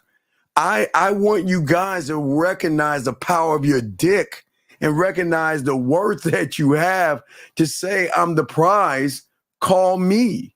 You see what I'm saying? And listen, I don't care. Look, I don't mind asking for the number after I offered mine, because I offer my number. Some women won't take it. Some women say, no, I'm not going to take mine, but you can have mine. Okay, cool. But I'm always going to offer my number first, regardless, all the time. I'm never going to ask for a woman's number. But Zag, you got it. I don't. Yeah, me and Steve, we preach that heavily. You know what I'm saying? I don't. Heavily. Bro, the last time I asked for a woman's number, I think they still have black and white TV with the rabbit ears. You talking about we used to watch porn with it's been so long, bro. I don't remember the last, bro. Cell phones weren't popular, bro. That's how long this is. It's been a long time since I asked for a woman's phone number. All right. But anyway, so caller, let me ask you a question. Yes, sir. From the time you walked up to the young lady to the time you got her number, can you recount for us what you said to her verbatim? Yes. Yes, sir. So what happened was, she actually walked up to me, sir, and she gave me her number. Okay. And this was at my job. Okay. So she walked up to me. She asked for a cup of water. I gave it to her doing my normal job business. And afterwards, I looked at her and said, do you want anything else? And she was like, I want your number. And then I told her, are you serious? And she said, I'm dead serious. Wait a second. Bro, stop right there. Hold on. Let me get on the feed. I got to get on the feed. You got him. You got him. That was a layup. That was an alley-oop. Yes, sir. But why she was literally putting it on a silver platter for you. Yeah, but why are you questioning what she's doing? Why would you question her? I am not, sir. How old are you? I'm 18. Okay, so wait a second. What is your question? Let's get to what is this question? What's your question? My question is, how do I lead her after getting the phone number? Okay, dog, have you talked to her yet? Only when I got her number, sir. Okay, so what did that talk about? When did you get the number? I got it like 3:00. Today? Yes, sir. Okay. And y'all talked on the phone already. Y'all talked on the phone? No, sir. So he hasn't done anything. So you haven't talked to her since you got the number. Since you got the number. So so what's your end game? What is the end game? What do you want to do? My end game is, it is not sex. I do not want to have sex with this woman. What do you want to do then? My end game is to see if she could play a role in my life. Oh, what kind of role? Role do you want to play in your life? I want to improve on how to text and talk to women, sir. That's what I want. How come you don't want to have sex? I gotta ask. How come you don't want to have sex with this woman? Is she unattractive? No, sir. She is very attractive. So what's the problem? There is no problem. No, there is a problem because you're trying to, bro. Call her. Before I throw this act, listen, Yes. call her. Okay, you gotta understand that we are experts at what we do, and the level of thinking we have is why we are what we are. You're not there yet, okay? You gotta learn how to communicate, because right now you're like a deer in headlights because someone is giving you some play. So what you have is called the fear of success. You're nervous that, oh my God, but this is what I'm saying, young man.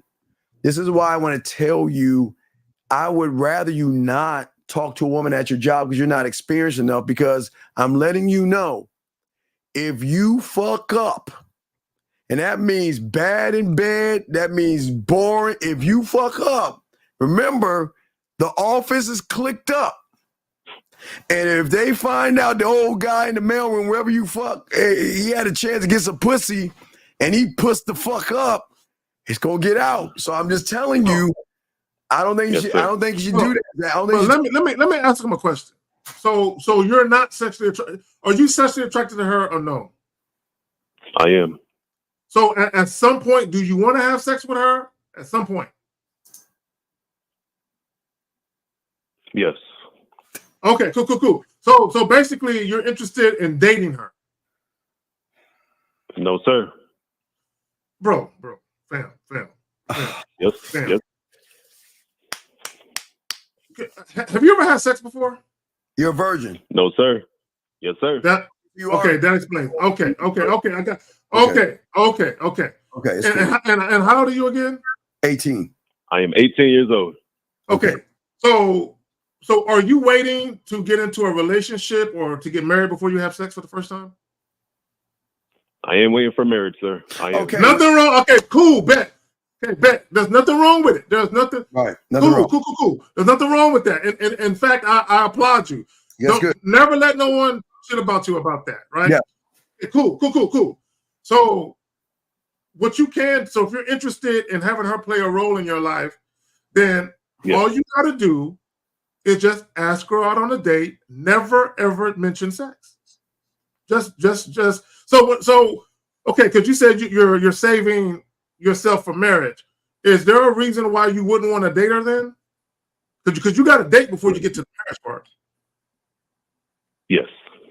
There is no reason why I would not date this woman. So, but you said you're not interested in dating her though. I'm not interested in dating her, but I will date her if I have to, and if I feel like I want to. Young man. Okay. Real quick, hold on, Steve. Okay, so have you ever been on a date with a girl before? I actually have never. Oh, okay, yeah. This is gonna take more than just this phone call. Yeah. Young man, listen. Yes, sir. I would, in your case, just you don't want to have sex, which is fine. We respect that.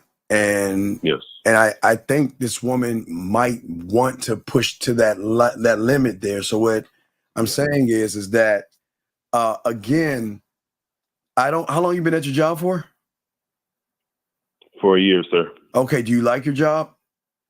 I do enjoy my job. Okay. Yes. So what I'm saying is, what I would say to you, young man, for right now, just charge it to the game, leave her alone, and don't take it anywhere else, because you're not ready for this, dog. You're not ready. I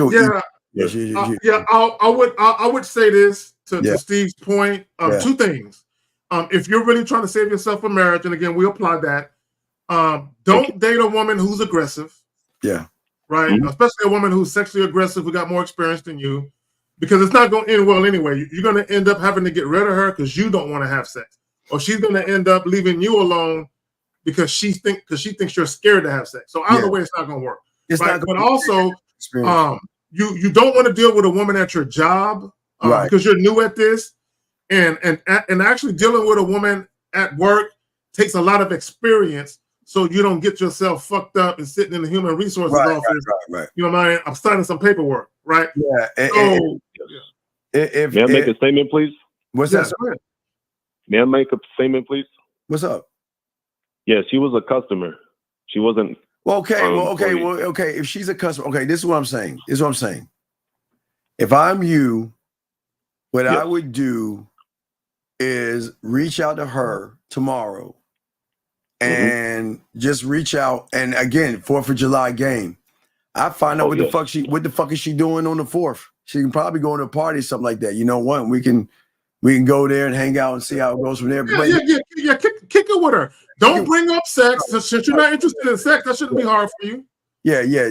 Just kick it with her, because right now, young man, you don't have the mouthpiece to talk to a woman that has a little bit more experience than you, and we don't want to ever put you in a bad position. But I would talk to her and let her know, hey, listen, what are you doing on the 4th? If you're doing something, let's kick it. If you're going to a party, get together, pool party, something like that, let's kick it. And then keep it at that. But the problem is you don't know how to talk to women, and you don't know how to communicate yourself. So there's a lot of hurdles that you're going to have to get by with yourself to understand the complexities of communication with you and women. Let me ask you a question, caller. I'm gonna ask you, and you don't got to answer this question. You don't got to answer it. I know you don't want to have sex. I do want to learn. Okay, would you have a problem with a woman giving you a blowjob though? No, I'm asking for a reason. I'm going somewhere with this. Steve laughing. No, sir. Okay.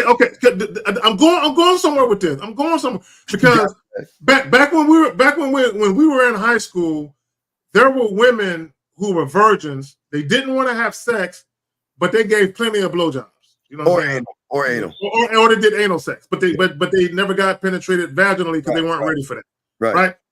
But my point is this: if you don't have a problem with a woman, you know what I'm saying, giving you that hot tootie, you know what I'm saying, then it's cool. But this is my thing. So if you're interested in a woman, if you are attracted to her, ask her out, spend some time with her, and at some point, if she starts to make sexual moves on her, you can tell her straight up, look, I'm gonna be honest with you. I'm attracted to you, but I'm not trying to have sex at this point in my life. Just like that. I'm not trying to have sex at this point in my life.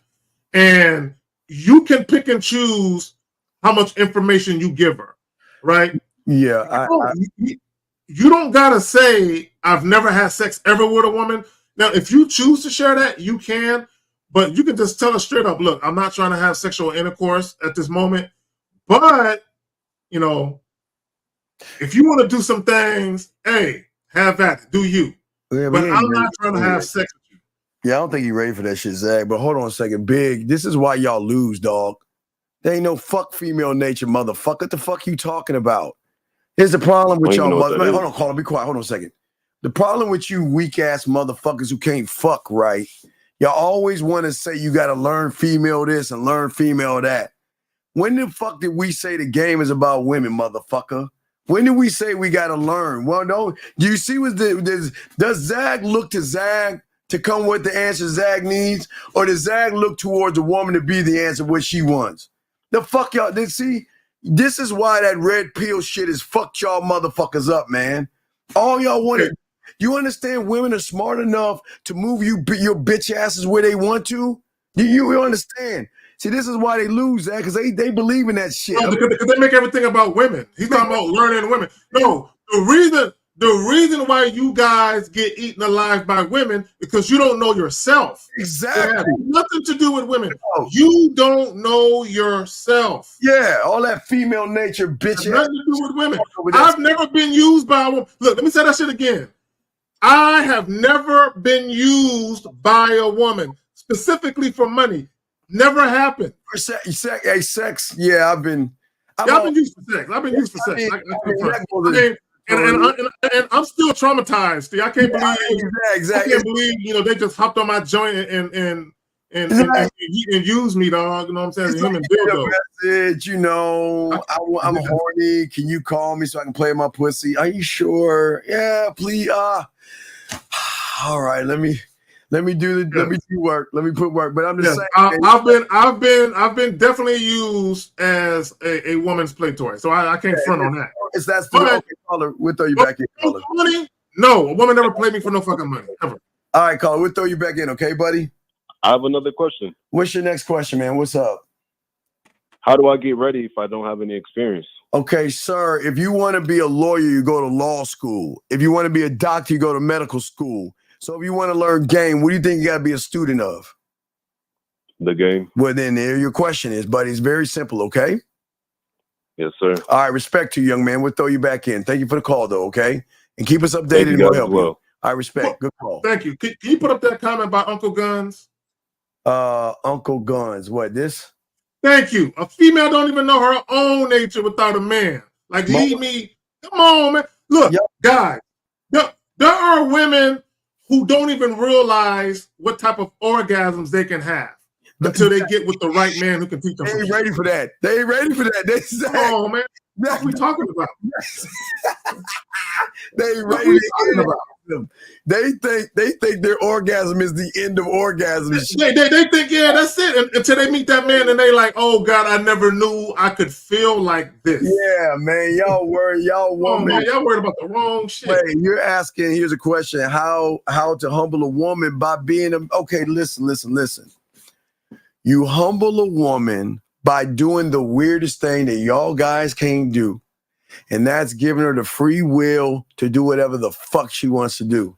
See, if you guys try to control pussy by telling her where she can go, who she can fuck, where she can go party at, and all this other shit. You humble them by allowing them to go out with, listen, I don't want to be disrespectful here, but I'm just going to be honest. This is how it works for us. We let them go out with guys like you. And you're the humbling experience that makes them come back to us. Y'all don't have to be a dickhead. Listen to what I'm saying. Steve, they think we for Steve. Go out, go get you some new dick. And so go ahead. Go enjoy yourself. Go ahead. I ain't tripping on you, girl. Go do your thing. Right. And she gonna do her thing. And what is her thing? Oh my God. Wait, hold on. Let me show you her thing. This is her thing, right? Let me show you her thing. This is her thing. Her thing is gonna be, you know what? I'm sick of this shit. I'm sick of being shared. I'm sick of this. I got value. I'm a good woman, and I deserve to find a man. And you know what we're going to say, big dog? Baby, listen. Hey, look. What I want you to do is I want you to find your Mr. Right. I want you to be happy. Oh, hey. And Steve, I found the guy. Oh, hey, guess what? Let me know if he's an ass man or a titty man, and we can go live on video in your underwear and bra, and I will pick out the perfect for you. Rosa, bring up that comment. Wait, at about 11:21, Rosa. We're not talking about a woman cheating. We're talking about a woman that we just met, a woman that we're casually seeing. Yeah, we're not talking about relationships. Hold on, Rosa. I'm about to bring this home, Rosa. Just be patient with me. Y'all be patient. But watch this, Rosa. So, again, Zach, I'm going to say, hey, look, you going on a date? Is he an ass man or a titty man? Let's find a dress. You know what is going to look good? You know that dress and black and white. Why don't you wear that? Because that makes your breasts look nice, shows your hips and your ass, and I want you to have a good time. So go enjoy yourself. And then I want to show you guys, this is what happens. Watch. Date. We matched on Hinge. I know nothing besides he's good looking and Christian. This is what I'm wearing. And I'm very excited. I'm actually not nervous. I feel like I used to think first dates were so scary. But then I realized that I'm confident in who I am, and it's really just getting to know someone and deciding if you want to be around them again. So there's no nerves. I'm really hungry. I'm here early, so I'm hiding in the bathroom.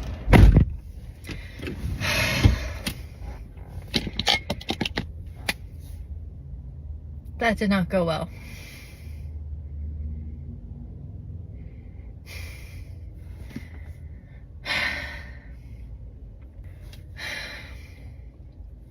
Very nice guy, very sweet, very handsome, very attractive, very successful. But I feel like I was just like talked at for the last 2 hours. The dinner was great, but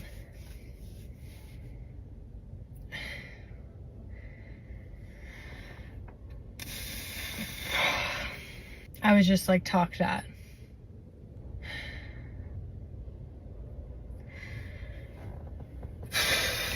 Okay, not compatible. Real quick, Zach, real quick. So I'm watching The Boys on Prime. I'm watching House of Dragon. I'm just chilling.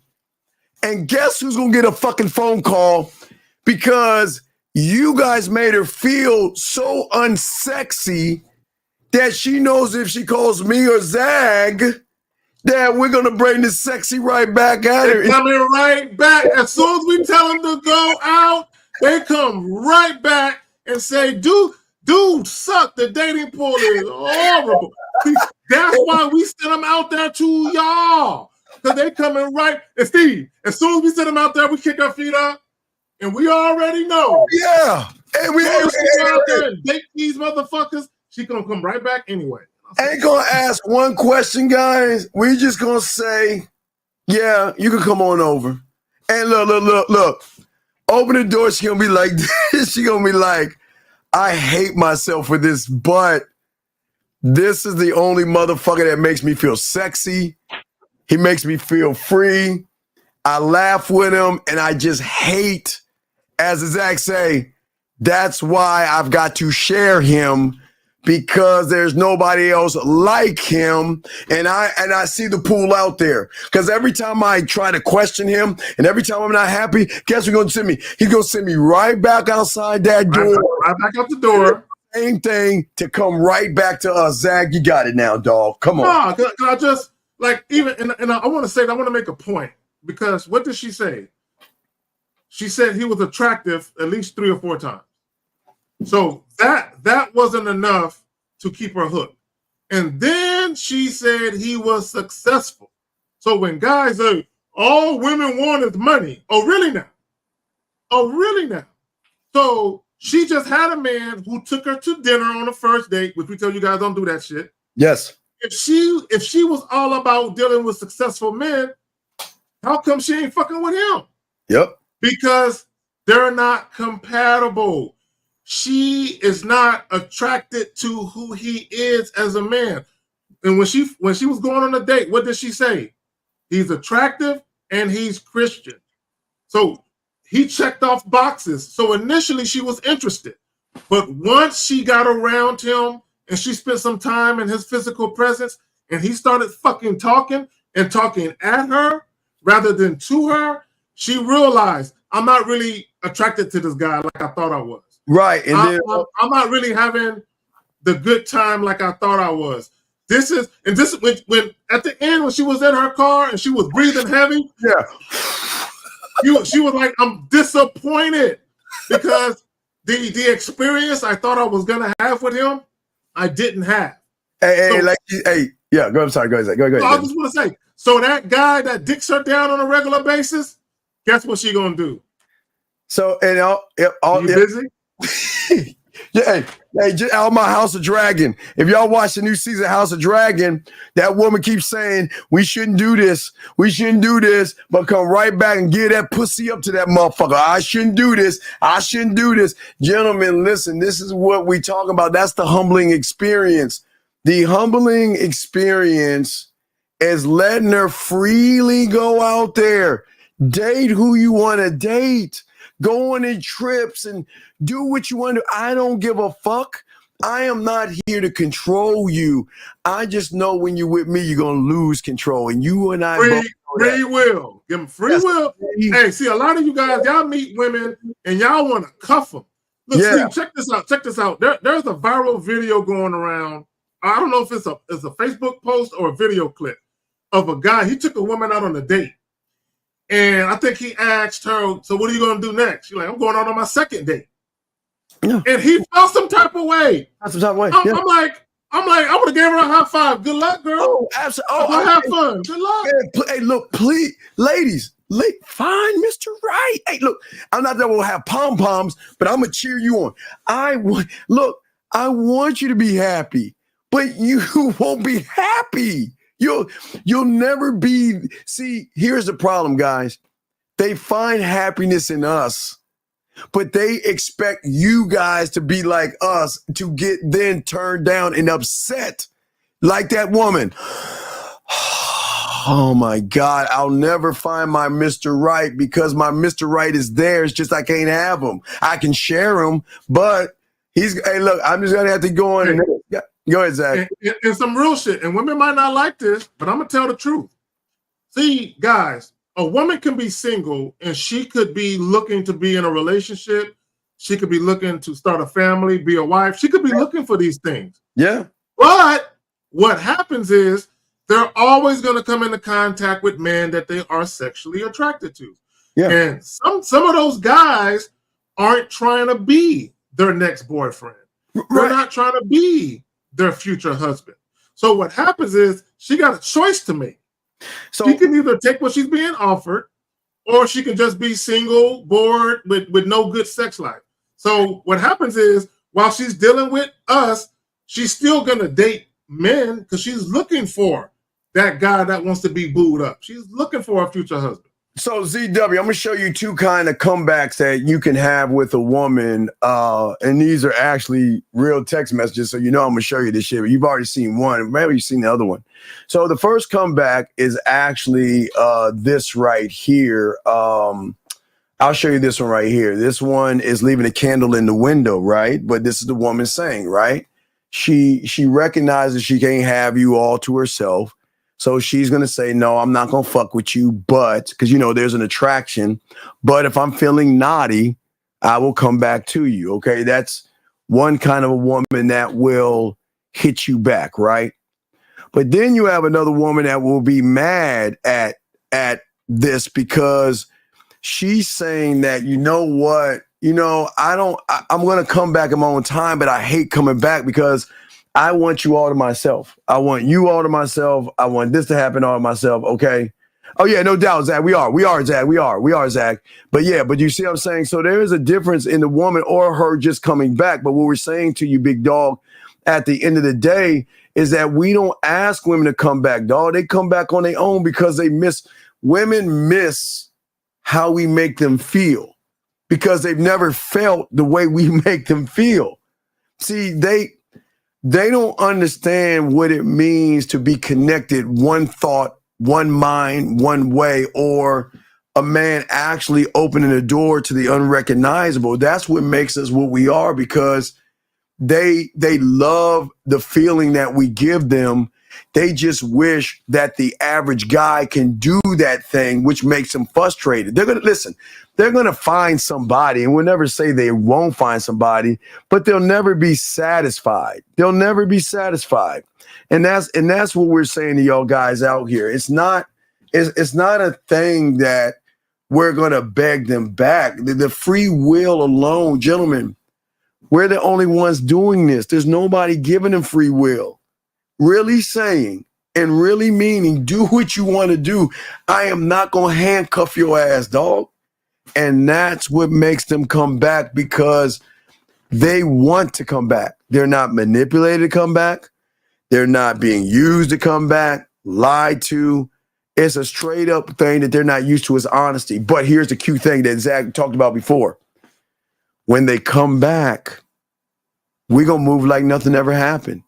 They don't have to see. They don't have, remember, guys. I wish Zach was here to hear this, but Zach knows what I'm talking about. Remember, guys, when women come back, they come back different. Let me explain what I'm talking about. Women have egos because listen, women got dicks thrown at them all the time, right? Guys are trying to fuck them all the time. So they're on their throne, okay? But how they come back to us is different. And I'm going to show you how they do it. They are going to either like one of our posts. They're going to send us a meme of, something about I miss you. They're going to send you a heart eye emoji, crying eye emoji. They're going to accidentally or purposely butt dial you, or they are going to actually, let me see if I have one. Let me see if I still have it. Give me a second, guys. Let me see if I have it. Where a woman, let me see, is this one right here? See, they will, they'll reach out to you guys, and it's not, it doesn't make them bad, but it's just saying that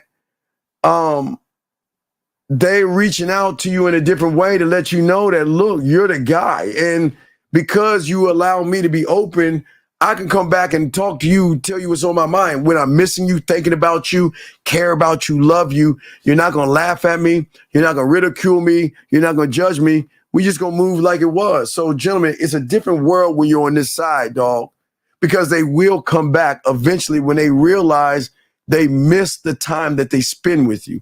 And that's how you humble them, dog. The humbling is very easy to do when you game the fuck up. But listen, wait. CH, I didn't say all fucking women because I don't think you understand this show, brother. Let me help you out. I don't give a fuck if she comes back or not, dog. That's what you're failing to understand. I don't give a fuck if she comes back or not. So who gives a fuck if it's not all women, motherfucker? Did I say all women, bitch? I didn't say all women, motherfucker, because we don't give a fuck if they come or they go, bitch. Motherfucker, man, it's always the motherfuckers who ain't getting no pussy when they talk about, well, not all women. Motherfucker, did we say all? Let me address something real quick. I just came back. I didn't hear any shit, but I saw something. Hold on, real quick. And it was Patience put a comment in the chat at 11:31. Can you bring it up? 11:31. Patience. Let's see. 11:31. Patience. Okay, so let me address that. Okay, here's the thing. Okay, we're all grown-ups. We're all adults. Yes. If I'm dealing with a single woman, if I woke up in the morning and I go to the grocery store and I meet a woman in a grocery store and I exchange contact information with her, you know how naive and gullible I would be to assume I'm the only fucking guy she's met? Oh my God, come on. It's highly unrealistic for a man to meet a woman and he's the only fucking guy she's talking to. Yeah. No, wait, hold your thoughts, 832. Go ahead, Zach. Go ahead. Okay, so real quick, let me finish it up. So this is what I would tell both men and women. Date multiple people. Yes. You don't have to have sex with everybody that you're dating. Let me say that shit again. Date multiple people at the same time. You don't have to have sex with everyone that you're dating. The reason why you want to date multiple people at the same time, so you can compare and contrast them. Because if you are looking to be in a relationship, it don't make sense to get into one with someone you just met. Compare them to other people so you can make the best decision for yourself. But go ahead, sir. Yeah, so he hung up. Okay, he called, hung up. Okay, so but that's okay. He says, Unc, if a woman couldn't make the date time she planned and apologized, she okay, dog. Oh, bro. Hell no. No. Zach, Steve, you want to go first? Let me go first. Go first. You got it, fam. Okay, let me tell y'all something. Fuck. See, this is how you know you guys are flexible. You have no standards. Like Steve always said, why do you hate yourself? Now, let's think about your question. You said, if a woman couldn't make the date time she planned and apologized, should we reschedule?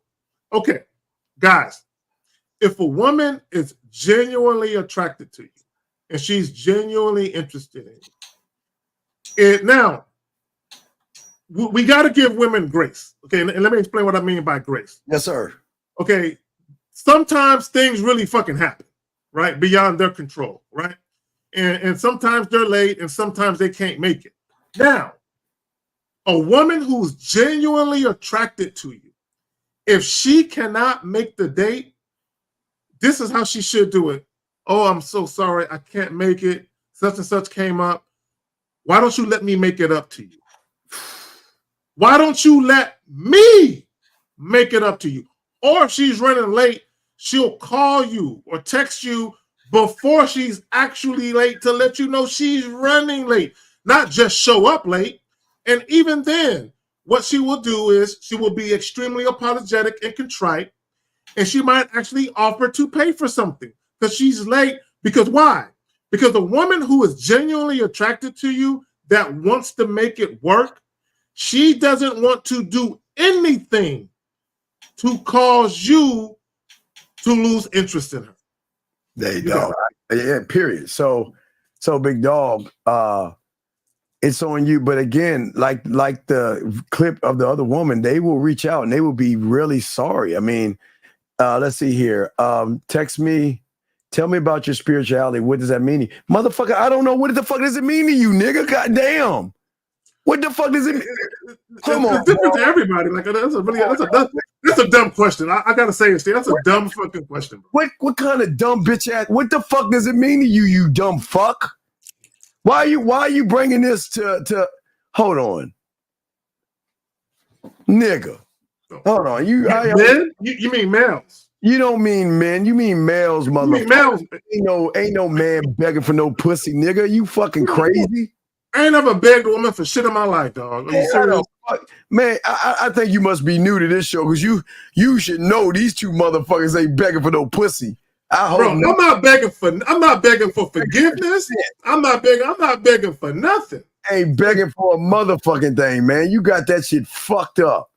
Let's see here. How would y'all handle a woman that offers to decline a date at a bar to invite you over for drinks and Netflix? Would you recommend to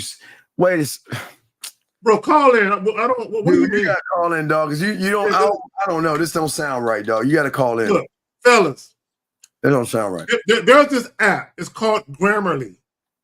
Grammarly, right? When you download this app on your computer or your phone, when you type shit in, it'll spell check for you, and it'll give you sentence corrections and suggestions of how to write your sentence better. Some of y'all need that shit. Yeah, I don't understand. Yeah, you need to call in, dog, because I don't think that it doesn't make any sense. Area code 832. What's your name? What's your question, sir? 832 going once. 832 going twice. Yo, what's going on, fellas? What's your question, man? What's up? What's your name? What's your question? Chilling, man. This is Rashad from Texas. I was talking about the situation that the woman suggested that instead of getting the drinks or whatever at the bar, how about we just come over and she got a bottle, we can just Netflix and go from there. Would y'all stick to the script and say, nah, you know? Okay. So Razzle was you? You're Razzle? Yeah. Okay. So you set up a date at a bar, and a woman said, you know, I got the alcohol here. Why don't you come to my house? Right. Okay. Now, ultimately, what do you want to do with this woman? Shit, if the vibe is cool, and I got guys, we're grown men. You can say I want to fuck her. Okay, we can assume that if the vibe is good, then that's gonna be the precursor to sex. But you can be like, man, I want to tear that ass up, dog. That's what I really want to do, bro. We're grown men. Are you sexually attracted to this woman? Yeah. If she said, I want you to come over, bend me over my bed, and just give it to me, what would you say to that? I ain't gonna lie. It's gonna be tempting to come over there and go do that, though. I ain't even gonna lie. Okay, so she's inviting you to her house, and you ultimately want to do that. What do you want to do? Patience. For the first date, I would rather like bring her out. You know what I'm saying? To kind of get a vibe for, you know what I'm saying? What's the difference in going out and just going and being at her place? What's the difference? For the first date, I don't want to put myself in a position. You ain't gotta have sex with her. Wait, put yourself in what kind of position? Just going to a stranger house on the first night like that. It's a woman. Wait, do you think she's gonna rob you or something? Shit, these hoes wild. Well, no. It's to play. No, if you in a raggedy ass area with some ain't shit hole in the wall bitches, I wouldn't do that shit. But what are you talking about? No, that's true. That's true. I'm saying, no, wait. Are we talking about classy woman or ain't shit women? What are we talking about? Big difference. I'm not going to the hood to nobody, Chris. Yeah, what the fuck we talking about? Going to the fucking hood, or are we going to a nice middle class or upper middle class area? Where are we going? Oh no, not the hood. Hell no. Well, then, I don't understand. Then what's the problem? What's the problem with just going and sitting and chilling? If she trusts you enough to come over and talk to you, not say she's gonna fuck you, but what's the problem? Yeah, no, I was just sticking to the script as far as if y'all got the plans to go out, would you let her, alter you to say, nah? But sir, what I'm saying is I don't understand. If she wants to go in, why go out if she's trusting you enough? I would do an ask. If I'm coming over there, I wouldn't, what was it? We say Netflix and what else? What was it? Just drinking. Wait, I want to see how your cook game is. Why don't you make me your favorite meal? That's real. I mean, you can ask that shit. That's real. But what did you say to her when this happened? Yeah. What'd you say to her? No, this is hypothetical. I mean, man, we true can't, enough. Brother, we can't live on hypotheticals, dog. This is a show that's got to be happening, dog. Not hypothetical, buddy. Oh, no. I will go over that. I was just saying how y'all guys why are we talking hypotheticals, dog? Come on, man. Y'all got to be grown ass men. Listen, stop living in this bubble of hypothetical and live this fucking life and ask honest questions so we can give you honest answers, dog.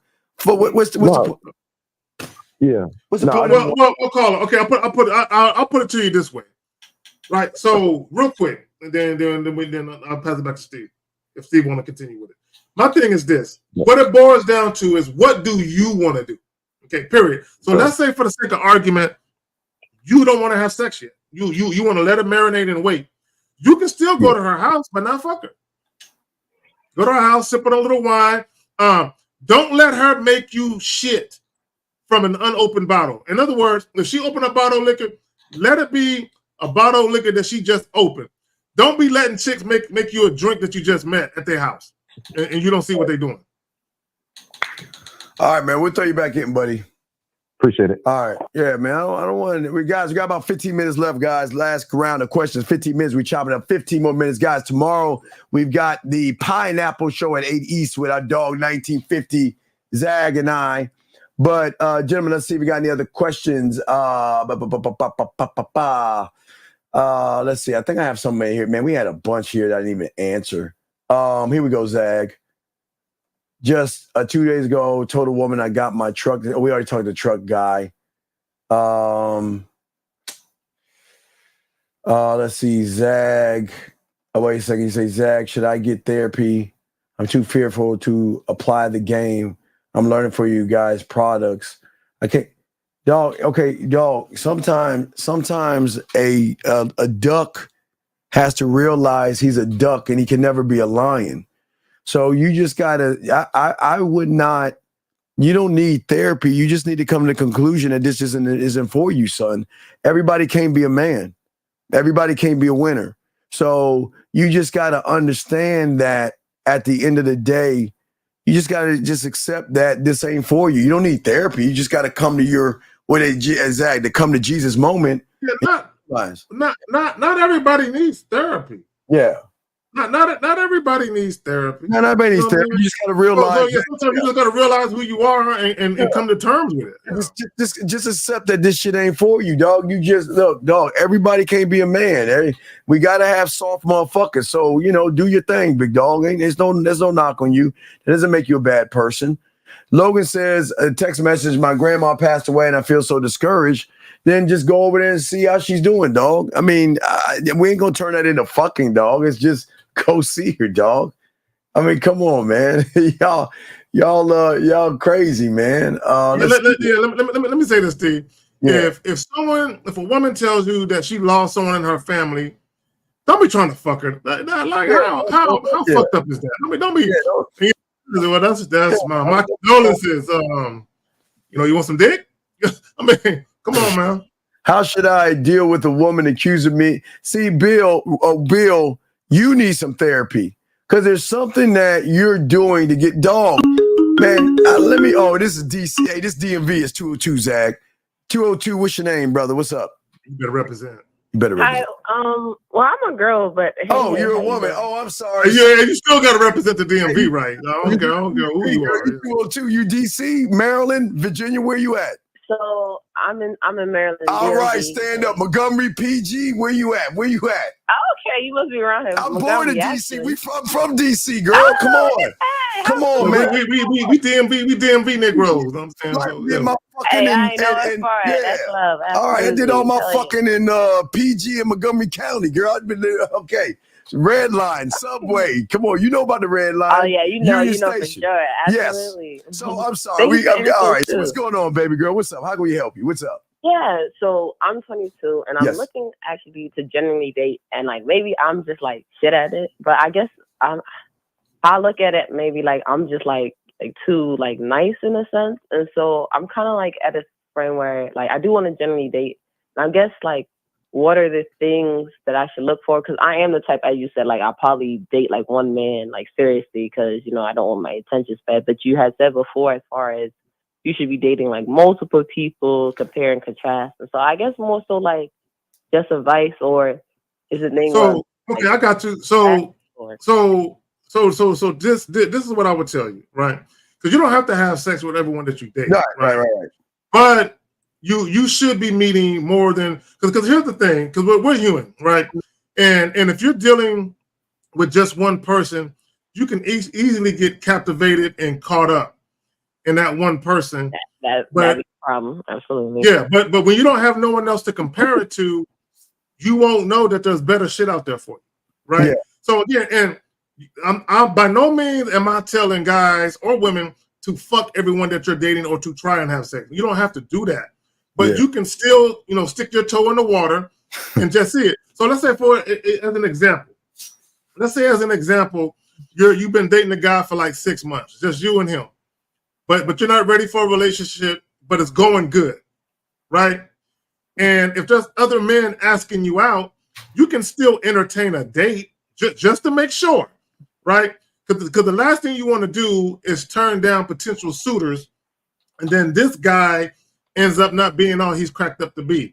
Now, if you get to a point where both you and him mutually decide to elevate the relationship to something more serious, then that's different. Yeah, can I ask you a question real quick? Yes, please. Do you like Game of Thrones, House of Dragon?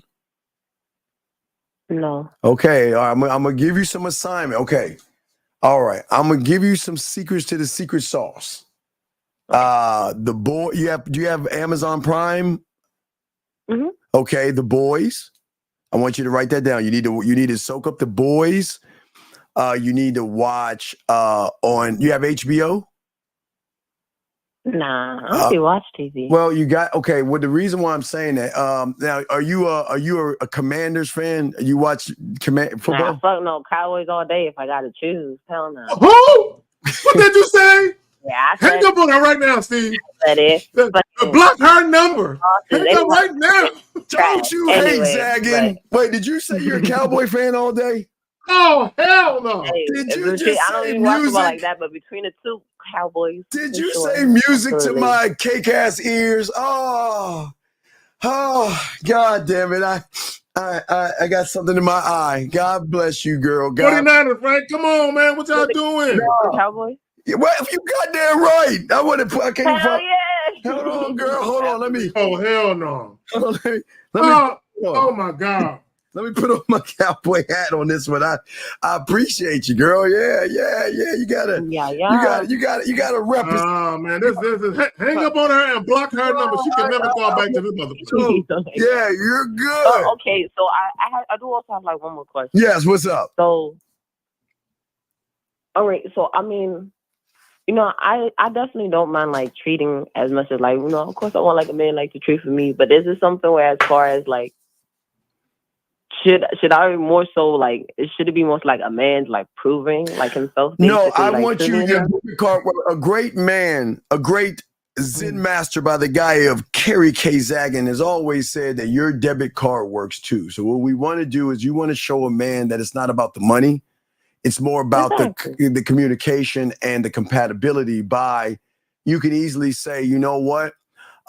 You know, he asked you on a date and you accept that, and then you can let him know I got the next date. You see what I'm saying? Because you want to let him know that I really actually want to get to know you, and I don't want you to ever feel so like man's gonna like appreciate that and not be like, yeah, a real man will appreciate a woman yeah. who is showing that she has more value than just her beauty and her booty. It's not about beauty and all. Yeah, you want to show him that, you know what, I'm really actually want to find somebody, and I don't want to play these childish ass, you got to take me out and all this other stuff. I just want to spend some time. I want to get to know you. And now you got two uncles now. You can always call us and say, hey, look, I had this date with this guy. What do y'all think? And Zag and I, we got you fucking covered. No doubt. No doubt. Absolutely. Even though you're a damn Cowboys fan, we still got you covered. Hey, listen, you got, hey, he might tell you the wrong thing because he's a 49 punk ass fan and shit. But anyway, he might not want to listen to him all this stuff. Yeah, but no, but that's what I'm saying. What I'm saying is, this is what's important is not just. Okay. Hold on, I gotta address something. I usually date like one person at a time, and then I like put like, you know how they say don't put all your eggs in one basket. Well, no, what I'm saying, we're saying is the women, listen, the women that's gonna get a real good man is gonna show him that I am not about money. Matter of fact, what I would look into is PlayStations, Xboxes, and stuff. He wants a laid back woman that's laid back, that's not gonna trip out. But Zach, we got a few minutes. I know you want to. Well, hold on 1 second. Go ahead and address. I know you want to address. Well, let me say, because April Sauer says no, you're going to get played with that. It's giving desperate advice. Okay, first of all, let me explain something to every woman and every man listening. There is a saying: "Be good to good people." Yes. If people are being good to you, why wouldn't you reciprocate that energy if there's genuine interest there? Yeah. Now, let me say this: dating is a calculated risk. Getting into a relationship is a calculated risk. There's always pros and cons associated with it. Yes. So the spending of money, if you're counting your pennies, then nobody needs to be dating. If you're counting your fucking pennies, stay home. Yeah. Right? So let me just say this, and I said all that to say this. It's like it's no problem, especially if I have it. Like, that's what I'm saying. Right. My thing is, like caller. I'll give you an example. Caller. Listen, hold on. I'll give you an example. If a man takes a woman out on a date, I don't care if he spends $5, $50, or $500. If that date doesn't end well and him and that woman are not compatible, he should not be mad at her. That's the cost of doing business. When you go out on a date with a person, the whole point of the date is to see if you guys are compatible and if you would like to see each other going forward. Sometimes you spend money and neither one of you or one of you decide you don't want to go forward with it. There's nothing wrong with that. And at the last day, because we only got a few more minutes left. At the last, what we want to say to you, listen, we just want you to don't make it economical and simple. You don't need to do anything fancy, because at the end of the day, it's about compatibility. It's not about food and how much you can feed me and what you can do for me. Because if you're that woman, you know what you're gonna say, I'm gonna fuck her and just throw it and go on to the next. They're gonna get mad at you for that shit. So we're saying that don't listen to these fucking women. Check out. Hey, listen, it takes a thief to catch a thief, and it takes a man to show you how to get one. So if you really want an authentic man, you got to show them how authentic woman operates, and that is not under the umbrella of financial or money or food and things. That you are more about the compatibility of somebody versus that. So we want you to definitely do background checks, do your due diligence. We're not saying go out with everybody, but if you go to places, go to open places. You know, just watch them, but make sure you do background checks. Go to their Instagram and all that. And if they got any red pill manosphere, don't fuck with them. Anybody talking bad about women, don't fuck with them. Anybody talking bad about single mothers or hate toward women. And any guy talking about a woman's sexual past or body counts, don't fuck with them either. Don't fuck with them at all. Just always look for someone that's sincere, but have honest conversation with them, okay? Yeah, thank you so much. I really appreciate the advice. Hey, that's what. Hey, this is what we do in the DMV. We got you. Yeah, stand up, DMV. Okay. All right, so you got two uncles. So whenever you have a question, just call us and we got you. Okay. Yeah, absolutely. You all have a blessed day. Hey, make sure you tell your girl. Hey, make sure you tell your girlfriends about us. All right. Definitely, for sure. I definitely. All right, you do that. All right, baby care. girl. I respect to you. All right, there you go. All right, so Zach, man. Hey, so everybody, all right, Zach, I'm probably gonna do a show at 11 East tomorrow before the Pineapple Show to chop game up with guys. Zach is gonna do what Zach does. Zach, what are you gonna be doing, Zach? Well, what I'm probably gonna do is do a video, and I'm gonna talk about a lot of you guys have been using the word sexy to compliment women lately, and a lot of y'all are fucking up. Okay. Now, there's nothing wrong with using the word sexy to compliment a woman, but timing is crucial. Yes. Timing is everything. So I'm probably going to talk about that tomorrow, but I'm not going to do a live joint. I'm probably going to do a pre-recorded joint. Okay. Drop it on the channel and then let y'all scope it out and check it out. Yeah, I'm gonna kick something, guys. We'll kick a show probably around 11. I mean, probably around 1 or 12 East. We'll chop it up for a little while. Then we'll do the Pineapple Show to show you guys out there why the game is so important. So remember everything that we said. We're gonna carry that over to Wednesday. We'll tell you is when we're gonna carry it over to Wednesday to show you why, if you're continuing to do the things that those dumbasses are doing, why you're gonna fail with women. But it's gonna be a great one, okay? So it's good, and we got y'all, man, and we appreciate. Hey, listen, we appreciate all our dogs out there. Everything we're trying to do is help you, gentlemen. If you need, we get with Kerry K. Zag, and that's how you need to get with him right there.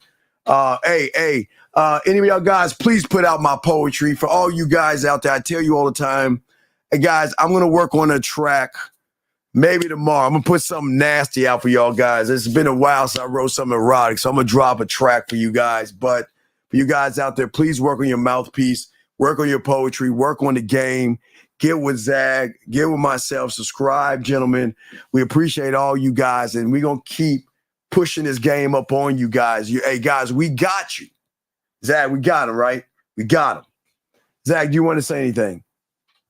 No, I just want to say, hey, guys, at the bare minimum, always introduce your authentic self with women. Be transparent, be forthright, be assertive. Don't be bullshit. Don't be out here lying, being deceivers. Just keep it real. And you're going to fuck with the chicks that you need to be fucking with. And the rest of them are going to fall by the wayside. And remember this, hashtag her debit card works too.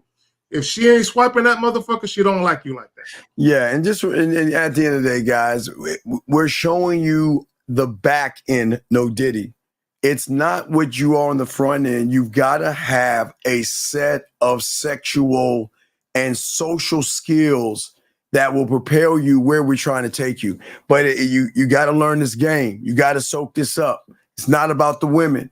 It's about how you see yourself, how you present yourself, and actually how you communicate yourself. So with that being said, Zag, my dog, we out this joint. Hey, guys, we'll see you guys. I will post it, guys. Make sure y'all get the notifications for myself and Zag. We will have the Pineapple Show. Thank you, Danny P. We have the Pineapple Show for you at 8 East. And then I'm going to kick something out for you guys sometime tomorrow when we chop it up. Zag, we out this bitch. Peace. We out.